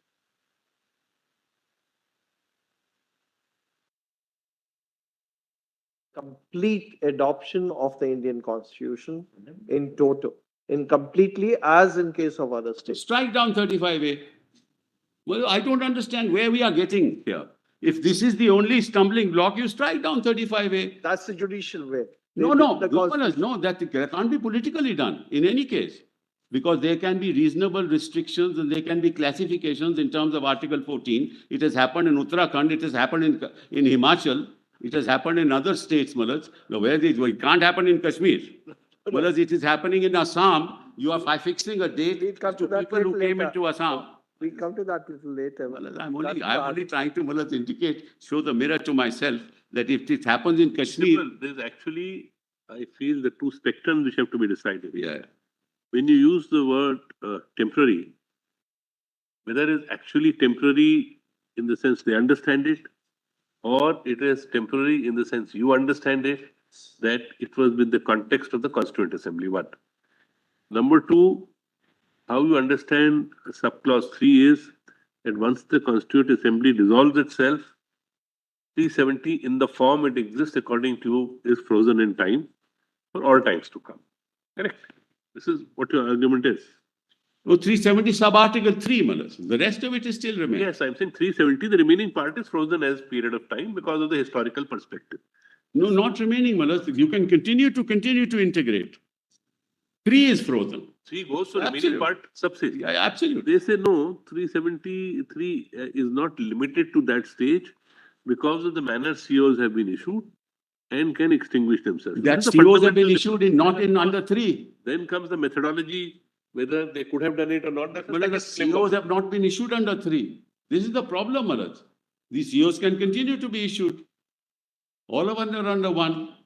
So, and Maharaj, I'm sorry to say this, when you talk of temporary provisions, it is not a temporary provision. Ultimately, therefore, it will boil down to this, that there is in our Constitution, if we accept your submission, there is in our Constitution a provision to which even the amending power, which is available in respect of the rest of the Constitution, is unavailable. It's unavailable because it's been amended. 368 has been amended with a proviso. And there is, in that sense, a provision of the Constitution which lies even above the basic structure of the Constitution. No, my lords, I mean, why do your Because you lordship say cannot, this is 370 you can't amend also. I'm sorry. You can't amend 370 also. It's not To amend 370, you have to take the route of 368, and 368 takes you back to 371 by the proviso. Therefore, we would be then really accepting a situation. We're not saying it's unstateable. We are testing the proposition. Is there a part of the Constitution? The only restriction we have found so far in our jurisprudence on the power of altering the Constitution is the basic feature doctrine. We are now going to add one more, which is that Article 370 lay even beyond Article 368, and much beyond the basic structure doctrine, because you can't touch Article 370. It assumes a character of permanence. Well, this is getting more interesting. This is even getting more interesting. Well, let me now ask myself a question. Supposing I were to file a petition tomorrow in this court that the proviso to 368 is unconstitutional. 368 too. Supposing I were to file the petition, and what my lord is saying is upheld, is right, that how can you do that? Strike down the proviso to 368 and amend it under 368. There are hundreds of ways of doing the same thing, Manoj, but we are testing the proposition in the context of what they have done. The postulate that in the exercise of judicial review, but your lordships are putting to me. We must take the proviso as a given. But I am saying, yes, Manoj, it's your lordships who are saying there's something silent in it, which I don't see, Manoj. I don't see the silence in that proviso where the perpetuity of a presidential notification can be issued at any time, even after Manoj, even.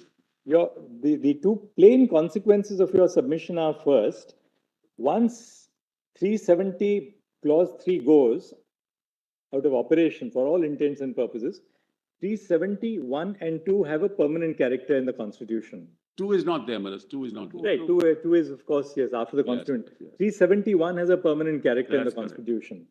Second, you cannot amend 370 using the 368 power, because of the restraint which is imposed by the proviso, which again takes you back to 370. Therefore, even the power to amend 370 is within the fold of 370 and not 368. Let me answer that also straight away, Manoj. So we are carving out really a provision of the Constitution which lies even higher than the basic features doctrine. No, Manoj. That your lordship should not say, Manoj, because that's not yet tested. That your lordship should not say, that's not tested yet, whether it's higher than the basic feature of the Constitution or not, Manoj. But kindly see, this was added in the 1954 order, Manoj. The proviso to 368(2) was brought in by the order, as well as, Manoj, the proviso to Article 3 in 1954. Who brought it, Manoj? The government of India. State of Jammu Kashmir did not. They gave its consent to it. Why did they do it? Because they did not want 370 to be tampered with. I'm not saying this, Manoj. I am talking of the intent of the government of India. And the proviso was added both to 3 and 368. Not my intent. And your lordships are now saying, what is the intent of the government of India? It was made clear that even under 368, you can't do this. Government is a continuum. Kindly, Manoj, appreciate that. It is not something that was done by Jammu Kashmir on their own. I understand, Manoj, and there we go into the sentiment argument, the emotive argument. The argument that Mr. Dwivedi made, with respect. That we appreciate the sentiments of people of Jammu and Kashmir, but there are sentiments in India. Well, with the greatest respect, I humbly pray that we are dealing with the Constitution. Well, it's a sentimental thing. I also have sentiments for a lot of things. But when we come to court, we discard do away with what our heart, the nature of our heartbeat, and come to brass tacks and interpret the Constitution. You can pepper it with emotive instincts, but you can't get away from the plain language. And my respectful submission to your lordship is a political process must have a political solution. And as I said, what is left of 370? There is no residuary power with we talk about residuary. What is the residuary power? There's no residuary power with the state. When did the state ever exercise residuary power? So for all intents and purposes, it is fully integrated. In other words, according to you, there is no solution to Kashmir within the constitution. Devise a solution outside the constitution. Now your lordships are putting this to me. Ultimately, that's that's not what I've argued. That's the hypothesis, that the solution has to be political outside the constitution. It is a problem looking for a solution, and your lordships don't have to provide that solution, is what I'm saying. All solutions have to be within the framework of a constitution. It is within the framework, Mothers. It is within the, who says it's not within the framework?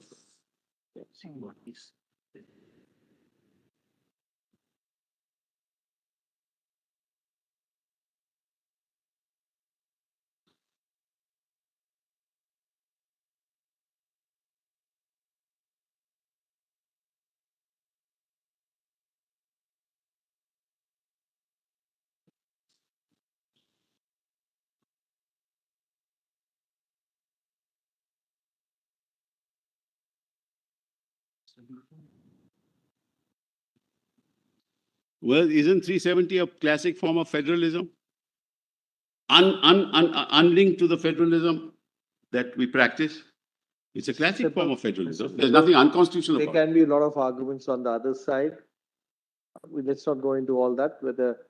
No, I'm just saying. I'm saying, Millets, it is not unheard of. It is not something that is so utterly unthinkable that a state can have a certain special status. If you go by Dr. Ambedkar's adoption speech, it's quite clear that he wanted a unitary form, primarily unitary form with certain federal features. It is unitary, Millets. Who says it is not unitary? Very clear. And there's historical reasons. And let's not go into the... Ambedkar said an also very important thing. With Jammu and Kashmir, he said that... say something. Just come to my mind, I've skipped. No, that's not what he said. That equality is in your mind. The equality, all people in this country are equal. Some are not considered equal, that's all.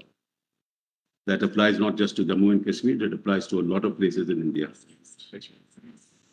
So let's not go that route.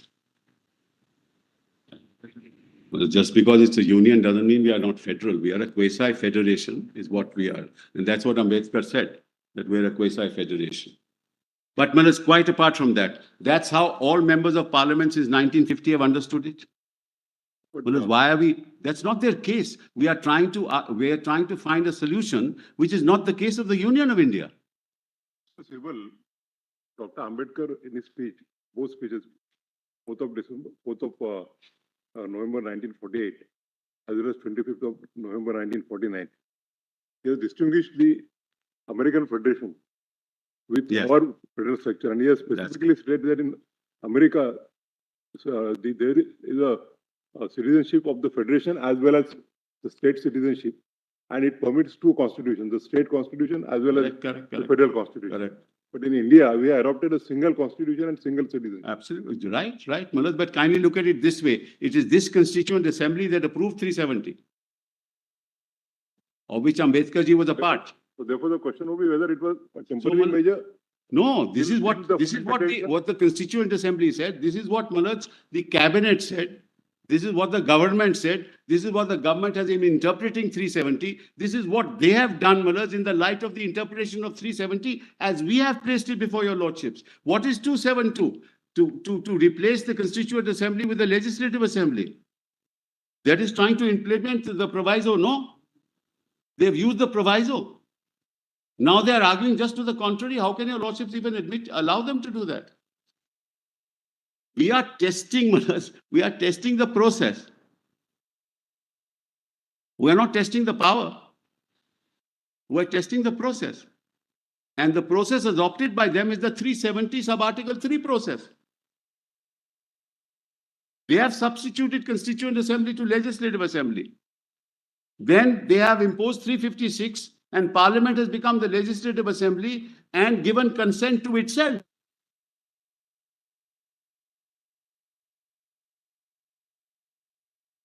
plenary power or any silence in 370 which allows them to do what they wanted to do. That's not their case. So we are now adjudicating a case which they have not pleaded before your lordships. If some private citizen were to do that, would your lordship ever allow it?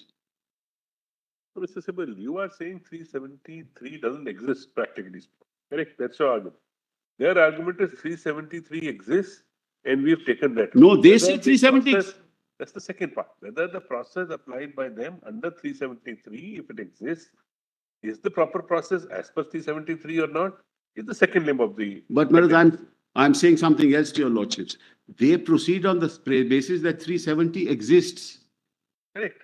Therefore, they are not saying that 370 doesn't exist after the Constituent Assembly was drafted and nothing else happened and there's no Constituent Assembly. It's not their case. We are now adjudicating upon a case which is not the case of the Union of India before your lordships.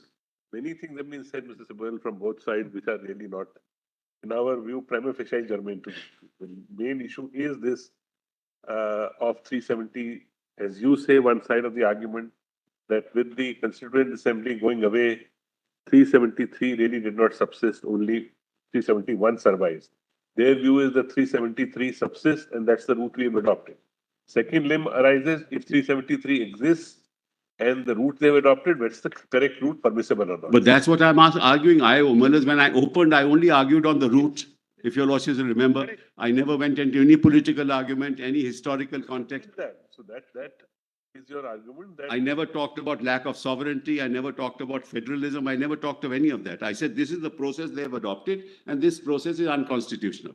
I remember you also said that it's not for us to, or for you, or to suggest what is the alternative. Exactly. Then when an alternative route is followed, it will be tested in its own way. Correct. But this is the route they have adopted. They've not taken a 368 route. That's they've taken correct. a 373 route. So the first question that your lordships have to answer is 272 valid or not? And that we'll have to decide. Yes, and that can't be decided. That can't be decided because that they have followed the route of 370 proviso, Manoj. It is their case. Yes, yes.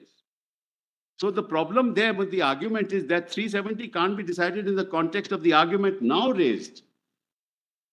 That after the Constituent Assembly is not there, we can do what we like. But that's not what their case before the court is. Their case is that they have applied the proviso and substituted Constituent Assembly for Legislative Assembly. That's what the CO says. That's right. So you have to test only that, which is what I argued. I didn't argue anything else. We are not asking you to argue beyond it. No, they have forced me to argue beyond it.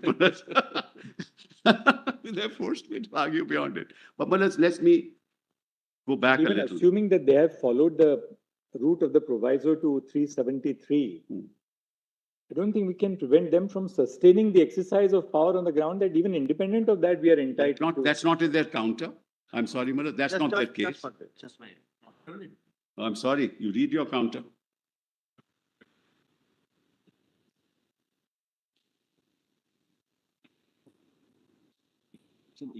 It's a sweet.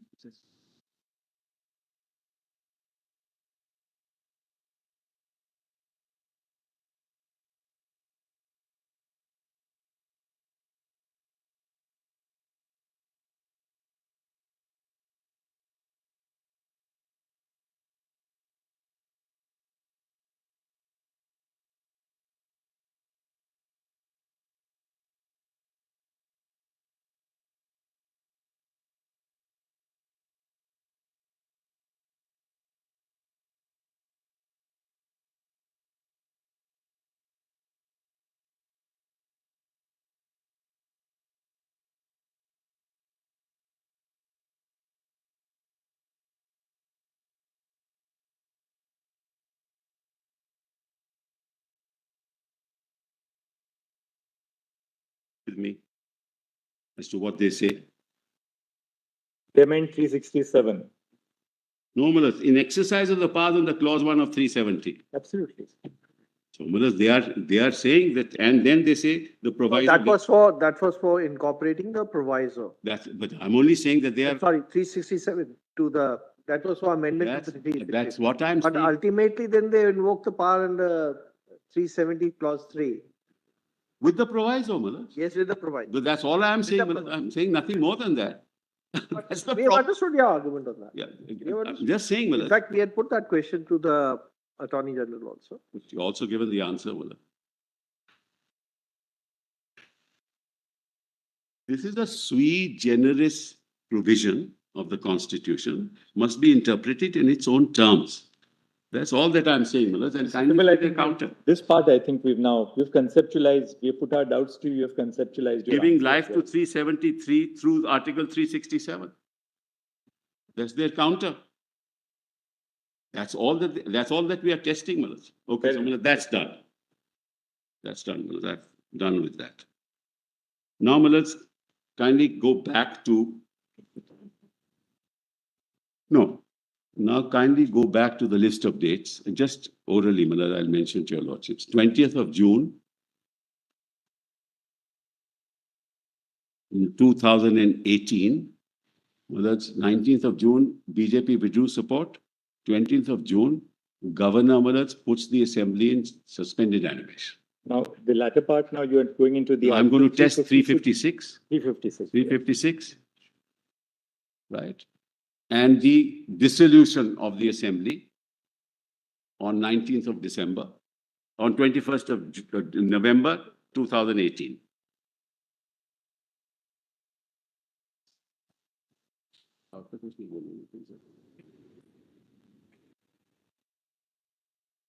Now, Malad, the normal process is, Malad, for the governor has the power to keep the assembly under suspended animation without the aid and advice of the Council of Ministers. That power is given under 92 of the Jammu Kashmir Constitution, which he did. Which he did, Malad, on 20th of June 2018.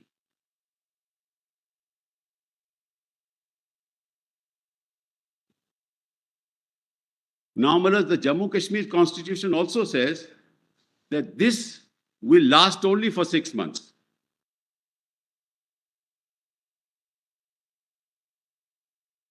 That such a decision of the governor will last only for 6 months. That is set out in Article 92, subclause 3. Section 92, subclause 3. That such an order will last only for 6 months.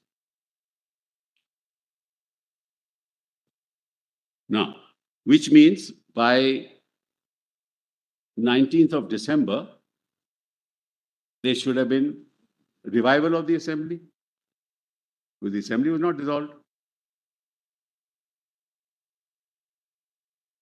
See the political motives and the illegality in the whole process. This can't go beyond 6 months, beyond 19th December. So he has to revive the assembly. There's no dissolution. So on 19th December, he dissolves the assembly. On 21st November, he dissolves the assembly.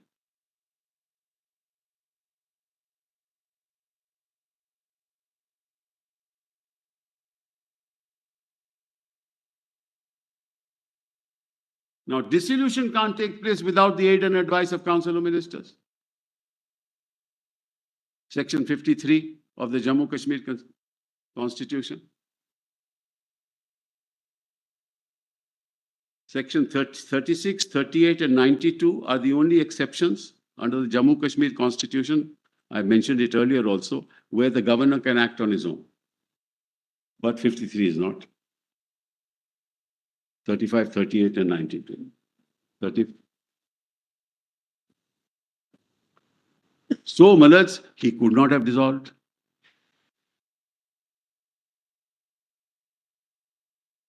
And after dissolution, 356 can't be imposed. After Malad's dissolution, Article 356 cannot be imposed. These are Constitution bench judgments of this court.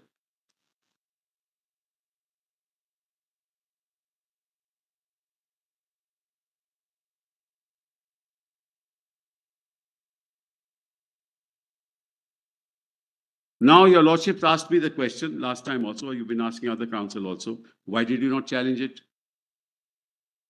Number we could not challenge as far as the governor's order of 20th June is concerned, because under the constitution of Jammu Kashmir, you had to put the government back in place within 6 months. Where was the occasion to challenge it? Council of Ministers would have been back in place. What would happen if there's no conceivable government formation possible? Well, he can't do it. That's the point. That's little saying that because it was tenure or 6 months, I can't challenge this wrong. No, I said I haven't challenged it. You can't challenge it. I'm not. I can't. When I said I can't, I mean we knew, Malas, No, that you can certainly challenge it. And you do. People do challenge. they do, but Malas, the government was to come back in place. Malas was to be put back in. That may be little. The government was to be put back in place within 6 months. Malas. My only question is how, if in 6 months no government is feasible, possible, then necessity would require a resolution, would it not? What I'm would sorry? happen? Let us say there is no government possible. Then whom will he put back in? What kind of governor? So, Malas, what you do is you impose 356, then you dissolve. With the process of under 356, Malas, I've explained it last time also, that you keep the assembly under suspended animation. You see if you can form a government or not, because 356 is a temporary provision to restore democracy. If you find that there is no possibility, after imposing 356, you dissolve and hold elections. That's the process. So then the dissolution should have taken place under the rubric of Article 356. That's correct. That's correct. And that's a Constitution bench judgment. I'll show that to your lordship straight away. Just keep that judgment. Document volume 19. Sorry, case law compilation.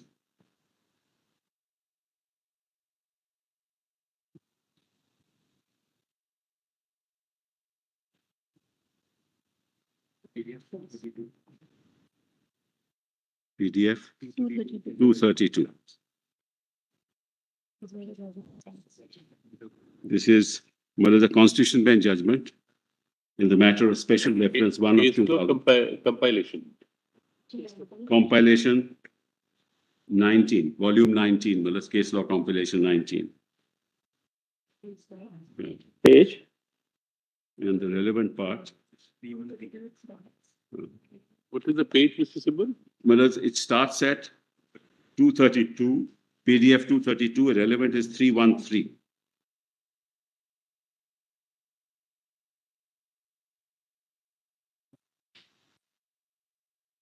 And I've been saying this from day one. This was the political process. The intent was entirely political, and the means were entirely unconstitutional. No, sorry. Draft Assembly? 313 minutes. Para 135. Paragraph? 135. Volume 19. Yes, volume 19, case law, volume 19. Assembly election matter. That's correct.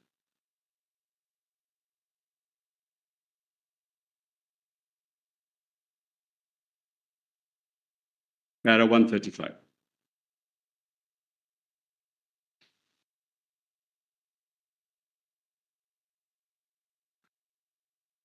So it appears the page 300 318 it says, but the PDF is 313. The running page is 318. PDF is? 313. Paragraph 135.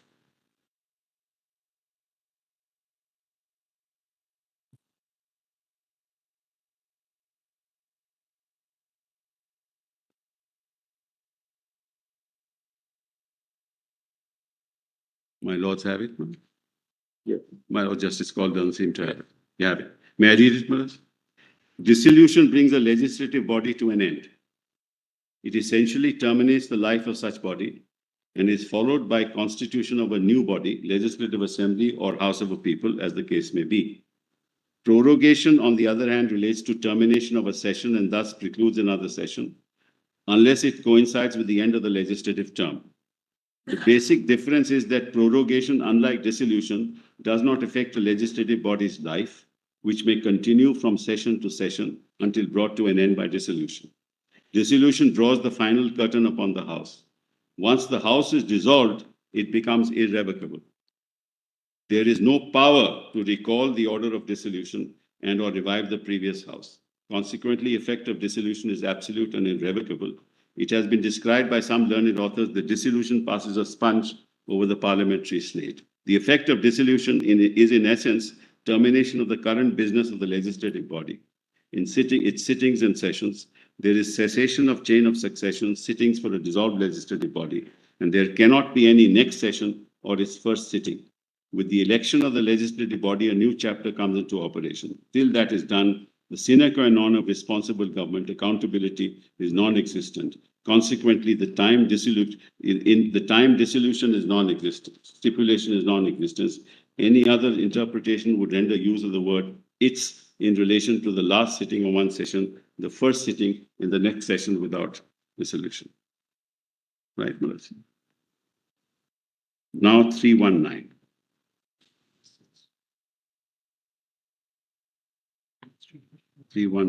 Para 156.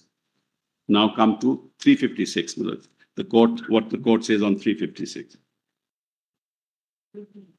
PDF page 319.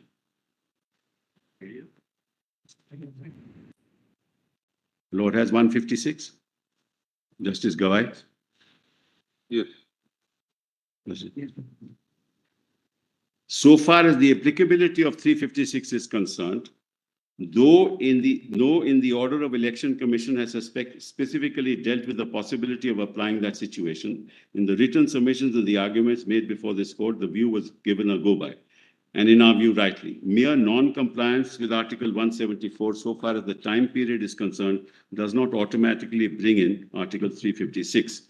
It is made clear that an order of the election commissioner is the foundation and not what is stated subsequently by way of an affidavit or submissions to clarify.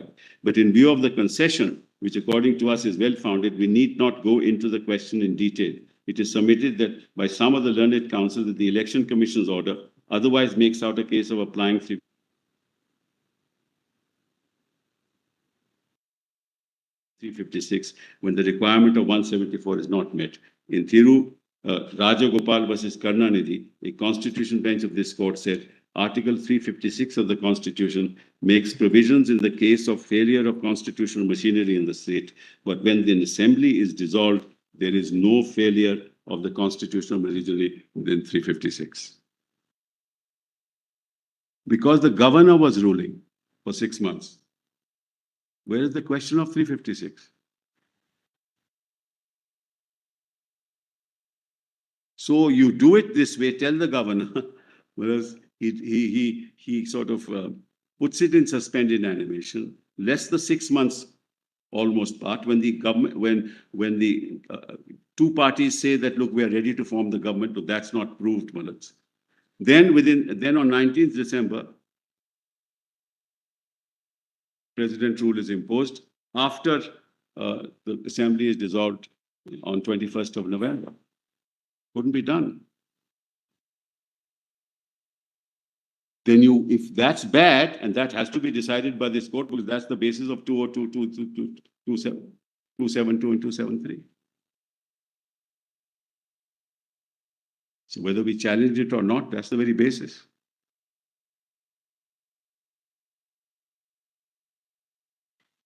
I will.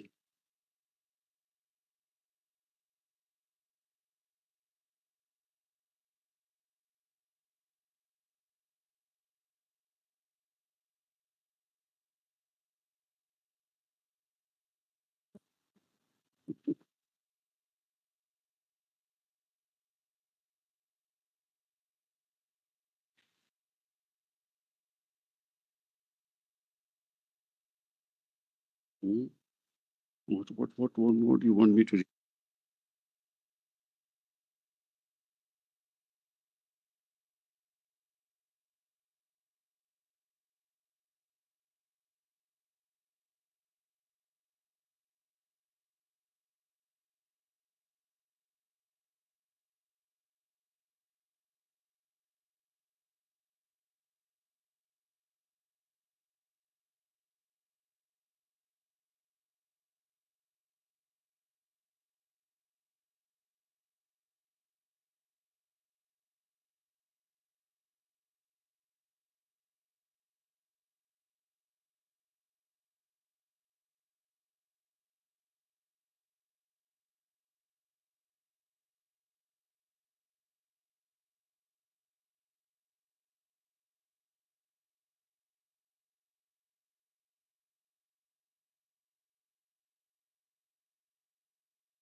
this can happen, right? Because the section 92 power is sui generis.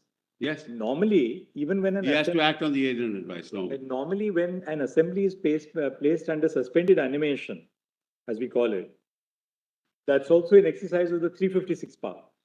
Yes. That's on the recommendation of the governor, Malad. That's on the recommendation of the governor. The governor, that it can't be carried on in accordance with the provisions of the Constitution. Then 356 is, well, that's what happened. And the recommendation of the governor again is on aid and advice, or that would not be on aid and advice? No, no, it never is. It will never be on aid. Never is. So No government question will tell the doesn't arise. president. So we are just wondering, according to you, the dissolution of the assembly on 19th of December is wrong, 19th of November is wrong, because it had to be by 21st November, yeah, 25th of November is wrong. 21st November, yeah. Because there had to be aid and advice. There was no aid and advice. Apart from that, Malad, where was the occasion for 356 at all? Because he was running the administration. Malad, he's running the administration. There cannot be a constitutional failure. That happens only when the government cannot run in accordance with the provisions of the Constitution. But therefore, no, but we're just testing it like this. Suppose the governor's dissolution is, according to you, incorrect. The consequence would be that at the end of 6 months, the Legislative Assembly has to be restored. No, no. The suspension would come to an end after 6 months. Yes. Then the Council of Ministers have to be. Council of Ministers has to be formed. Correct. Now, taking your argument to the logical conclusion that, look, the dissolution was wrong and the governor had to necessarily at the end of 6 months before 6 months, restore the Legislative Assembly, lift the suspended animation, invite a government. In which case, can the government of India not have then exercised, the president not have exercised the power under 350? Correct. So then he would have had to make a recommendation that this is not, they are not functioning in accordance with the provisions of the Constitution because the governor was ruling for 6 months. Where is the occasion, Malad, for him to at that time exercise that power? But if no state government is possible, nobody is agreeing to combine together. But that's fine, Malad. Keep the facts aside. In which you impose 356. Don't dissolve it. Well, that's the whole problem. You impose 356. And keep the assembly in suspended animation. That's always the case. I'll give you several notifications. I don't have the time. That's always the case. What you do is you keep the assembly under suspended animation. You try and, you have to restore democracy. So at some stage you feel that now it's time to hold elections. You dissolve the assembly and announce elections. That's the process followed in every 356 proclamation. You never dissolve the assembly immediately, but then you have to hold elections. Well, the democratic process can't be stultified, can't be used in this fashion. Because this was, as I said, this is a political decision. It has nothing to do with the Constitution. I've been saying that from day one, Malad. These are political decisions. Even 272, 273 is political.